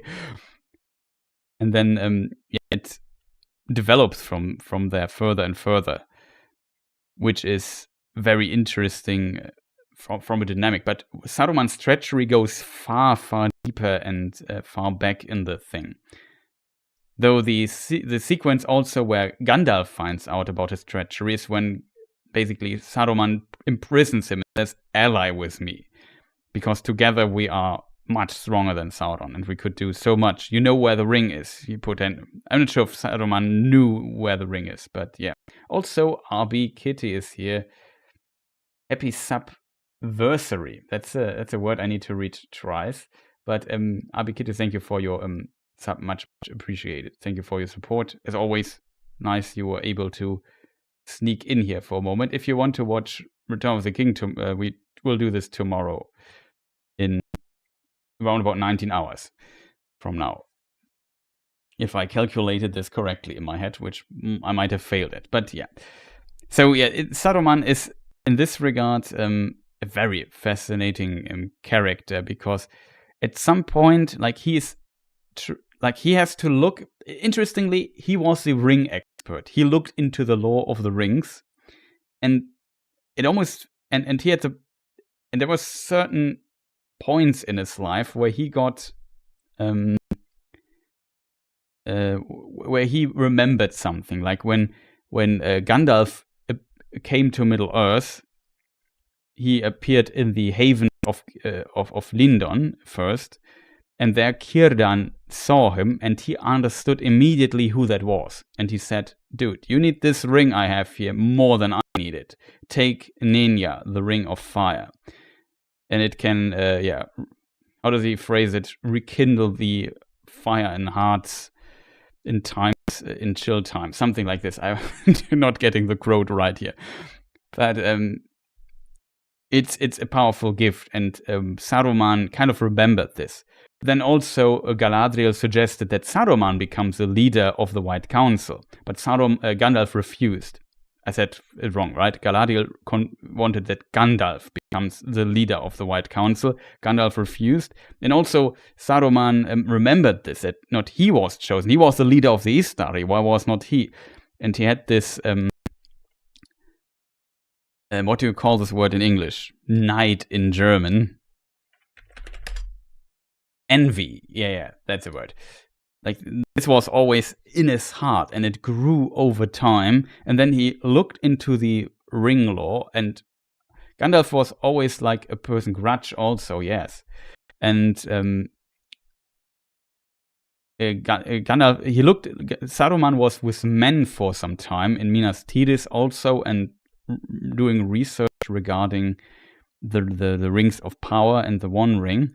And he found out all of this, and he knew this, and maybe this also kind of made him realize, wait, when I get rings like this, I'm maybe not getting Nenya because Gandalf has it, and the other rings are with Elrond and Galadriel. You probably knew that. But I can get the One Ring, and then I'm here the king, so to say. I think this kind of grew in him, and his ambitions grew. He saw also potentially being among men so long how, sometimes the free people of Middle Earth, especially men, are a little bit, maybe, chaotic. And maybe in his eye, he saw there is no order. And in this regard, he's also a Maya of Aule. The Aule is the Vala of Smithing, same as Sauron once, when he was still called Mairon, according to a text of Tolkien. And And in this regard, Saruman and Sauron are very, very similar. Sauron also sees the world and sees that there is no other order he likes. So he wants to become like a god king of everything and bring his own order over Middle-earth.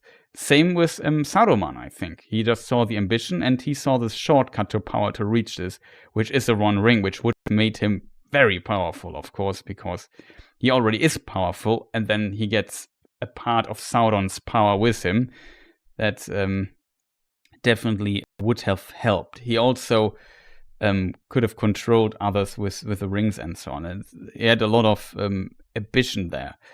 And this grew over time, and then this led to his treachery when he started to make his plans shape up more. I think it might also have started with him taking Orthanc as his residence at some point and finding one of the Palantiri there. And this also, I don't know, made him realize what was going on and so on. It's a very interesting. I think Nenya, right? Narya, yeah. The Ring of Fire is called Narya. I think I said Nenya by accident. Nenya is Galadriel's ring, the Ring of Water, and Vilya, the Ring of Air, with Elrond, or was with Gil-galad before. So thank you for the correction there. That's, of course, my mistake.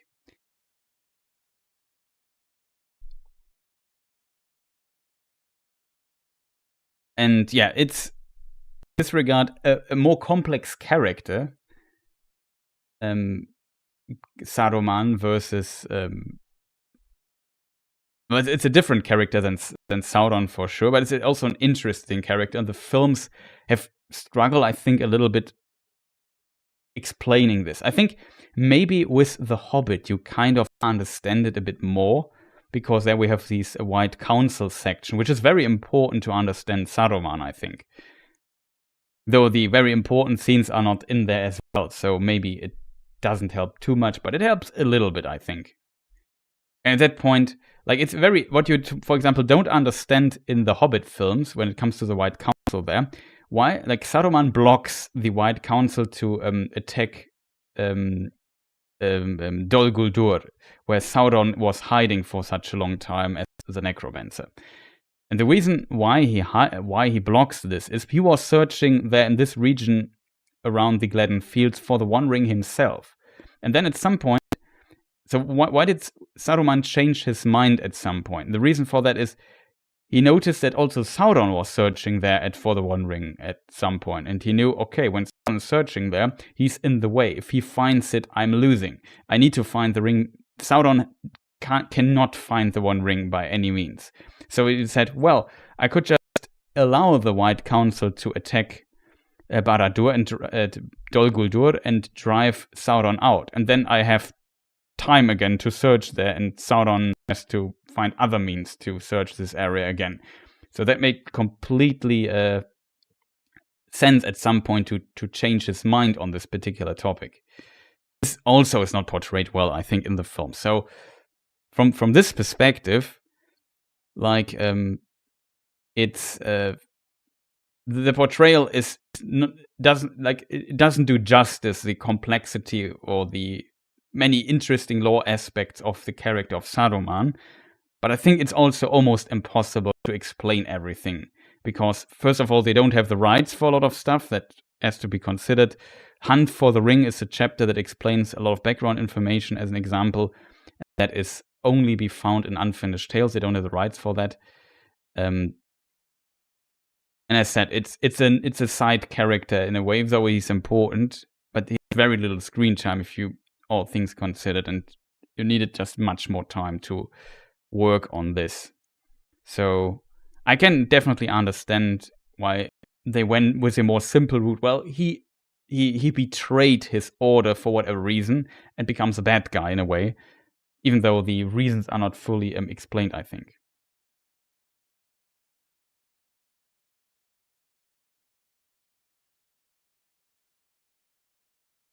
There was also some other messages which I want to, of course, not ignore here, but it was a long answer here. But it's very interesting discussion, Anivia sub. I hope this was kind of interesting. A long monologue here. A movie, someone says the union of the two towers, so the movies implies Barad-dûr and Orthanc for the two towers. Yeah, that for sure.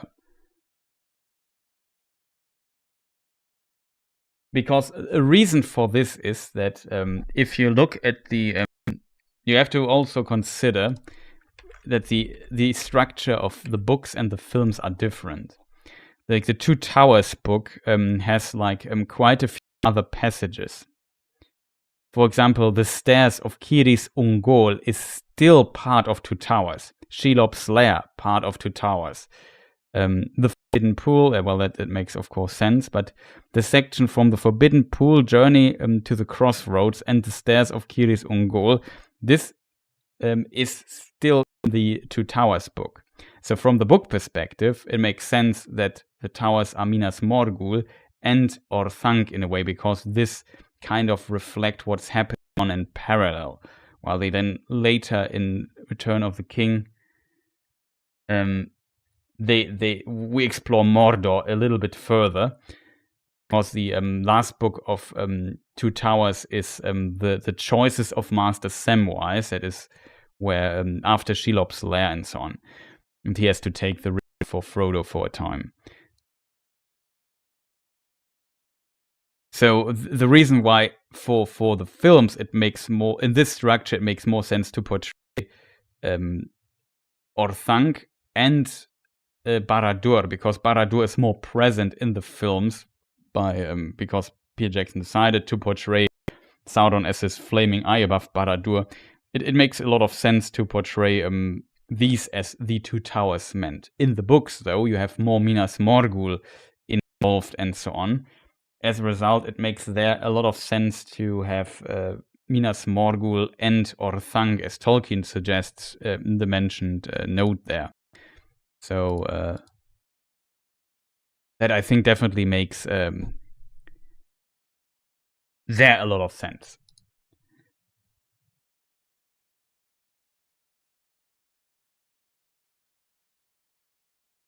I think most watchers did not get this versus and what the towers are about. Yeah, for sure.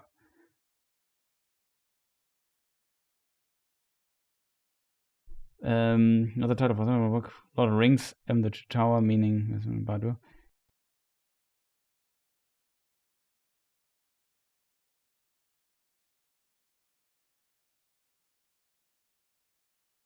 This year I finally had the chance to finally buy the Silmarillion, Beren and Luthien, the Fall of Gondolin, and the Children of Húrin. I had this PDFs printed for years just so I can read them. Oh, that's awesome. Very fantastic books there.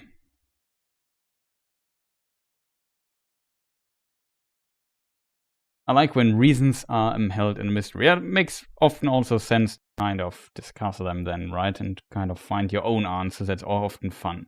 I also enjoy this discussion here in the streams. Though in the live stream, it's always a bit difficult to have these long discussions because the movie just pushes forward. And yeah, sometimes, like when I read the some of the quotes and so on in the book, yeah, the movie already went on quite a bit, so I hope that was not too annoying. But I also have to cut corners here and there to keep pace with the movie.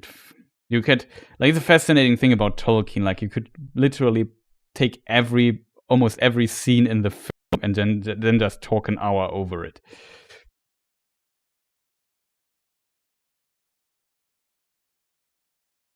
Oh, Thomas B. Anderson, welcome. We are...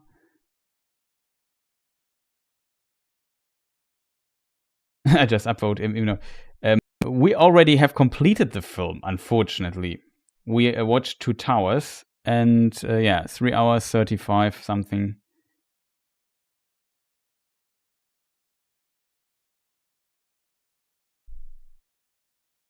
We have completed watching the films, the second film. We will continue watching Return of the King tomorrow in roundabout 18 and a half hours, roundabout. Then we watched Return of the King in the extended edition. I have to get to some sleep now. Bye, everyone. Yeah, Mark, thank you for being here, always giving valuable input. Thank you for your correction here with Narya, of course. It's a Ring of Fire. But sometimes when you're in the talking, you kind of start up mixing things up. Was by accident.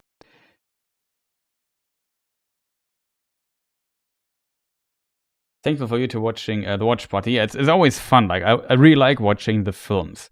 I know people don't like them, but these are films I can literally watch every week if I would want to. Let's not watch them every week though, but I can watch them very often. Like I enjoy watching these films and just always noticing something new or so. I've watched them a million times by now. Well, a million is an exaggeration, but I watched them definitely a few times. It's always fun exploring them. And I even don't mind watching The Hobbit films, to be honest. It's just, I know that they're not that popular in comparison. Every frame, rewatch, discussion, and conclusion. Yeah. It just would take too long. But these films definitely offer quite a lot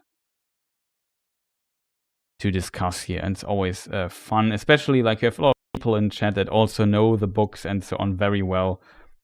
You learn something or so. Like today we learned about the Sally port, that it was a common thing in fortresses or so.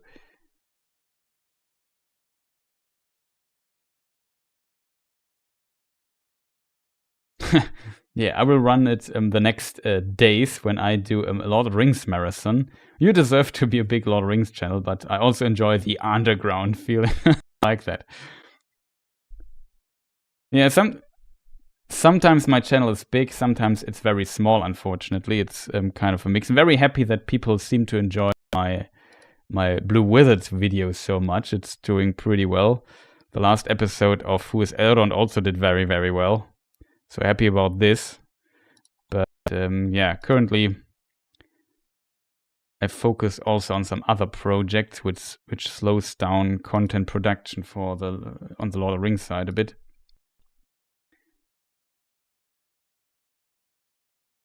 Lord of the Rings, Alien, and Aliens, and the other movies I can always rewatch. Yeah, there are certain movies that people that you can often watch. For me, it's definitely Lord of the Rings.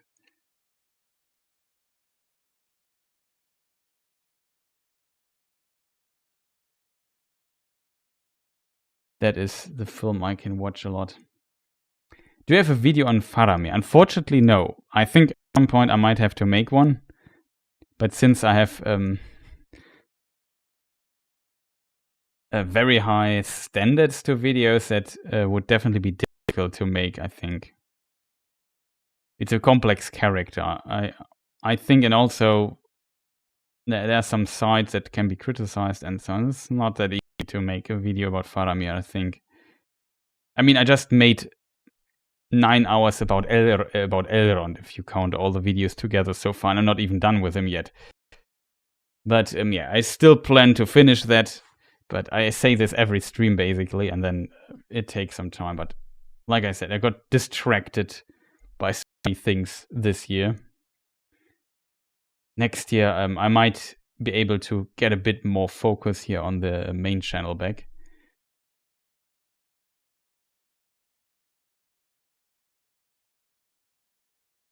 I'm also still always wondering what's wrong with the setting here. Sometimes YouTube tells me something's wrong with the audio setting. I don't know why. Whatever.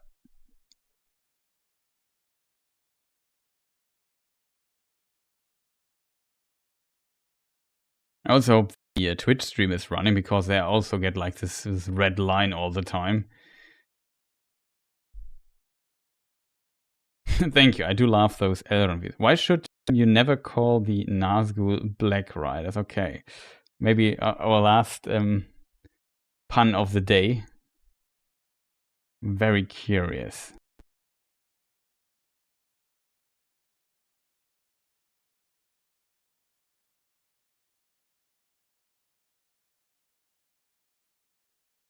because it's racist. Okay, I did not see that one coming. Wow.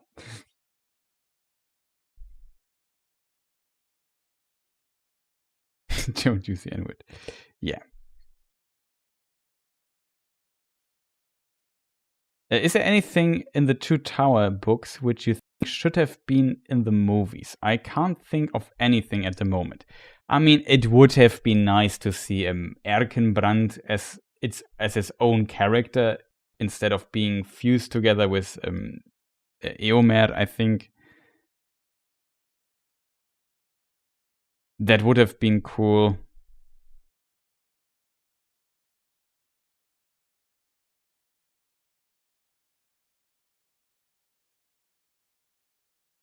So that this whole story gets a little bit not close. I think it's not needed, to be honest. It works also with Eomer. You develop him further as a character. It makes completely sense to leave him out, to be honest.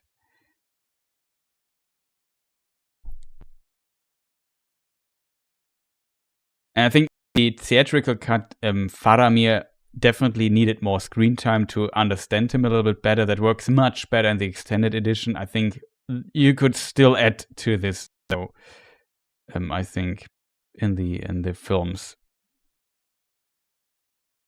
I'm very happy though that this scene we discussed about the Harad, about the person from Harad falling from the tree, dying, and Faramir, or in the book it's Sam, talking and asking basically having empathy with the enemy and questioning if he's really evil at heart. I think that's a very important scene. I love that they included this very important scene in the extended cut of this. It's very, very nice. Yeah, and I get it, Thomas. The Nazgul and the N-word.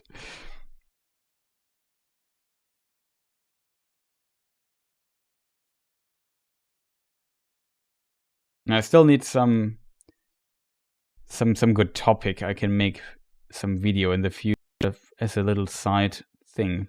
Hopefully not too long, very focused. I have to look into my topic list at some point and maybe find something. But yeah, I think we discussed almost everything, right?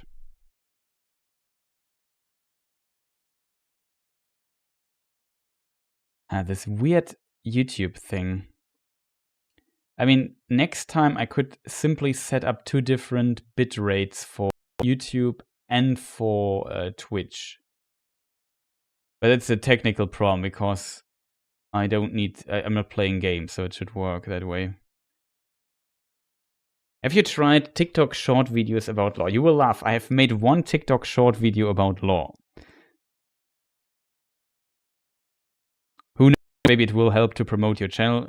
For sure. I think it didn't do too bad, all things considered, but I don't know. Sometimes I really struggle with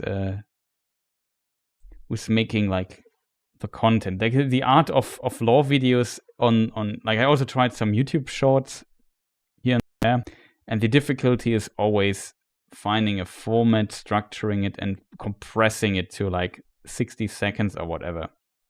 I'm a person who talks 9 hours about Elrond. It's very difficult for me to compress to a minute. Like a minute is almost a unit in time that doesn't exist in my head. If that makes sense. So it's kind of difficult for me to do. I'm not good. Like I wouldn't say I'm bad at. You can do shorts on YouTube as well. I did like I said, I did a few.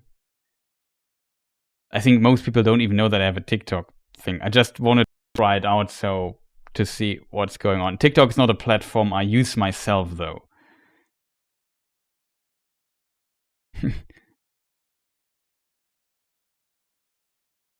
I rarely use I only use YouTube and Twitch, to be honest. I rarely use Twitter as well.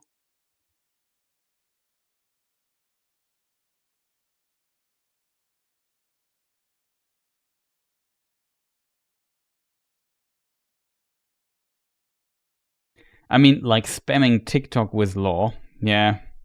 That could potentially work, I guess.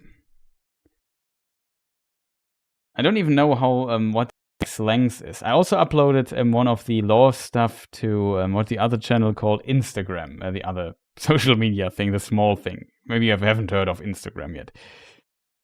It's also Instagram I also don't really use. I have the accounts, but I'm terrible at making anything out of it. Divide a stream in TikTok. Yeah, that would be smart, I think, but I'm just too lazy when it comes to this.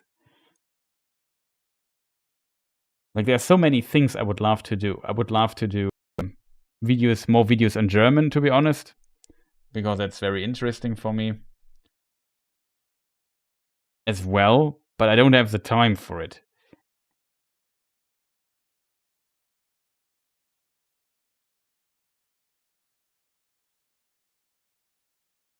Yes, there was a question what happens to Fatty Bulger, and he wasn't fat anymore in the books. That is basically the conclusion. He was locked up in a prison cell. He did not get to eat a lot, but as a result, he got thinner and thinner, and then he was not fatty anymore. Yeah. RV Kitty is right.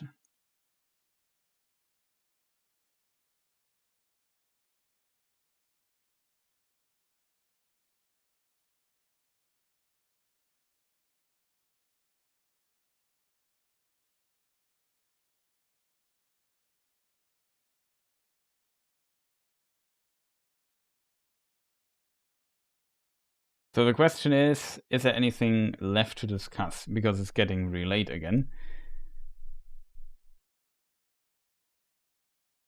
He's called Fatty Bulger in English. Fatty he's Fredegar Bulger. Fatty is his not so cool nickname in a way. But yeah, Fredegar Fatty Bulger. I can maybe link it.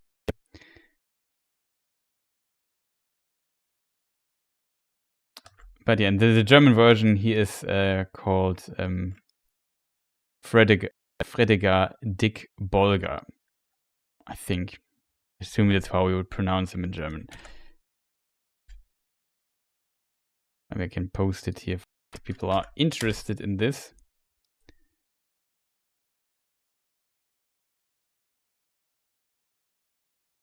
He was shocked at the size of Merry Pippin. Yeah, something like this was there as well, because they grew. We have seen this scene in the film as well. Like, so interesting how much stuff Peter Jackson included here. So of course, he left some stuff out as well, which was, I think, a smart decision to leave so many things out and then put them to Return of the King. So Sam and Frodo have a little bit more to do in Return of the King in parallel. Like I said, the stairs and so on.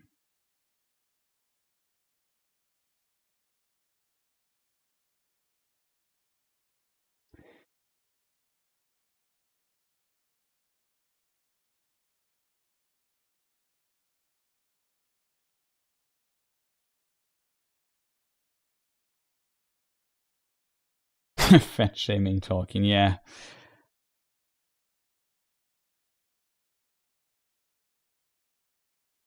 It wouldn't be a cool nickname these days, but I guess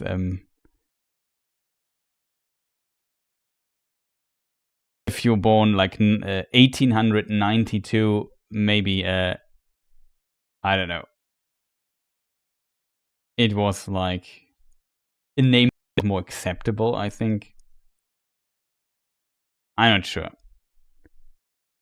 Always thought about, this is kind of a mean name for somebody, right?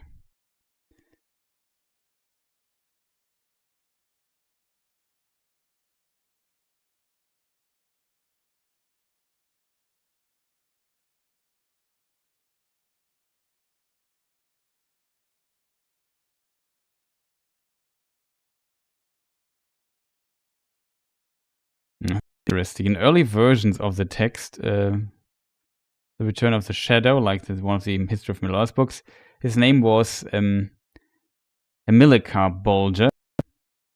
And he was rescued by Gandalf from Black Riders before reaching Rivendell, narrating to the protagonist Gandalf's adventures. His larger role was later abandoned.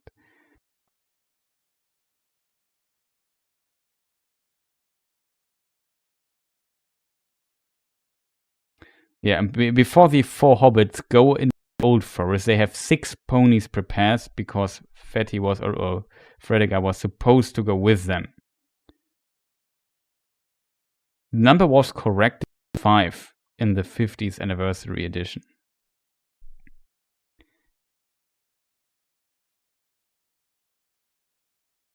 There was a little leftover that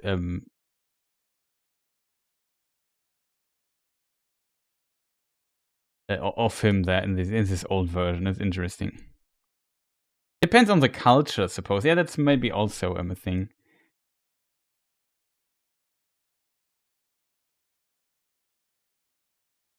Is there a purpose to have Aragorn falling over the cliff? It seems like a pointless departure from the books to me. That's also a good question. I always see this scene and wonder myself, why is it there? I assume to make this Arwen scene when he's like waking at the shore with the help of his trusted horse Brejo, however it's pronounced in Old English. And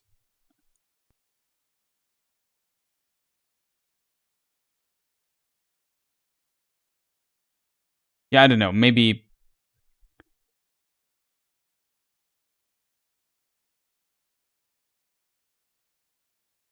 yeah, exactly. That's another point by Thomas B. Anderson. Also, the scene was that Aragorn falls behind and can see the armies of Isengard and so on. So you can see what is coming for him. So kind of a little scouting purpose, I assume. It's still... I feel like the solution feels a little bit clunky.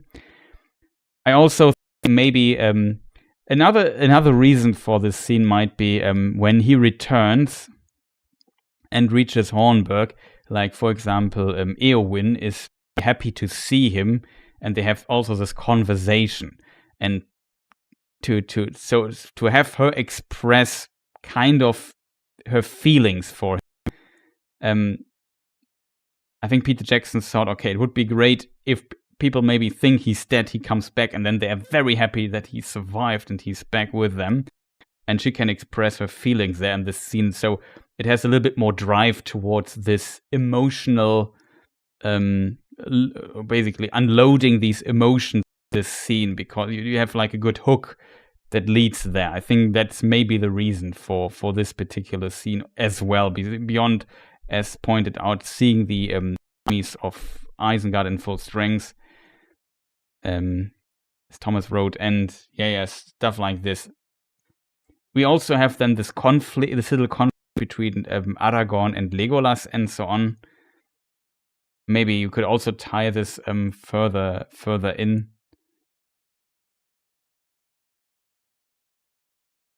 And maybe also, like, you could also argue the reason is a bit that if you don't know the books, the films, and so on, even though I guess if you've seen a film before, you know that he might not be dead there. Yeah, he falls off a cliff. We never have seen his corpse. Yeah, he potentially survived. It's a film trope classic in a way.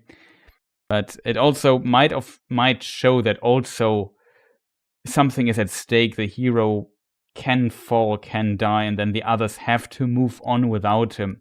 And it kind of maybe also strengthened the idea that without Aragorn, Legolas and the others, who are they fighting for? Like, this question he also asks. You have this, as I said, this little conflict there in the Hornburg, Legolas and Aragorn. So who are they fighting for? What is if Aragorn is not there? So he potentially, this helps also to strengthen this scene a little bit and put, like, he is not consistently covered in plot armor, if that makes sense, even though, of course, Aragorn is. I think this kind of gets a little bit rid of this impression how important this character is to the story, and that, of course, he can't die. it always feels like, I think it's an interesting way, like when he's not there, you definitely, it feels a little like that the whole situation in this whole story section in Rohan loses a little bit of its drive because this important character is gone. I guess this when he comes back, the drive comes back, and this kind of gives you an idea how important this character is on a very subtle level, if that makes sense. There are a lot of reasons why you put in the scene there, I think. Now thinking about it, but it's a very like I often ask myself this question, but now talk a little bit with you people over it. Reasons come up in my mind why it's there, but I also ask the same question often to myself: why is this pointless scene there? What is the purpose of it? But I think definitely make an argument why it's there. If it's very elegant, it's a completely different question. I think not very elegant in a way, but it definitely has a purpose in the storytelling purpose in the film there, even though it seems not very obvious in many ways.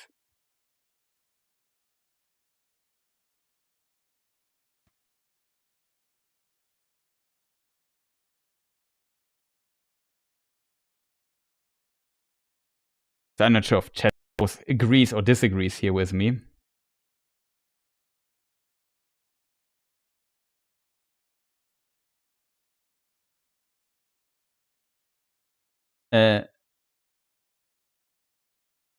The only one who falls and dies is Gollum, but with Gollum we also see his corpse kind of. Well, he burns basically, but we see him die. But it's of course a good point. When Theoden says to leave the dead, I remember this struck me for sure. It also struck some of the others. It has a very okay. They died. I know, but we have to move on. We don't have time for anything. There is something at stake here. Their lives that we have to protect. It's important. We can't get sentimental here. Have a long have a long graveyard speech or whatever. You know what I mean? Like graveyard speech. It's not the word. You know what I mean? A long ceremony for burying the dead and so on, as we have seen before. Here we have to leave the dead bodies behind, move on. It definitely strikes you. I definitely know what you mean. Tough times sometimes need tough calls, I think.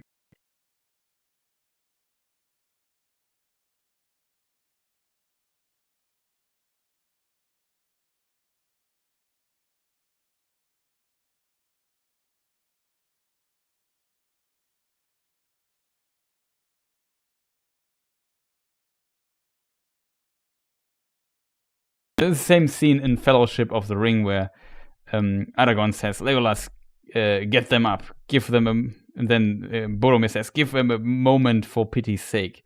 And by nightfall, the hill will swarming with orcs and we have to go. Pretty much the same, we have to move on. We can't stay here.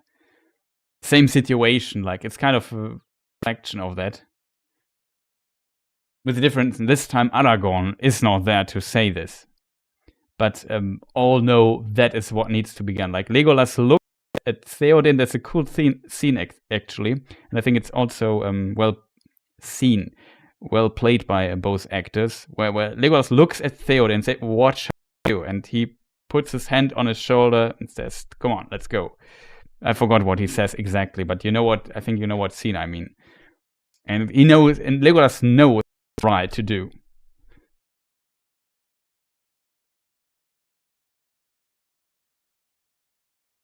Like Aragorn would have said the same. In a way, if you think of this, like Theoden is king. He has to make these calls. And Aragorn is not king, but he wants to become king. Not in the films, but in the books. He really wants to become king of Gondor and Arnor. And he will become king. And he also makes these calls. So in a way, it's kind of an interesting parallel there. Like he's a leader. He has to do leader stuff. Theoden is a leader. Theoden does leader stuff.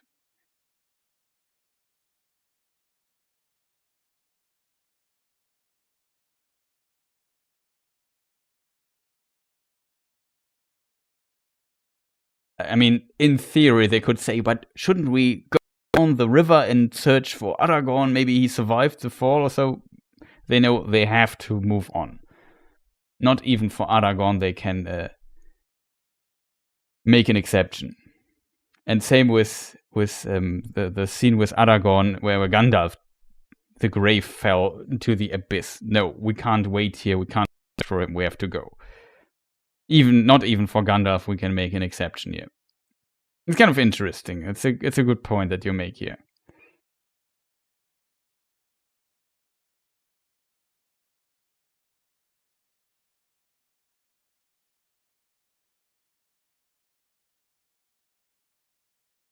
But yeah, I would say, let me prepare the end screen. I forgot credits last time, so I forgot to prepare credits this time as well. As always.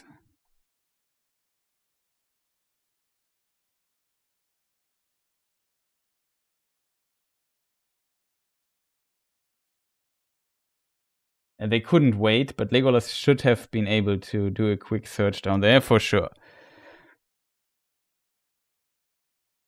But then he made an exception, kind of, I think. If anybody else fell down this cliff, he would not have searched. But of course, it's his friend. It's a tough call, a tough situation, I think.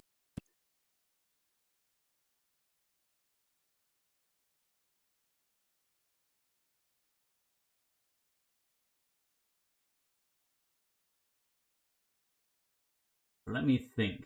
Credits. I have old credits prepared. I think we only have some resubscribers, so the old credits should be kind of up to date.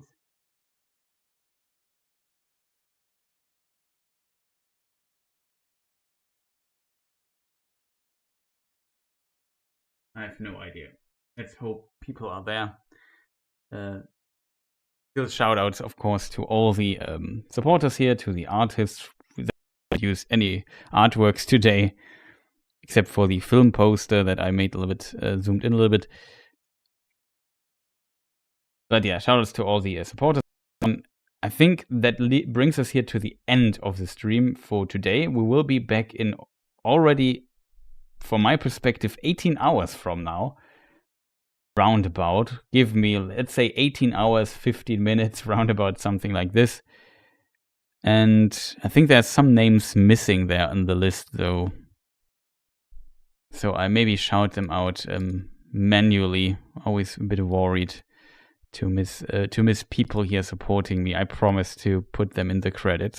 And I forgot to prepare this. But yeah, I think Paul Freeborn was there, so shout outs to him.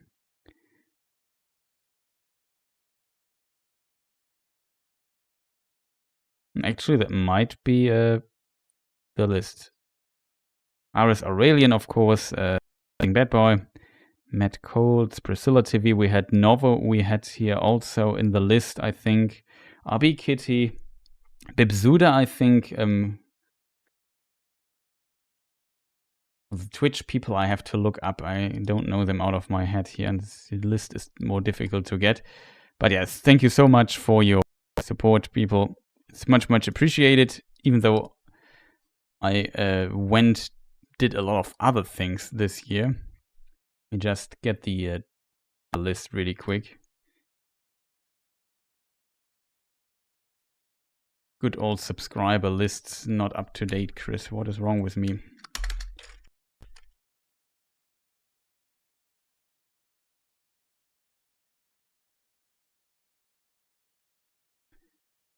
Yeah, Bibzuda is kill switch today, subscribed, so much appreciated for that as well. RB Kitty also resubscribed today. Shoutouts to you as well. Much, much appreciated. And this then brings us to the fantastic end already, which, yeah, I don't know. How long did we stream here today? 5 hours, 45 minutes was a long stream. Let me see. Thank you so much for the stream. Yeah, no problem. And thank you for joining. Yes, I completely agree. That's awesome. Of course, also shout outs to the other people with the first membership tier. They are not in the credits. shoutouts to you as well, like Tirza and so on. Much appreciated that as well. But I had to find some arbitrary reasons to have different tiers, whatever. So there are different rewards. Thank you for the stream. I enjoyed it very much. Ja, dann, bis dann. Grüße aus Tübingen. Grüße aus dem Ruhrgebiet an Thomas. To speak a little bit of German here. Yeah, Yvette, thank you also, of course. You have to try to fix your microphone someday. Yeah, like I said, when I go back into my office, I'll look into the issue maybe a bit more thoroughly.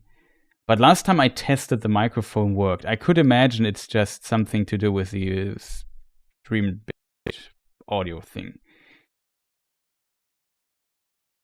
Thank you, Chris. I'm always shocked when he says that he has to leave the dead bodies behind. So said, yeah,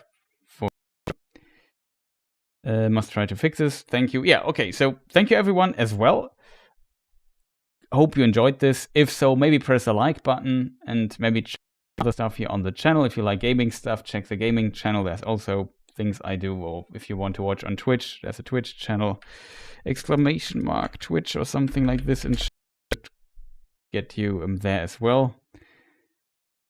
Maybe the bot is asleep. That's totally possible. No, Mr. Nightbot is actually awake. Ryan Gardner, thank you. Yeah, much appreciated. Glad people have this. All my stuff, yeah, ! Links. That's all my social media nonsense I have. I think that even the TikTok nonsense is there. I'm not sure though if Mr. Cloudbot is currently working. Ah yeah, there it is. It works. So yeah, that's everything I would say. See you people tomorrow. Have a fantastic rest of the day. If we don't see each other, I wish you fantastic Christmas holidays. Enjoy those with your loved one and have a peaceful and great time there. For everybody else, we see each other tomorrow. There will be another community post where we have the poll for if we shall watch the Hobbit films after Christmas as well. And recommend me further and so on. So yeah, there's content here after Christmas, like 24th, 25th, 26th. Don't expect anything here. But 27th, I'm potentially doing something on the gaming channel again or so. So that you know what is going on here. And I would say thank you for watching. Have a fantastic rest of the day. And see you people next time. Goodbye. Happy Christmas for all of you.